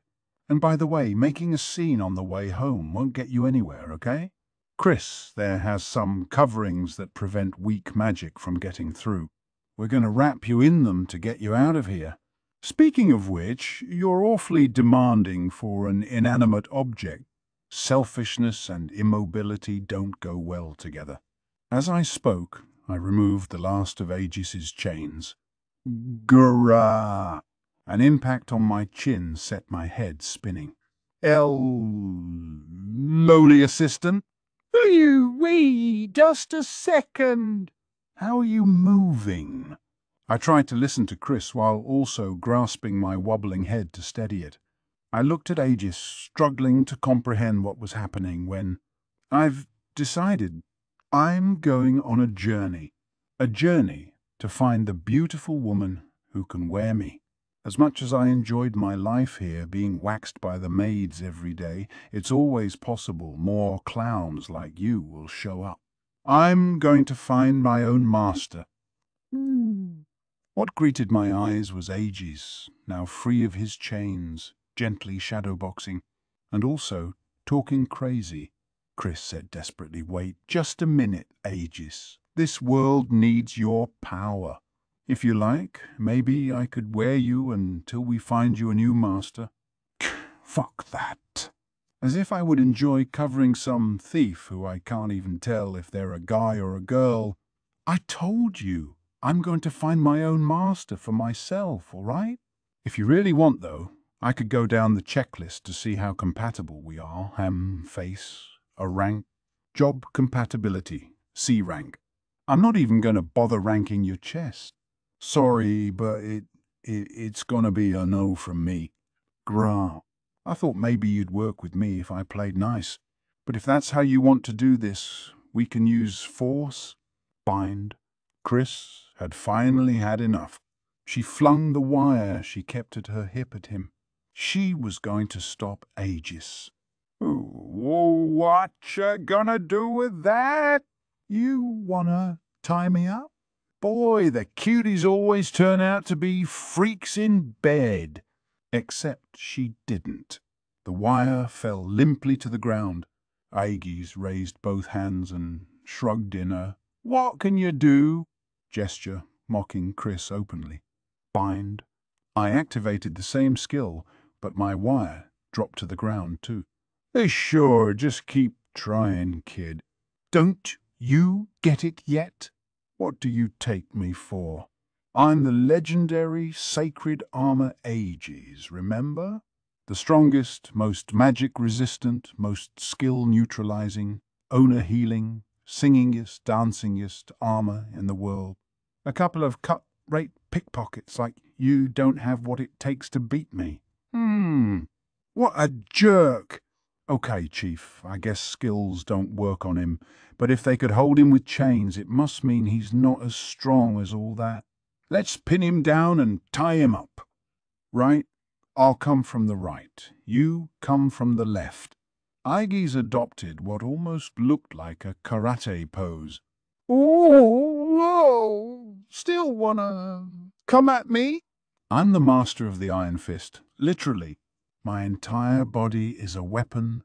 Does this guy ever shut up? I exclaim. I've never heard armor squeak so loud. Grah. Chris and I both jumped at Aegis at once, grabbing onto his torso. Okay, got him, Chris said. Chief, let's pull his arms clean off. Break him into pieces and stuff him in your backpack. If it looks like trouble, we could just leave the helmet here in this room. Hey, watch your mouth. My beautiful body doesn't have a single seam, so you can't break it apart. My master has to say a magic phrase when they put me on. If you want to carry me out of here, maybe wearing me would be the fastest way. The phrase is, I'm gonna be an armored girl, tee-hee. Go ahead, say it. I'm gonna be an armored. Chief, there's no way that stupid phrase is the magic key. He's just tricking you.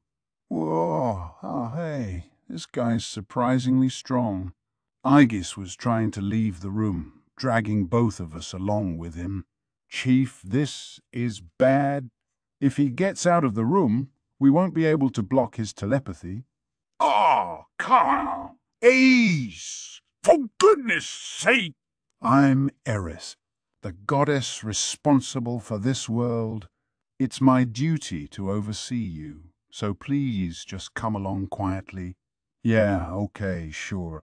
Pleased to meet you, what a shame. You've got such a cute face. But what's inside matters too. I'll try to keep that in mind as I look for my master. Excuse me. Chris was enraged, not to be recognized as a real goddess. Anyway, kids, it looks like this is where we say goodbye. If you want me so badly, sweetheart, first make yourself pretty enough to stop a man in his track. Work on that bust especially. I know there are some guys out there who say they go gargle over a flat chest, but if you ask me, that's loser talk. Grey. Chris clung to Aegis's arm, red up to her ears, but the armor just walked out the door, dragging us along behind. Hey, everyone here at House Undine. Yeah, the ones who couldn't even protect me, the world's greatest treasure. It's been nice hanging with our... Sorry I didn't get a chance to ask first, but I'm heading out to find my master. If you want me back, get a girl ready and make sure she's a hottie. That's when you'll see me again.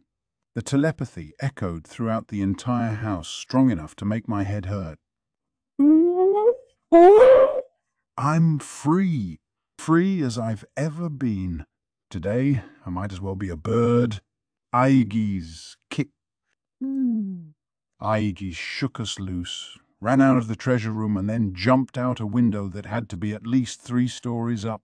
He had hardly finished jumping before lights started going on all over the house, and we heard shouting. The commotion he made had obviously woken up the household. Whoa! What's going on? Are there thieves again? That was Aegis's voice. Check the treasure room. Crap, they'd be coming this way. Last time, we had torn the curtain off the window across from the vault and used it as a rope to escape. But maybe, to stop the same thing from happening again, the curtain hadn't yet been replaced. Chief, we're in deep here. We're on the 3rd floor with no way out. I move that we tie your bind wire to that pillar and use it to climb down. You have a wire, too, lowly assistant. Maybe we should use yours. Mine is a super expensive special order wire. If they traced it, they could find me. Is that why you were so keen to get it back when you failed to bind Aegis? Well, mine's special order, too. Extra light. They'll find us for sure. Brace yourself, Chief. It's been a while since I got really serious, but I think now's the time. Then I steadied my breathing. It's not time to panic yet, Chris said. It's all right.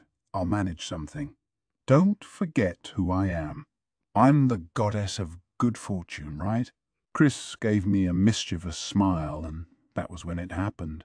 There was a flash from outside, and at the same time, every window in the Undine household shattered. Along with the tinkling of glass came a roar that echoed throughout the summer night, a sound any inhabitant of our town would recognize immediately. 7. This was all the fault of that obnoxious armor. Kazuma, come out! If you get out here right now, I can still let you off with a stern lecture. Darkness was kicking furiously at the other side of the door. How uncouth, young lady! If you wish to call yourself a young woman of the nobility, can you not conduct yourself with more restraint? I was leaning against the door as hard as I could, trying to prevent her from kicking it down. Sure, this is the one time you want to treat me like a noble. Kazuma, get out here and explain yourself. Otherwise, Chris here will have to take your share of the punishment all by herself. Lowly assistant, help me. I could hear Chris's voice on the other side of the door. But, sorry, Darkness, but that trick won't work on me.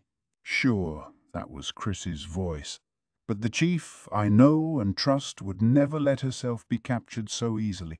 You had Aqua cast her party trick magic on you so you could imitate Chris's voice, didn't you? Don't underestimate my powers of deduction. That was you speaking just now.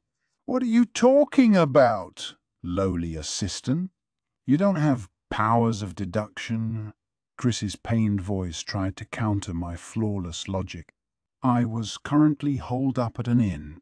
After Aegis's breakout, Chris and I had slipped past the household staff, all shaken by the explosion, and after being pursued around town, we had ducked into a random inn. Darkness's voice came again from beyond the door I was bracing myself against. Kazuma, you can come out now. It's just Chris and me, no police, nobody from Undine's house. Come on, your chief or whatever is in big trouble. Can you just leave her out here? I said only, do what you like. Traitor, Chris's voice exclaimed. Come on, Darkness, untie these ropes. I'll help you drag my lowly assistant out of there. Hey, are you really? 1 hour later, Darkness had kicked down my door and taken me captive. Now I sat, feet tucked under my behind, alongside Chris, whose upper body was bound with rope. So, tell me again why you did this. I told you before that if you would just explain what was going on, I could talk to people. Damn it all. The Undine household got a good look at both of you, so now every adventurer in town, and others besides, are looking high and low for you so they can claim your bounty. Darkness, who had given us a more or less fair hearing, was rubbing her temples as if she had a headache. Chris and I were both still tied up, so we had to use our chins to point at each other. I said we should ask you, Darkness, I said. Darkness can use her influence to get the armor for us, I said. But the chief here... Yeah, I admit you said that, lowly assistant. But Darkness, that noble, came into possession of the sacred treasure by illegal means, and he's not known for being a nice guy, and I was sure he would just play dumb if you asked him about it. And you were so busy being governor. Darkness heaved a very long, very deep sigh. However busy I was, I would have made time for you if it would have prevented you from committing a crime. And even if Undine did get the armor illegally, nobles have their ways. If you offer them enough compensation, the profit motive usually takes over. And that... Ow, ow, ow, ow. Darkness, stop. I'm sorry. I'll be sure to ask you next time before I steal something. Not stealing is always an option, you know. Darkness, furious, was pinning Chris's temples between her fists. Do you want to know what makes me angriest, though? She fixed me with a piercing glare. After what happened between you and me last night, you just wandered off to go thieving. That's hardest of all, to forgive. You could afford to act a little conflicted. Think about how you behaved after that and imagine how I suffered from humiliation. It's gonna break. You're gonna crack my skull? I'm sorry. I'm so sorry. I was wrong. But if you were going to be so embarrassed, you shouldn't have done something like that in the first place. You just kiss a guy and then stop halfway. I wasn't exactly feeling great either.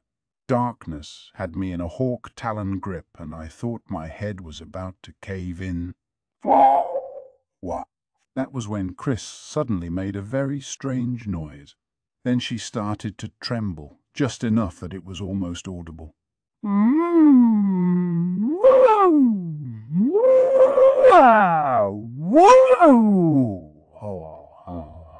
So, all that say you were saying last night. It really happened. Darkness did give you a kiss. Chris, I don't think that matters right now. Wait, Kazuma, you even told her about that. What else was I supposed to do? She wouldn't leave me alone about why I was late.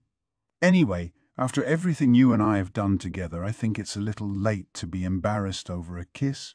You've even washed my back in the bath, and we've both seen each other naked. Hell, when I broke into your mansion, you were the one who suggested we become adults together. Kazuma, fine, I get it.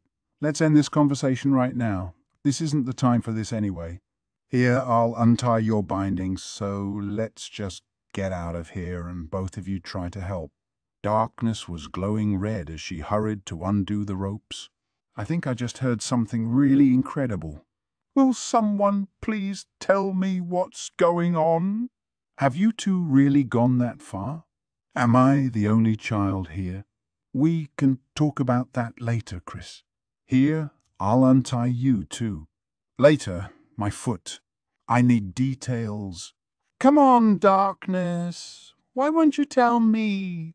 What happened to our friendship as women? I rubbed my wrists where the bindings had been as I observed the two girls, positions now thoroughly reversed. You don't give up, do you, Chris? I told you, it doesn't matter. Sheesh. You and Aqua and Megumin, why do all of you have to decide to cause trouble right when I'm the acting governor? Darkness, began rubbing her temples again. I said. You mean I'm not the only one? Aqua and Megumin did something too. Megumin is currently confined in a holding cell at the police station.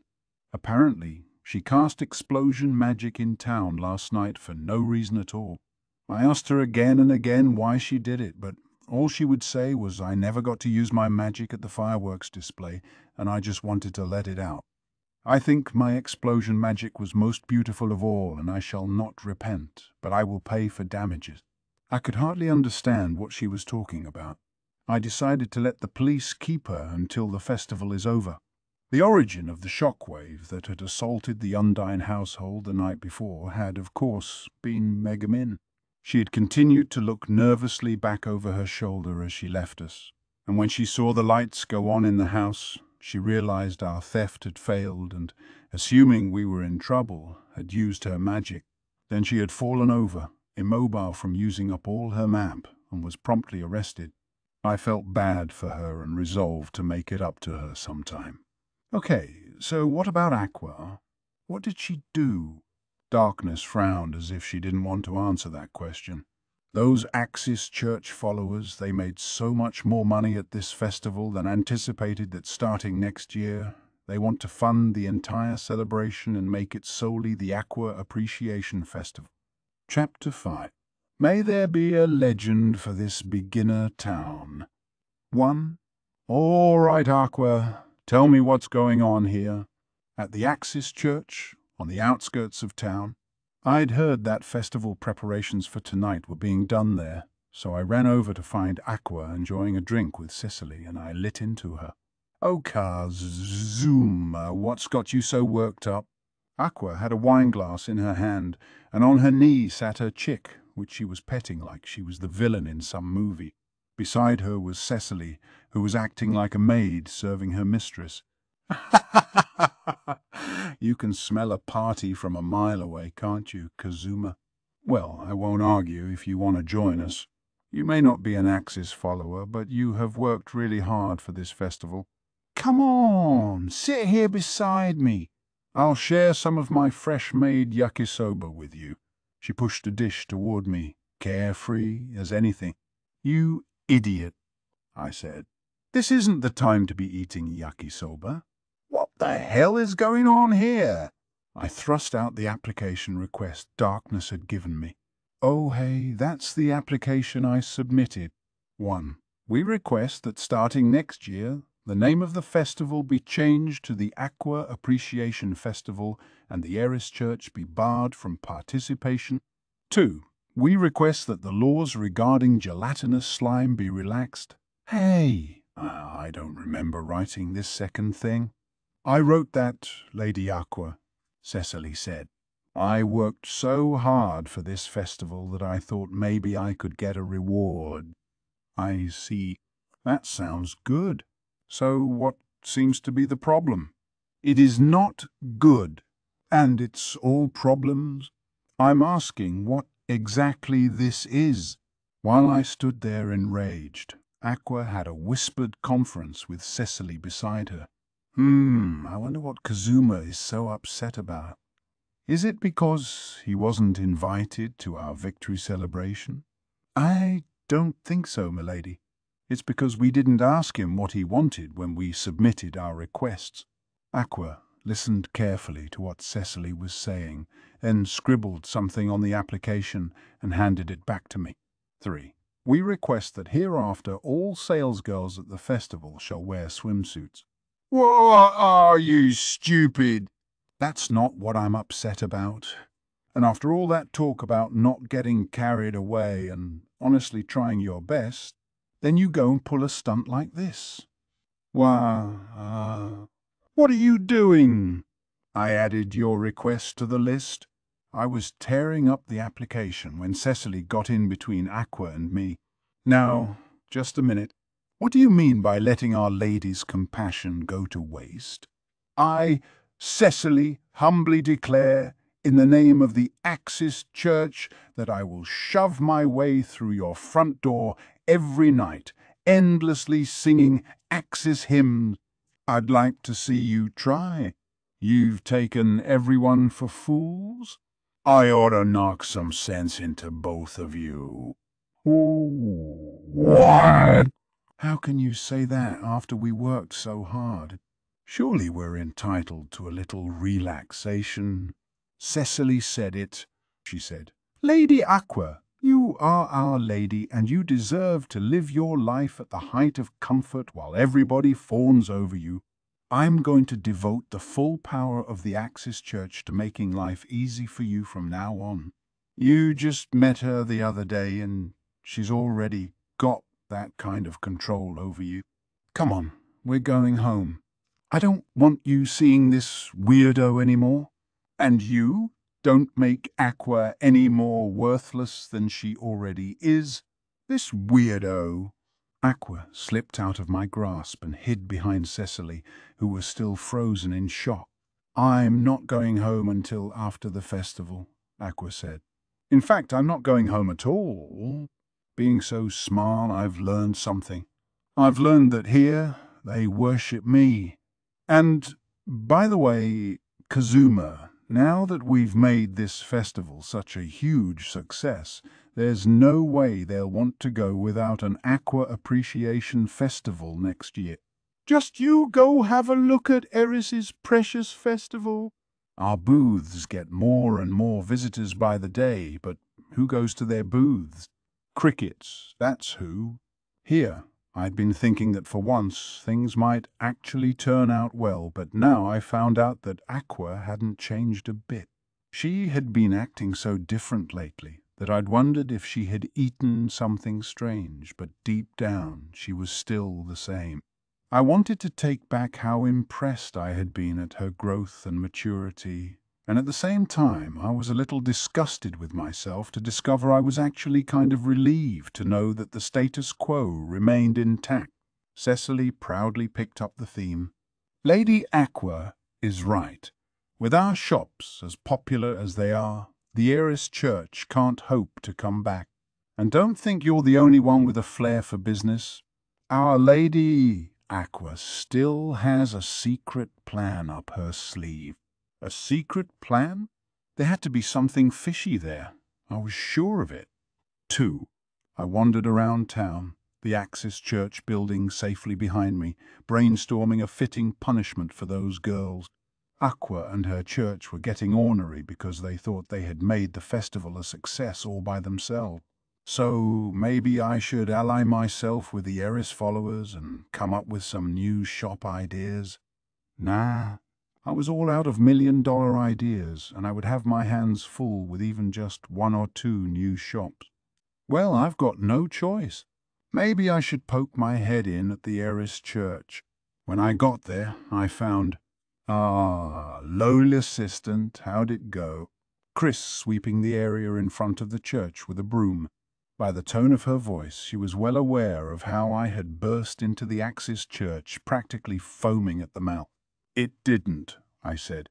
I couldn't even talk with them. They just don't learn unless they get burned. What should I do?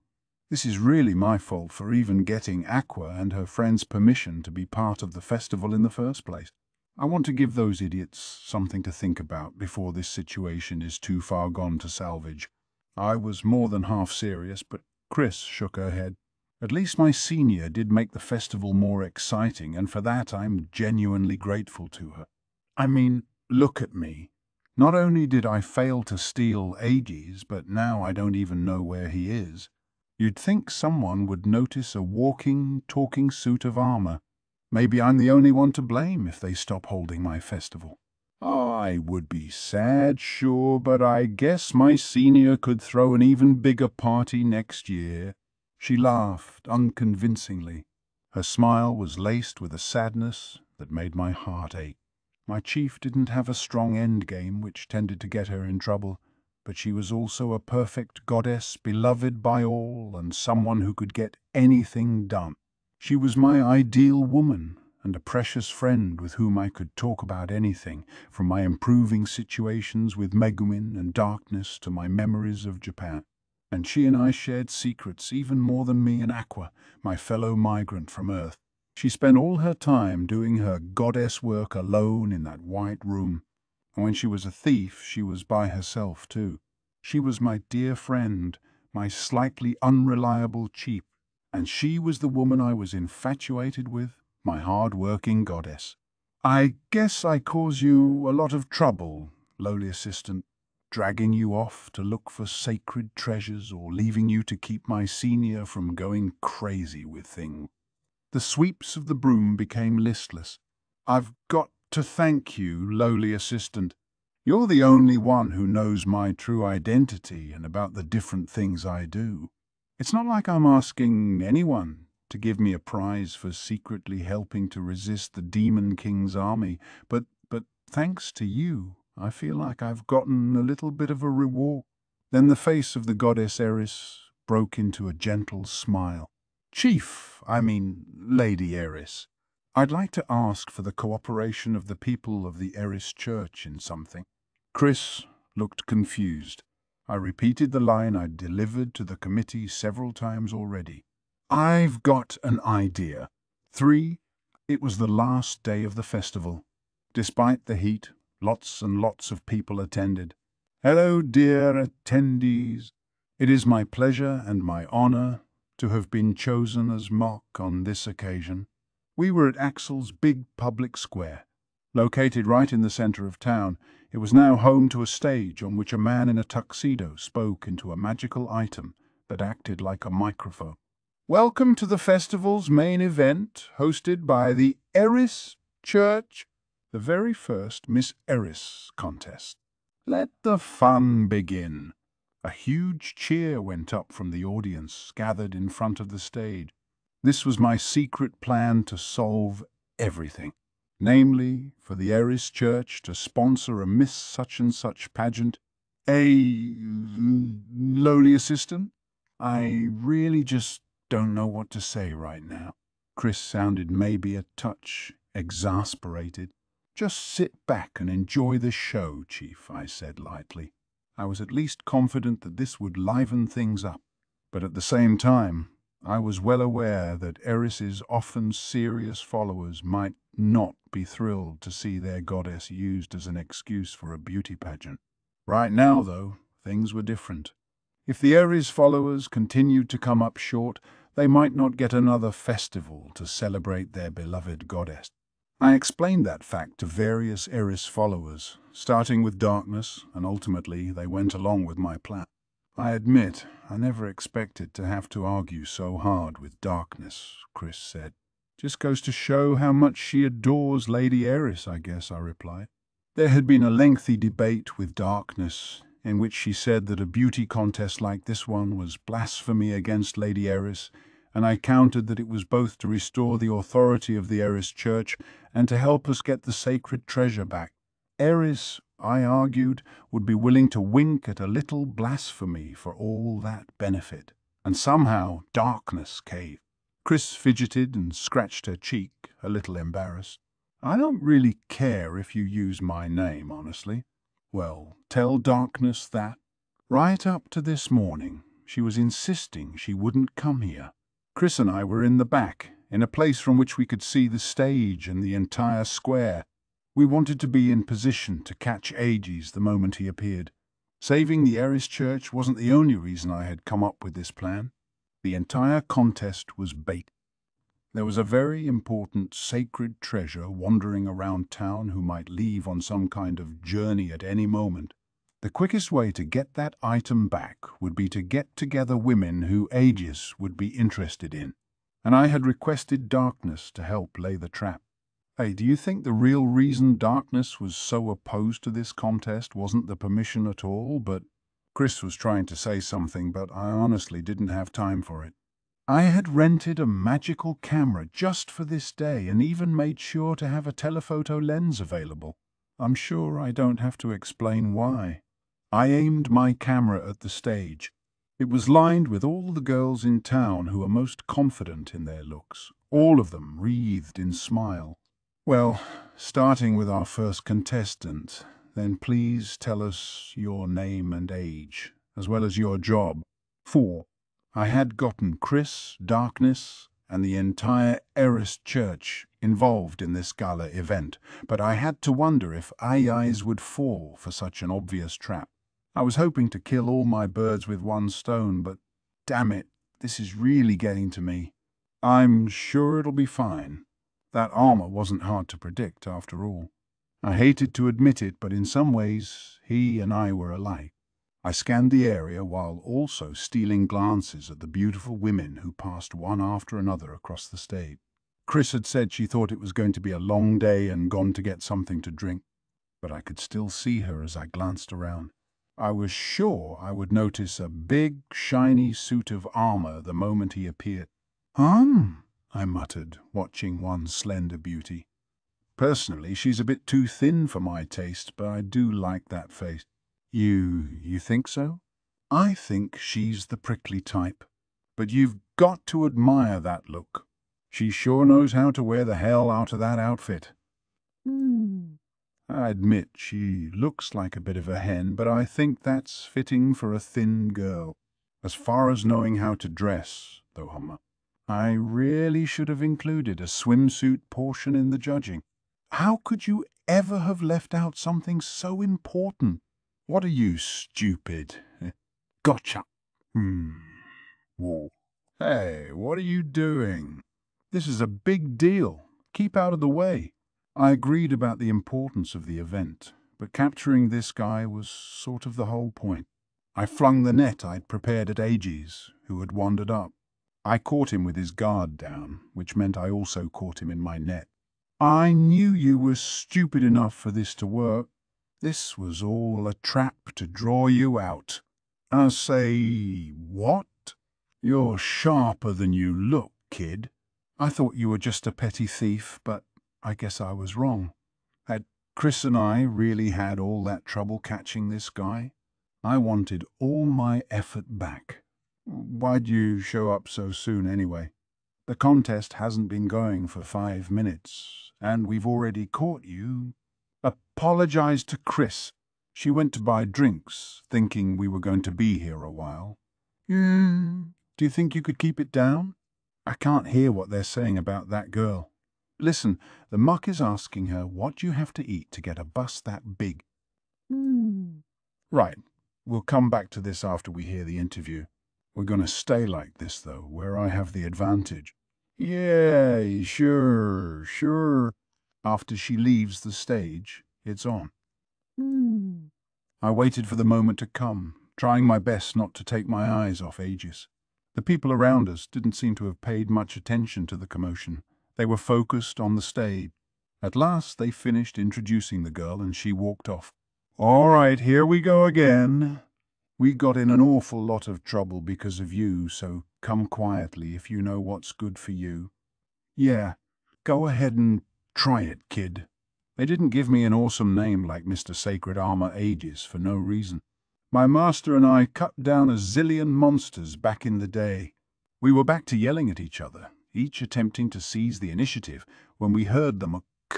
Excellent, thank you very much. That was our sweet Sonia. Now there's a bust. But this isn't over. The competition for best of the chest isn't settled yet. Let's have a big round of applause. Aegis and I both looked at the stage, even as we clawed at the net. The next girl to show up was another striking specimen. How striking. She could have held her head high beside Wiz or Darkness. Hey, you think we could shelve this again until after this girl's turn? Of course, we'll finish this later. Appreciate it. Hey, are you sure you don't want to take some photos? Don't worry, I won't run away or anything. Yeah, I guess you're right. There are all these people here. If a sentient suit of armor were to run away, it would be easy just to ask someone where you went. I won't be able to hold this position forever anyway. I took my hands off the net and once more pointed my camera toward the stage. Look at that. That's got to be against the rules. How could you not have required a swimsuit competition? It wasn't my choice. I had my own problems. My friend said she absolutely wouldn't participate if there was a swimsuit portion. Ah, damn it. I do regret it a little bit. Maybe I should have stuck to my guns. Aegis and I craned our necks, trying our best to see from the nosebleed seats. Whoa. That girl looks really vulnerable like that. I mean, not that I object to a swimsuit in summer. Oh, that's a sales girl. I had this idea to have all the sales girls around here dress in swimsuits. We called it an anti-heat stroke measure, and you can splash them with water to cool them off with no problem. That's genius. No one can object to an anti-heat stroke measure. You wouldn't want to put the girls in danger. Oh, I'm not sure about this next one. She's got cute clothes, but the outfit and the makeup are only there to fool you. A natural look is the way to go. Laying on the makeup like that is wrong. Wrong. If I were on the judging panel, I would definitely take off points for too much makeup. Even as I complained, I clicked the shutter several times. Now for our next contestant. You all know her as the sorry shopkeeper, the bride of bad luck. Just when her store looked like it would be a success, it turned out to be her imagination. She's here in hopes that the prize money will help her make rent this month. Say hello to the owner of Wiz's Magical Item Shopper. Yeah, it's Wiz. Wiz is here. Oh, yeah, I always knew Wiz looked best in an apron. Man, I wanna get with a high-level lady like that. She looks so cozy and huggable. I want her inside me. But wizards only like cloth, huh? I guess our callings in life don't match up. Damn. Maybe we could get her to change jobs to something that sees more action on the front lines. Aegis and I were getting awfully excited at Wiz's unexpected appearance. The energy in the crowd was practically electric, and I pitied whoever had to follow Wiz. Our next contestants are, some succubus cosplayers. It takes a lot of guts showing up to an Eris contest dressed like that, but these ladies, the Mc started strong, but gradually got quieter and quieter until he trailed off entirely. I could see why. What's going on here? 3 high-level ladies. The older one to the right and the lowly kid on the left. They're great. But what's with that hottie in the middle? I've never seen anyone like her. A devil girl. She's not just devilishly attractive. She's a straight-up devil girl. Aegis was so noisy you would think I'd smashed him to pieces, but the rest of the crowd had fallen, eerily silent. 3 succubi stood on the stage. In fact, I recognized the ones to the left and right. They were employees of the shop I loved. The one in the middle, though, the unparalleled beauty. I was a regular, but even I didn't recognize her. I was going to have to ask for her services the next time I was in. The succubus in the middle plucked the microphone from the hand of the frozen mat. "Well, everyone," she said, "you must be getting bored with these contestants as your scandalous new host. I'll be getting rid of the last few shreds of these skimpy clothes and ushering you all into a world of sensual delight." Her voice was so alluring that just listening to it sent chills down my spine. And then she put a hand to her clothing. Succubus costumes were already sexy enough, but now every single eye in the square was focused on her.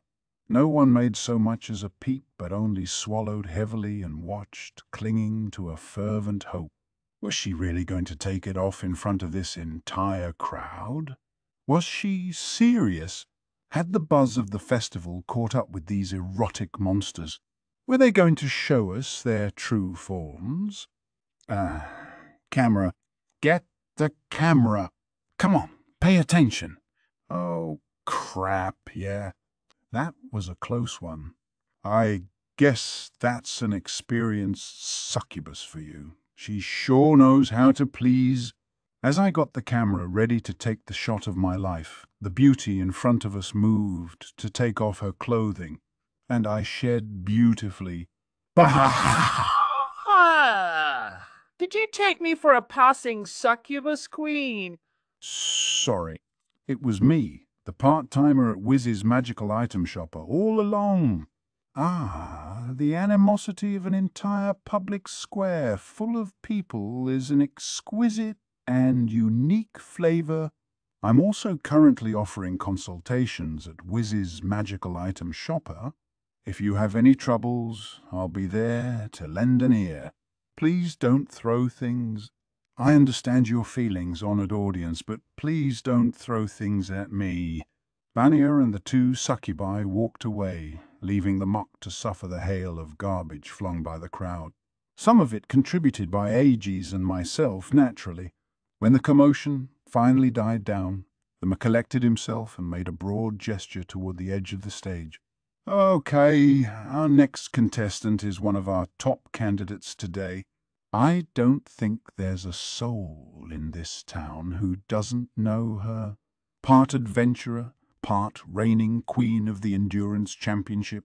And now here to participate in the Miss Eris contest, scion of the noble Dustiness family, Lady Lalatina for Dustiness. Yes, now we're talking. Although it was pretty much irrelevant since Aegis was already here, I had asked Darkness, who ranked highly in the looks department if nothing else, to be our bait for the armor. I had hoped to ask Megumin too, but sadly she was still in prison. When Darkness showed up, Aegis went wild. Who? Yes, 1,000 times, yes. Pretty face, great body, and a noble. Sign me out. Darkness, maybe with an eye toward the contest, had dressed like a noblewoman going out while trying to beat the heat. She had on the pure white dress she sometimes wore around the house, but she was also wearing a touch of makeup, and she had braided her hair, then topped it all off with a wide-brimmed hat. She was looking at the ground, using the hat to hide her face, which had turned red with all the attention from the crowd. You'd better believe it, buddy. That's my party member. I told her we would need some serious bait to catch you, and that's how I got her to be a part of this. Seriously. Oh, man, you're so lucky. Hey, I wanted to be my master. I swear, nary a scratch would sully that hot bard. Heck, not only had I caught him, I'd brought him around. But she's a crusader, you know. Ever present on the front lines, her whole job is to soak up enemy attacks. Weren't you saying that even armor feels pain? Plus maybe you can't tell because she's wearing clothes, but that girl is ripped. 'Tis she? Well, but that's but a crusader shoot. Why'd she have to be a crusader? Man, but she's really my type in the looks department.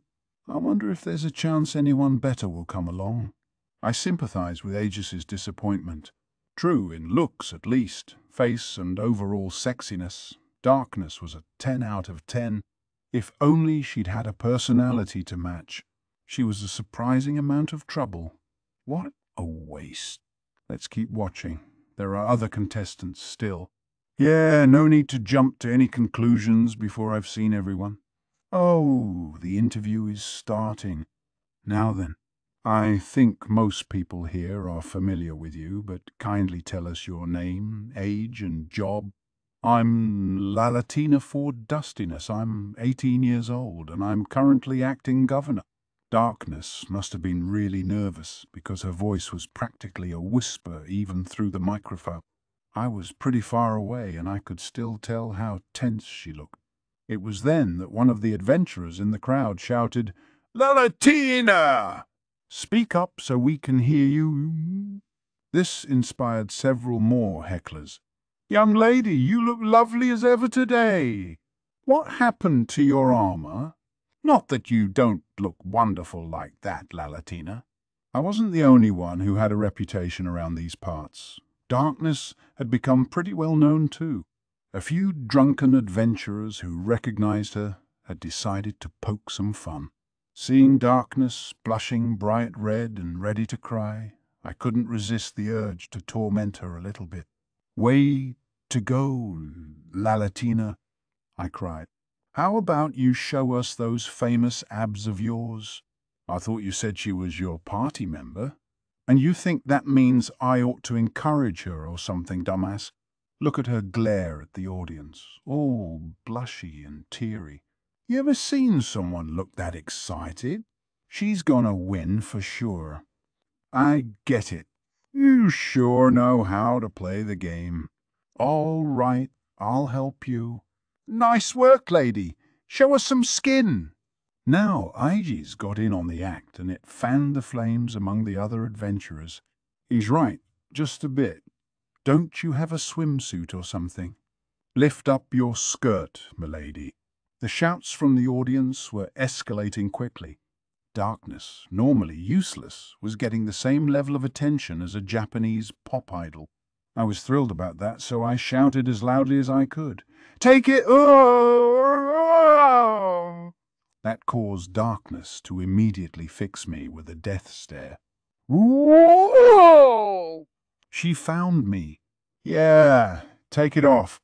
Do it, Darkness." Strip, teased, strip, teased, a strip, teased, strip, teased. At that moment, the entire square was united with one heart, and everyone raised their voices in a single, beautiful chant. "And just what are you up to?" The chill in Chris's voice was like ice-cold water raining down on Aegis and me. Oh, I can't believe you bullying my friend like that. You've got it all wrong. When I saw Darkness getting that big cheer, I just wanted to give her a boost, like a top idol. A top idol who was being bullied into doing a striptease.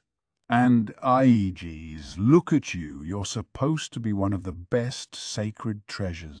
Somewhere out beyond the back of the crowd, Aegis and I were bowing repeatedly to Chris, who was looking pitiful with tears in her eyes. I finally gave a deep sigh and said to her, "But hey, at least we captured this guy like we planned all along. And the Ares Church got a big popular event going. All good, right?" "It's nowhere near good. Just look at this." The audience seating area was currently filled with shouting and arguing. Darkness, finally broken by the calls to strip, had jumped into the audience and begun attacking adventurers. They fought back as hard as they could, but in a fistfight, Darkness had the overwhelming advantage. Actually, maybe I should have been sending her into battle with monsters bare-handed. This has gotten fun. That's one strong lady. Beautiful women and fistfights are the flowers of any festival. I can feel the blood dancing in my veins. Burn hot, my passion. Shine bright, my body. Okay, I'm getting in there. Please stay out of any more trouble. Oh, Aegis, please. I need at least one of you to act like an adult when the Demon King is safely defeated. I'll use my authority as goddess to grant the wish, not just of the hero who defeated him, but yours as well. Chris put a hand to her forehead, letting out a breath at the sight of Aegis, who was all excited about jumping into the fray. Aegis only shrugged. "Is she still talking about being a goddess?" "Listen to me, sweetheart. I know goddesses. I mean, literally, I've met one. In fact, it was a goddess who gave me to a certain young woman. So I can tell you firsthand, goddesses are bad news." Say what? He wasn't wrong. In my mind, I pictured the person who had probably sent him here, who at that very moment was busy being bad news with her precious church. You... Oh, now I'm angry. I'm going to seal you at the bottom of a lake until I find an owner for you. Lucky for you, it's the same place I've put the other sacred treasures, so you can get to know them while you wait. Punch like that might as well be sticks and stones, sweetheart. I'm a sacred treasure, remember? But feel free to give it another shot, Missy. Ha! Chris launched another painful-looking punch at Aegis. I took a quick glance around. Everyone else was still busy watching darkness tear up the spectator seating. Admittedly, this wasn't what I had been expecting when I planned this event, but it was definitely exciting. What about our original objectives, though? Chris's and my goal had been to draw out Aegis. The other idea, however, had been to help the Eris Church claw back some of their clout in the festival, and as far as that went, we had, regrettably, made zero progress toward that goal. It's good to laugh. What else was going to happen with a beauty contest here? All the gorgeous women in this town have something wrong with them. Anyone could have seen this coming. Given it was run by that uptight Eris Church, it turned out to be some good fun, don't you think? The voice was that of an audience member in front of us. Yes, well, I suppose so. But I'm thinking maybe the Axis Church can handle this festival alone next year. They may all be morons, but they sure know how to throw a party. You've got that right. Fools and idiots, every one of them, but they're always a good time. Stupid thought. Other voices chimed in nearby, and several audience members seemed ready to go home. Maybe they felt they had seen most of the good-looking girls in town by this point. Chris stopped pounding on Aegis. I know how hard the Eris Church works, but if we're only going to have one festival a year, I think it's better to make it a flashy one. You're absolutely right. Did you know they're arguing that it should be just the Aqua Appreciation Festival starting next year? They've even got a petition going. It sounds like there's even more stupidity going on at the Axis booths today. Looks like things are over here. Want to go check it out? And then, my children try so hard, but it looks like it's game over. I guess we really will lose the festival next year. Despite how obviously sad she was, Chris tried to smile as if to spare me from worrying about her. It's just as well. I never really had time to enjoy this festival. While we're here celebrating, there are people being tormented by monsters, and that's why I need every sacred treasure I can get my hands on. And then Chris, who had done everything to this point as quietly as she could so as not to be noticed by anyone, turned to face Aegis. She was acting as casual as anything. Come on, Aegis, please. Won't you go along with me? I'm touched, really, but don't expect me to go along with you just because you made some puppy dog eyes at me. Hey, Aegis, I offered. If I were to introduce you to a super gorgeous woman, would you do what Chris asked? He replied. Super gorgeous. Hey, you think I can't see through you? You're talking about that masked guy from earlier? You're going to get him to change into a beautiful woman and then try to foist him off on me. Well, canny old Aegis won't fall for. I ignored the chatty armor, turning to look at Chris and bowing my head. Chief. No, let me call you Lady Eris just this once. I've got a little okay, a really big favor to ask. Chris quailed at my gesture of respect, but what? I thought her name was Chris. What are you doing calling her Lady Eris? Don't tell me you're one of these crazy. Touch of heat stroke. Has the temperature gotten to you? And here you were, the one bragging about anti-heat stroke measures. I do need to thank you for giving me something nice to look at. I'll go get a doctor. It's all right, lowly assistant, I mean, Kazuma. I will hear you. If it's within my power, simply ask. And then Chris looked me right in the eye. Hey. I'm gonna get a little annoyed if you keep ignoring me, all right? Hey, what are you planning? Aegis was making unhappy sounds of metal on metal. Pay attention, Aegis, I said. I've got a girl you're gonna worship. 6. Event staff finally corralled the raging darkness, took her to another area, and calmed her down. There was still some chattering, but things had finally gotten quiet enough to proceed. On stage, the Mac took the mic in hand once more. Now then, it looks like things have quieted down a bit, and we have no more contestants. That means it's time to announce the victor of the Miss Eris, but that was as far as he got. The noise in the square stopped instantaneously. The shouting adventurers, the merchants who had been getting ready to leave, every single person around. Everyone there, from every walk of life, was focused completely and exclusively on the stage. No one knew when the girl standing before them had gotten there, but she wore a gentle smile. As everyone stared at the girl, the Mac tried to muster something to say. It appears we have a walk-on contestant, and that's just fine, I think.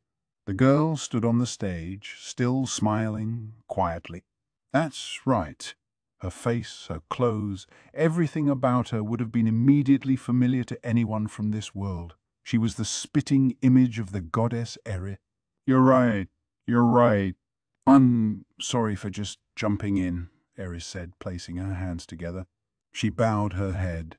It was enough to set the Mac reeling. N.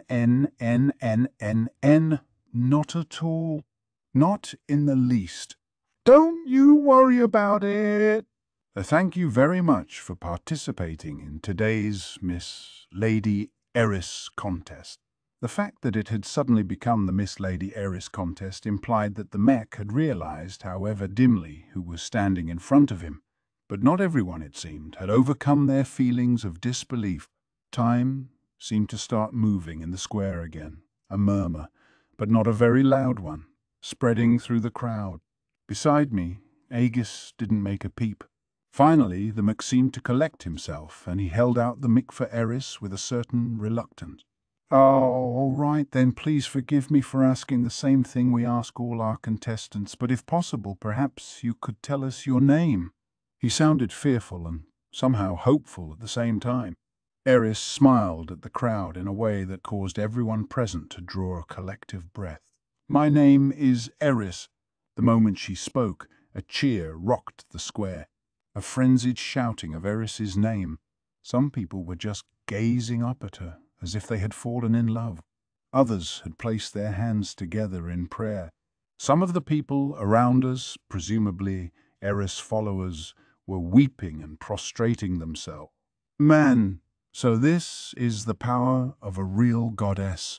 This is a bigger reaction than even I expected. Gosh! A little bit overwhelmed by the shouting, I turned to Aegis, who had been standing stock still beside me. Now, though, he started to shiver. I've found her, he whispered. I've found her. I've found her? Yes, that's her. That's my master, if anyone... Is this real life? Seriously, what's going on? How can a woman that gorgeous even exist in this world? It doesn't make any sense. It just doesn't make any sense to me. Hey, calm down. I didn't think suits of armor were even supposed to have personalities, and yours is the worst. As I worked to talk down Aegis on stage, the Mark was trying his best to ask another question. Yes. Thank you very much. Thank you so much for your most gracious answer. Normally there would be 2 further questions. The Mac looked thrilled but sounded very intimidated. Those other 2 questions were the ones about her age and job. Eris giggled and said, "Those answers are secret." Then she gave a mischievous wink and held up her pointer finger in a hush-hush gesture. There was another bout of raucous cheering until the air itself started to shake. There was someone else, or should I say something else, here that was acting kind of weird. The self-proclaimed sacred treasure shouted out, "No! Stop! Lady Ares, there's no need for any more fan service. I, Aegis, will not let you strike such a devilish pose. You're the one who needs to stop. It's like I don't even know who you are anymore. One thing you are is awfully noisy, though, so pipe down. I'll introduce you to her later." "You will? Really? A punk like you, I mean, a fine gentleman like yourself can introduce me to her. Damn right, I can. Didn't I tell you? I said I would introduce you to a gorgeous woman if you did what Chris said. Incidentally, that is Chris there, as well as the goddess Eris. She told you over and over who she was, but you didn't even listen. Oof-oo. Damn it all. Whoa, what gonna do? How can I apologize to Lady Eris? Hey, I'll let you inside me for an hour if you just help me apologize to her. And frankly, I had zero interest in being inside Aegis, but I thought maybe if I helped him out here, he would finally listen to Eris. From the stage, Eris looked directly at Aegis and me and giggled again. The goddess Lady Eris has descended to walk among Uwases, somebody shouted. I gave her a wry smile back. Lady Eris, please, please shake my hand. I've been so unlucky recently. Please give me the blessing of the goddess of good fortune. I couldn't tell who had spoken. It might have been a testament to the sincerity of the prayer that it was audible over the hum and roar of the crowd. The cry seemed to cause the entire place to fall silent. Wait, this doesn't seem right. Me too. Lady Eris, take my hand. Me first, idiot. Lady Eris, there's a hungry cat waiting for me at home. Please help me win the lottery on my way back. Impassioned audience members started trying to climb up onto the stage. Please stay calm, everyone, the Mac said. Please stay off the stage. But the announcer's cries did nothing to stop the crowd. On stage, Eris looked lost and concerned, but nonetheless she reached out delicately to take the hand outstretched to her. Why would you let yourself get pushed around so easily, Lady Eris? You could just turn the guy down. Nearby, I heard two Eris followers shouting to each other before they rushed off. Hey, we've got to protect Lady Eris. Yeah, we can't let this go on. Look, they're getting so carried away that they won't let go of her hand. I agreed with them. I didn't like the way this was going. It was like an idle meet and greet gone bad. It was only a matter of time until somebody did something truly heinous. Help me out here, Aegis. Lady Eris is gonna get hurt at this rate. If you really want to show her you're sorry, then use yourself to protect her.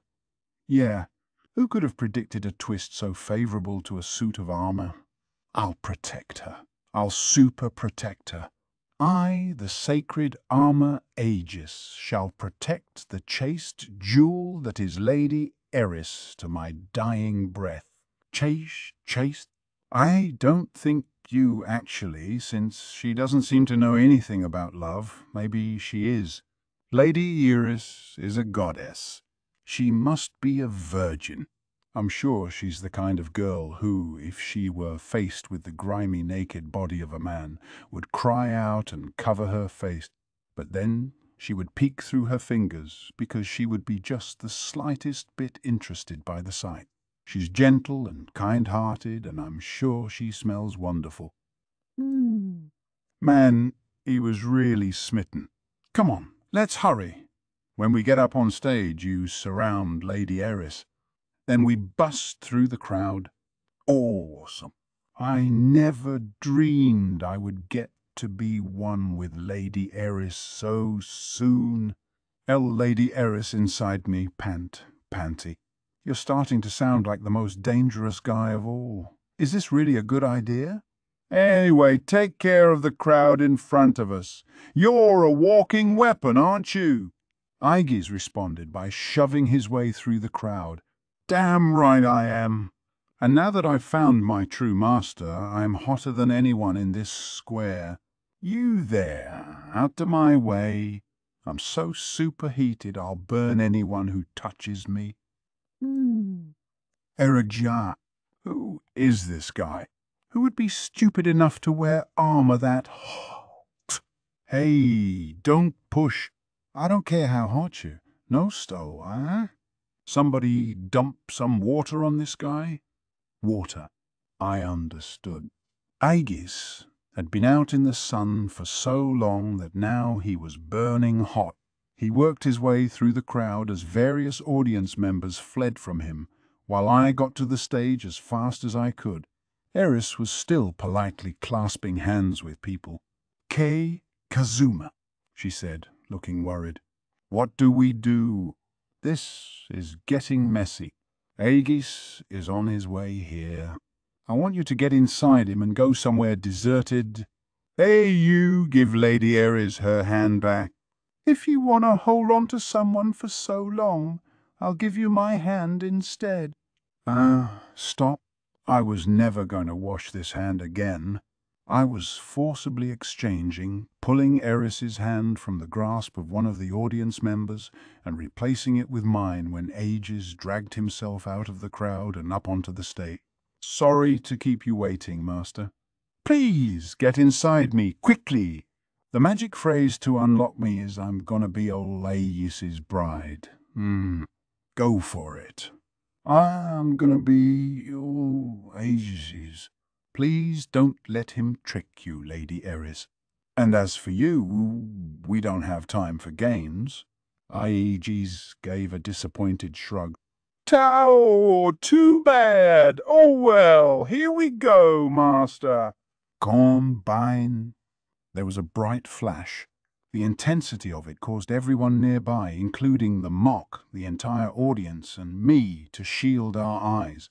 Then we finally looked back at Eris. Ensconced in the armor, the goddess began squealing. Oh, it's hot. Kazuma, it's hot. I'm gonna fry in here. Crap! That's right. Aegis was really warm just then. I raised my right hand and pointed it at the armor. Freeze! But the spell has no effect. Oh, that's right. Spells and skills didn't work on this guy. Is Lady Eris gone? Where'd she go? Could she have gone back to her heavenly home? No, those two guys who climbed up on the stage did something. It appeared to the audience that Eris had vanished in that flash of light, and now they began to mount the stage, pointing at Aegis and me. I don't like where this is going, hey, I guess.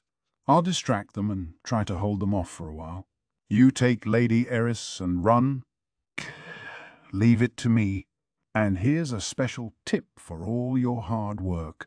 Lady Eris really does smell wonderful. This guy is hopeless. Not that I wasn't slightly happy to receive that information. Kazuma. Those people look murderous. You're going to be in danger, Eris said, her voice muffled by the armor. Maybe she didn't have time to be concerned about Aegis's impropriety. I tried to reassure her as best I could. It's all right. They're all bare-handed. The way I'm feeling now, none of them can beat me. If they didn't have any weapons, then with my drain touch skill, I held the advantage. I turned to the crowd, trying to get up onto the stage, and said, "This ought to cool you off. Create water." The moment I shouted, a veritable flood crashed down on their heads. Glur. That son of, Oh, now he's done it. Come here, you! That's the adventurer, Kazuma. He's famous for how weak he is. Let's get him. Now they were sopping wet and ready to kill me. At least I had gotten their attention. Maybe Eris was resisting Aegis, though, because the armor made no move to escape. Go, Chief, I said. It's the duty of a lackey to sacrifice himself when his leader is going to be captured. Lowly assistant.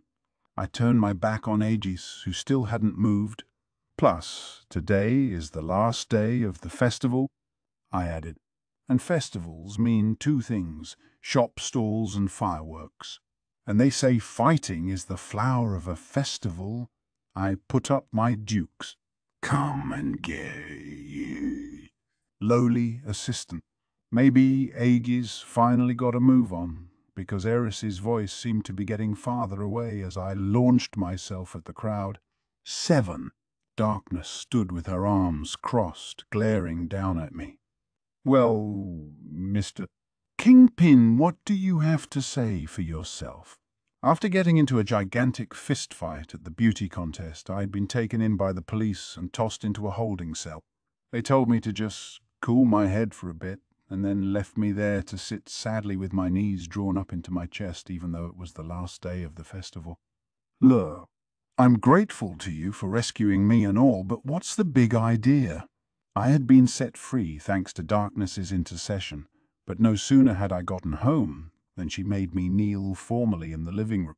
Beside me was Aqua, also sitting on her knees, with Emperor Zell in her arms and a sparkle in her eye. Apparently, she had something to answer for, too. At least I'm not the only one getting in trouble. Look on her face kind of bugged me, though.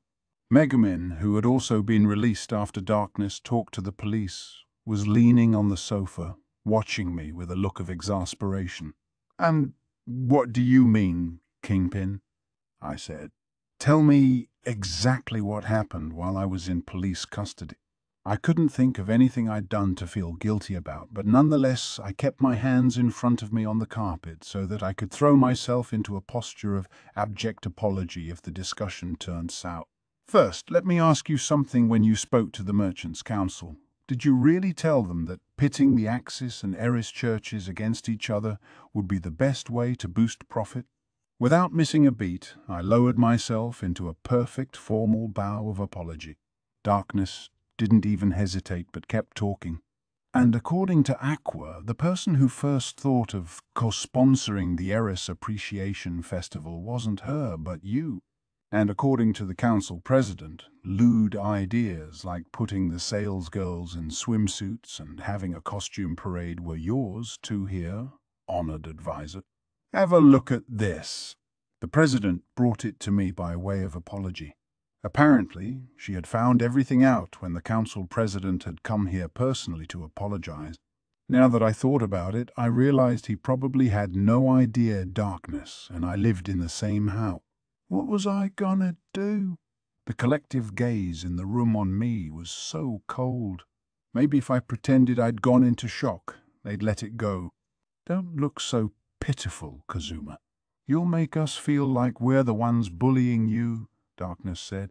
"In any event, the practice of skimming some of the profits from the festival is an ugly relic left behind by the former governor. It's not your fault. You can accept this proudly. Come on, honored advisor.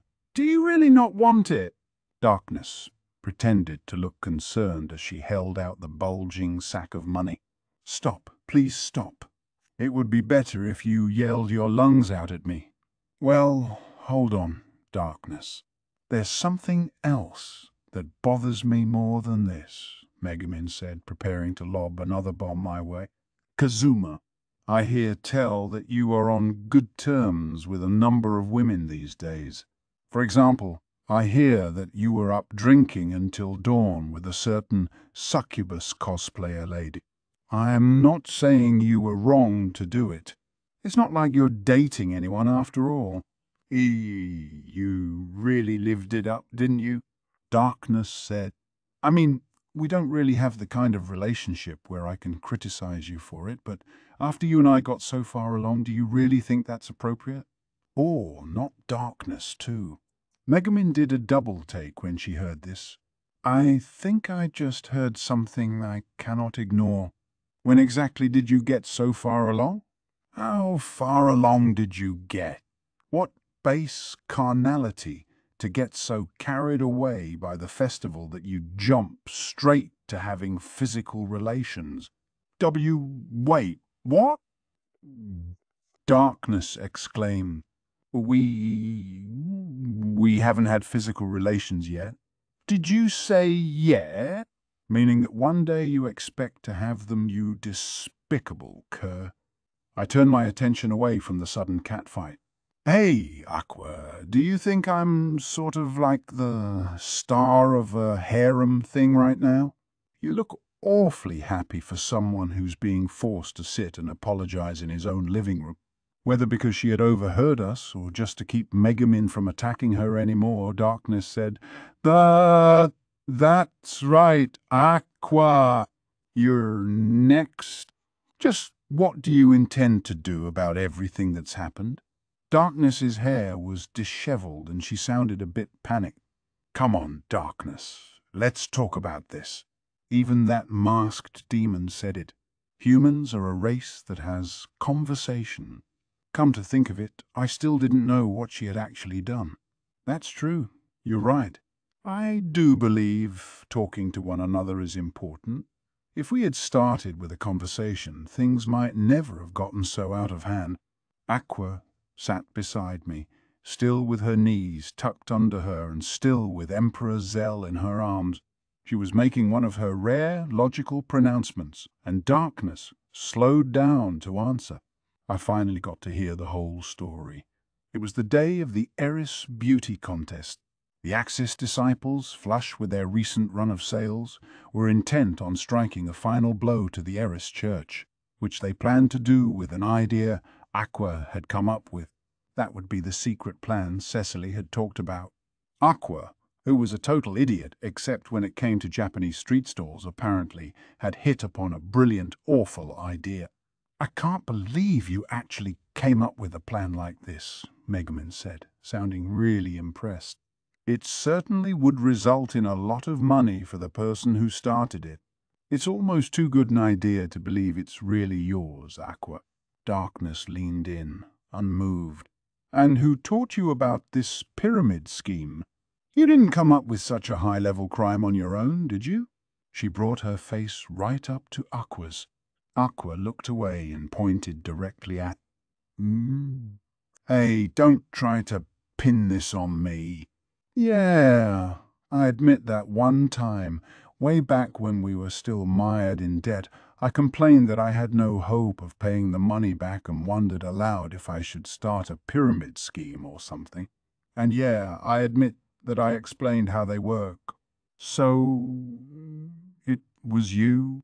How much trouble do you have to cause here before you'll be satisfied? Hey, this was not my idea. It's a well-known crime in my country, and hey, Aqua, you knew full well it was illegal, didn't you? Don't you pretend you can't hear me. That's right. This idiot had deployed her followers in the service of a pyramid scheme. Apparently, she figured that in a world with less elaborate laws than Earth's, she was entitled to whatever she could get away with. Given the huge crowd present for the festival, her system spread instantly and made a staggering amount of money in just one day. Too much money. Enough money that Darkness found out about it. Aqua, who had been listening politely until that moment, suddenly faced Darkness head-on and exclaimed, "I didn't have any choice. The Eris Church had that juvenile Miss whatever contest, and they were going to outperform us. Plus, it's going to take a lot of money if we want to host the Aqua Appreciation Festival by ourselves next year. And you think that's an excuse to commit a crime? This all started because you demanded to be included in the festival.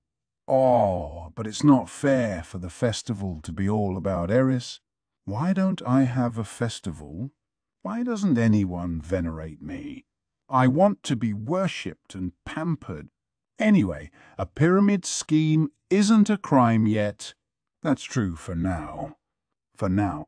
That just means it's a new form of fraud that we haven't yet made laws against, but it's still outrageous behavior.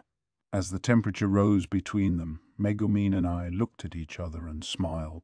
If the law hasn't caught up with me, then nothing about my idea was illegal. So give me back the money I made. Give me back the money for next year's Aqua. That money has already been returned to your victims. If you push any harder, you're going to find yourself with a criminal record like Megumin and Kazuma. Pardon me, but I was merely put in jail and told to cool down. I do not have a criminal record. Yeah, I got off with a warning. Epilogue 1. May there be thanks and blessings for this goddess. The sun had well and truly set when I arrived at a party venue in the downtown district. You're late, Kazuma. we've all gotten started already. Come on over here. I guess it wasn't quite what you'd call an after-party. More of a shindig to close out the event on the last night of the festival. The party venue they had rented out was now filled with people who had been a part of the recently concluded festival. That meant everyone from councillors and staff to members of the Eris and Axis churches. I found a seat next to Aqua. Hey, isn't having you and them in the same room like having a goddess and a devil in a cage together? Aqua grimaced at my simile. Listen, Kingpin NEET, I think it's going overboard to compare the children of the Eris Church to devil. And we're celebrating the end of the festival here, aren't we? My children always make it a point not to fight at a party. Actually, I had been thinking of the Axis Church people as the devils, but whatever. Plus, just like Aqua said, the Axis followers in the room weren't harassing the Eris people. In fact, they were pouring drinks and generally having a good time. Is there any chance you guys would always be this nice if we just let you party all the time? I can't shake the sense that you're making fun of me, but you're not wrong. By the way, for your reference, the same is true of me. If you want me to behave, just bring me expensive wine every day. So you finally admit you're the cause of half my problems around here? I recognized various people around the party hall. There was the priestess Cecily rubbing her drunken red cheek up against a girl from the Eris Church. There was Wiz drinking and eating with Vanny. Why? Had he been part of the staff downtown? Who had brought Union along? And, come on, Darkness, drink up. You too, Megumin. Why do you always get so excitable when there's wine involved? Don't try to get Megumin to drink.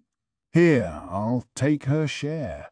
Darkness. I am no longer a child, so please let me enjoy this moment with a little alcohol. I'm even old enough to get married. Oh, Kazuma, you're late. You tell her, Kazuma. I'm just 2 years younger than you, so we're practically the same age. And there was Chris, her face red, sitting with Darkness and Megumin. Did all goddesses love parties? It's way too soon for you to start drinking, I said. And the difference in our ages is back to 3 years, because guess what? Today is my birthday. That's right. Today marked 1 year since I had come to this world. I knew it was kind of sad to announce your own birthday, but frankly I wanted everyone to celebrate me. I turned to Aqua expectantly. Congrats, I guess. So, Kazuma, where's my present? Ah, sweet words of celebration. Your present? What are you talking about? Why would I give you a present? Oh, that's right, Kazuma. I forgot you're a big dummy who doesn't know anything about this country's custom. Well, let me enlighten you. Around here, on their birthday, a person is so grateful to everyone around them for helping them survive another year that they give presents to all their friends. No way. Stupid, rotten country. Then again, in a world full of monsters out to shorten the average lifespan, I guess it made a certain kind of sense. There is no such custom, Megumin broke in. Happy birthday, Kazuma. When we get home, I'll give you something wonderful. No sooner had Megumin spoken than I tore into Aqua.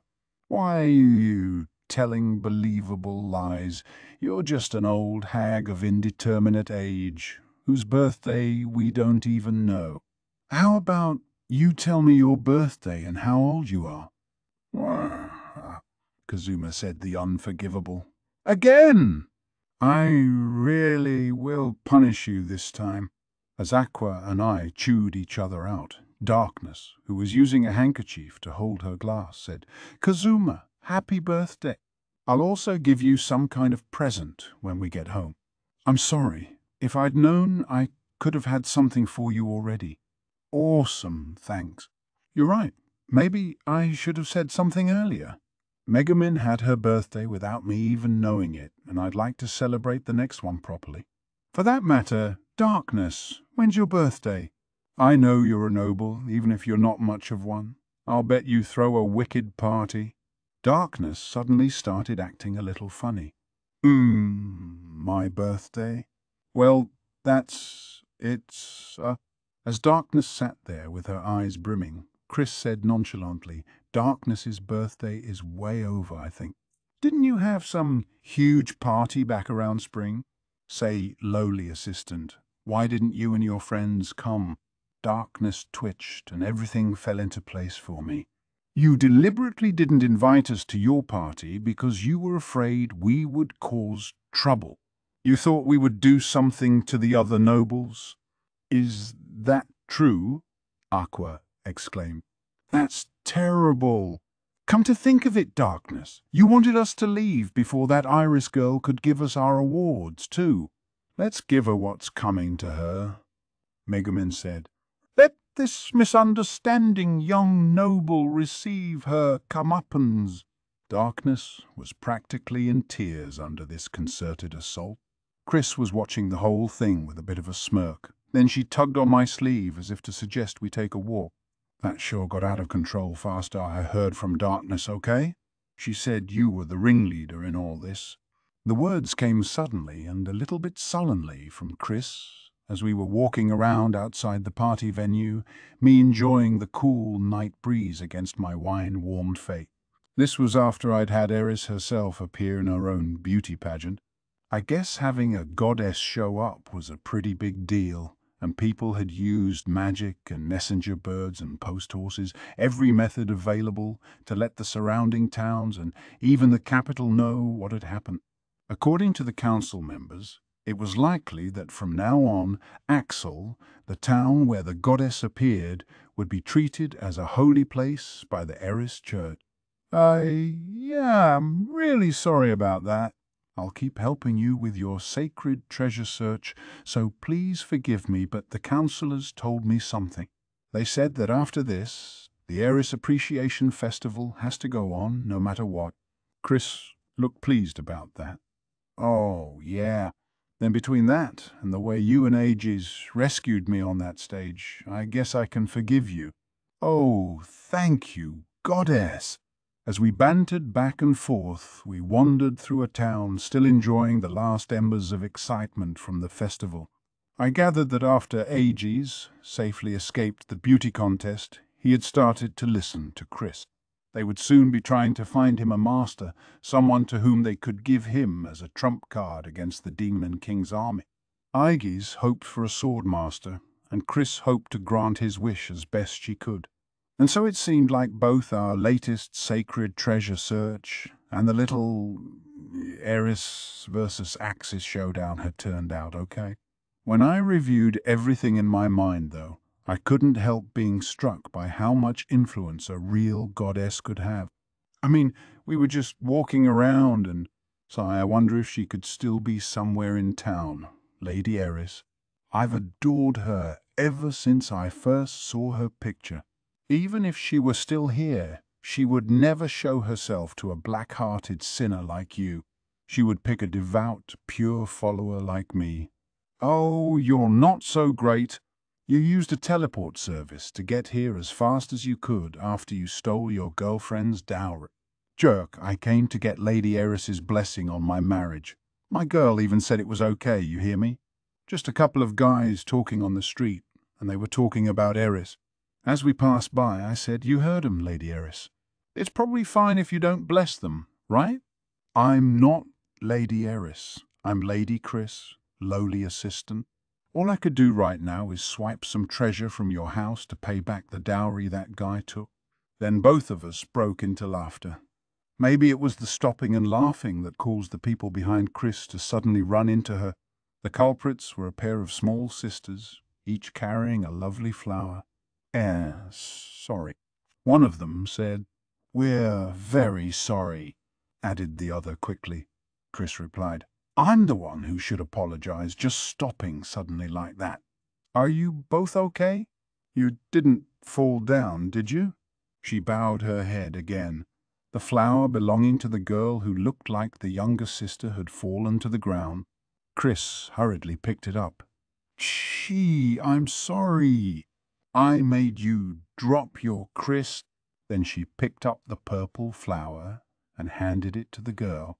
Crrr, I whispered, eyeing the bloom. Is that the name of that flower? Sure it is. This kind of flower is called a chrysa. In the language of flowers, it represents the resolve to never give up. The girl, who appeared to be the older of the two, made a sound of admiration. Wow. Hey, why do you have a scar on your cheek? Does that mean you're an adventurer? My daddy said adventurers are all ruffians, but then how do you know about flowers? Out of the mouths of babes, Chris was at a loss. She scratched her scar shyly. This scar, I got it while fighting the bad guys, the Demon King's army. And yes, I'm an adventurer, but there are some of us who are decent people. Like this guy here. She looked at me and giggled. And that flower's the only one I know anything about. See how it's the same color as my eyes? I adore the Chris flower. She leaned over and looked at the girls, then brought the flower up to her face to smell the aroma. Wow, that's neat. We're gonna offer these flowers to Lady Eris. Big Sis and I used our allowance to buy them. Yeah, they say Lady Eris likes this flower too. I'm impressed with you knowing what Lady Eris likes. But I think if Lady Eris knew that little girls like you were using their precious allowance to bring her an offering, well, she'd certainly be happy, but she'd be a little concerned too. So I think she'd be perfectly pleased if this was the only offering you two brought her. Really, but we wanted to thank Lady Eris. Thank her. Chris looked puzzled. Yeah, that's right. Our mummy said that the reason everyone can live in peace here is because Lady Eris bestows powers on people to resist the evil Demon King. And she said, Lady Eris works hard, but nobody knows about it. So we wanted to say thanks to her and try to encourage her. Hearing that, Chris said, is that right? Well, from now on, I think Lady Eris would be very happy just to know how you feel, even without any offerings. I'm sure she would thank you for encouraging her. She still seemed like she wasn't completely sure what to say, but she scratched her cheek again with an expression that was both embarrassed and deeply relieved. The younger girl looked at her and said, Come to think of it, your hair and eyes are the same color as Lady Eris's, aren't they? Kids could be surprisingly perceptive. Chris was looking a little panicked, but meanwhile the older girl was also looking studiously at her hair. But it wasn't like they'd really caught on to her true identity, right? It was just one of those silly things kids said. Whatever the girl may have thought, she suddenly held out the flower she was holding. We have my little sister's flower to offer still, so I want to give this to you. Thank you, adventurer, for always keeping us safe from monsters. Thank you, her sister added, both of them smiling widely. Ah-ha-ha. Well, this is unexpected. Thank you. Thank you both. Receiving this surprise present from the little girls had made Chris beet red. She struggled to return their smiles as tears welled up at the edges of her eyes. The girls smiled even wider and ran off. See you later, Mr. Adventurer. Bye-bye. Hey, hold on. I'm not Mister. I'm Miss. This second, less pleasant surprise brought fresh tears to Chris's eyes, although for a different reason. So tell me, the name Chris. Chris brought the flower to her nose, closing her eyes and enjoying the scent. That's right. I got it from this flower. Then, looking happy, she watched the two girls go. You're sure you didn't just change one sound from Eris to Chris? Why are you looking at me like that? Chris glared at me, the flower still pressed to her nose. I'm looking at you like someone who does everything she can on her own without anybody knowing. The one person I can really respect. I guess that's okay then. Chris looked away from me quickly, then picked up her pace as if ready to hurry on home. Oh, are you embarrassed? You're embarrassed, aren't you, Chief? Who's embarrassed? Hush up, lowly assistant, and give me a moment to hear myself think. When you turn your head away like that, I can see that your ears are bright red. You really are adorable, Lady Eris. Will you marry me? You are very loud and very annoying, Mr. Kazuma. If you keep teasing the goddess, you're going to bring down divine punishment on yourself. And please don't say such things so nonchalantly. I'll tell Megumin and Darkness that you proposed to me. Chris still wouldn't look at me, and she was still red up to her ears. Say, lowly assistant. Yeah. Chris was walking along with her flower, holding it as if it were a precious treasure. Thanks for a lot of things. She was a goddess whose hard work had just been rewarded by two of her smallest believers, and although she spoke quietly, her words were full of emotion. I went after my friend who I couldn't quite resent, who was worth teasing every now and again. And I was just a little bit sorry that this troublesome, obnoxious festival was over. Epilogue 2, after the festival. One day, well after the end of the festival, when the town had settled down again, I was lounging on the sofa in the living room, poking at the yellow fuzzball in the arms of the weirdly realistic empty shell on our couch, when Aqua said happily, "Hey, Kazuma, I got a thank you note from Cecily. The Axis Church, Axel branch, has become something wonderful. In addition, the Eris Church has ensured that we will be able to co-host the festival again next year. All of this is thanks to the generous donation from your Mr. Satou. As such, we hereby and entirely on our own recognize him as an honorary Axis disciple." Wow. I grabbed the thank you letter and tore it to pieces. "You're the worst," Aqua said. "My precious follower went to all the trouble of writing that letter. How could you hate it enough to do something like that? You brainless NEET. How could I not hate it? Why should I have to be one of your followers? That's cruel and unusual punishment." In the end, I gave everything I earned as advisor to Aqua. Somehow, when I'd heard that Aqua used not just her entire reward from the Hydra, but every penny she had been saving up to pay for the festival, I couldn't help feeling a little guilty. I'd also helped in refurbishing the ugly old church, and I thought that pretty much made up for me being behind this whole thing. Hey, you're a tsundere, Kazuma. And this is how a tsundere shows their affection, isn't it? Cecily told me. She said you have a lot of tsundere in you, so if you say you hate something, it's really your way of saying you like it. I hate you and that lady. Why is it that I don't hear any hint of tsundere-ish cuteness when you say that? Aqua sat down across from me, then tilted her head. That's right, Kazuma, I wanted to ask you. I heard Eris showed up at that beauty contest. Do you know where she went after that? I can't believe she would come all the way down here and not even say hello to me. As her senior goddess, I'll have to give her a stern talking to. In a way, I was perversely impressed that Aqua could continue to act so high and mighty while causing so much trouble for her junior goddess. I stood up from the sofa and plucked Emperor Zell from the arms of Vannia's shell. I had been thinking of everything as pretty much wrapped up, but there was still the question of what to do with this little guy. The chick apparently had plenty of magical energy, if nothing else. I wondered if there was some way we could put him to good use. Hey, if you treat Emperor Zell like that now, don't be surprised if it costs you later, okay? When he gets big and attacks you, don't expect me to stop him. All the more reason to finish him off now while he's small. It's okay. Emperor Zell is a magnanimous and kind creature, so you don't have to be so scared of him. Come on, Zell. Come over here. That man there is as scary as the old butcher in town, so be careful of him. What old butcher? Who was she talking about? The Emperor was safely back with Vannia's shell, and I was lounging again when Darkness came in, rubbing her temples. Apparently, she had been out dealing with gubernatorial business.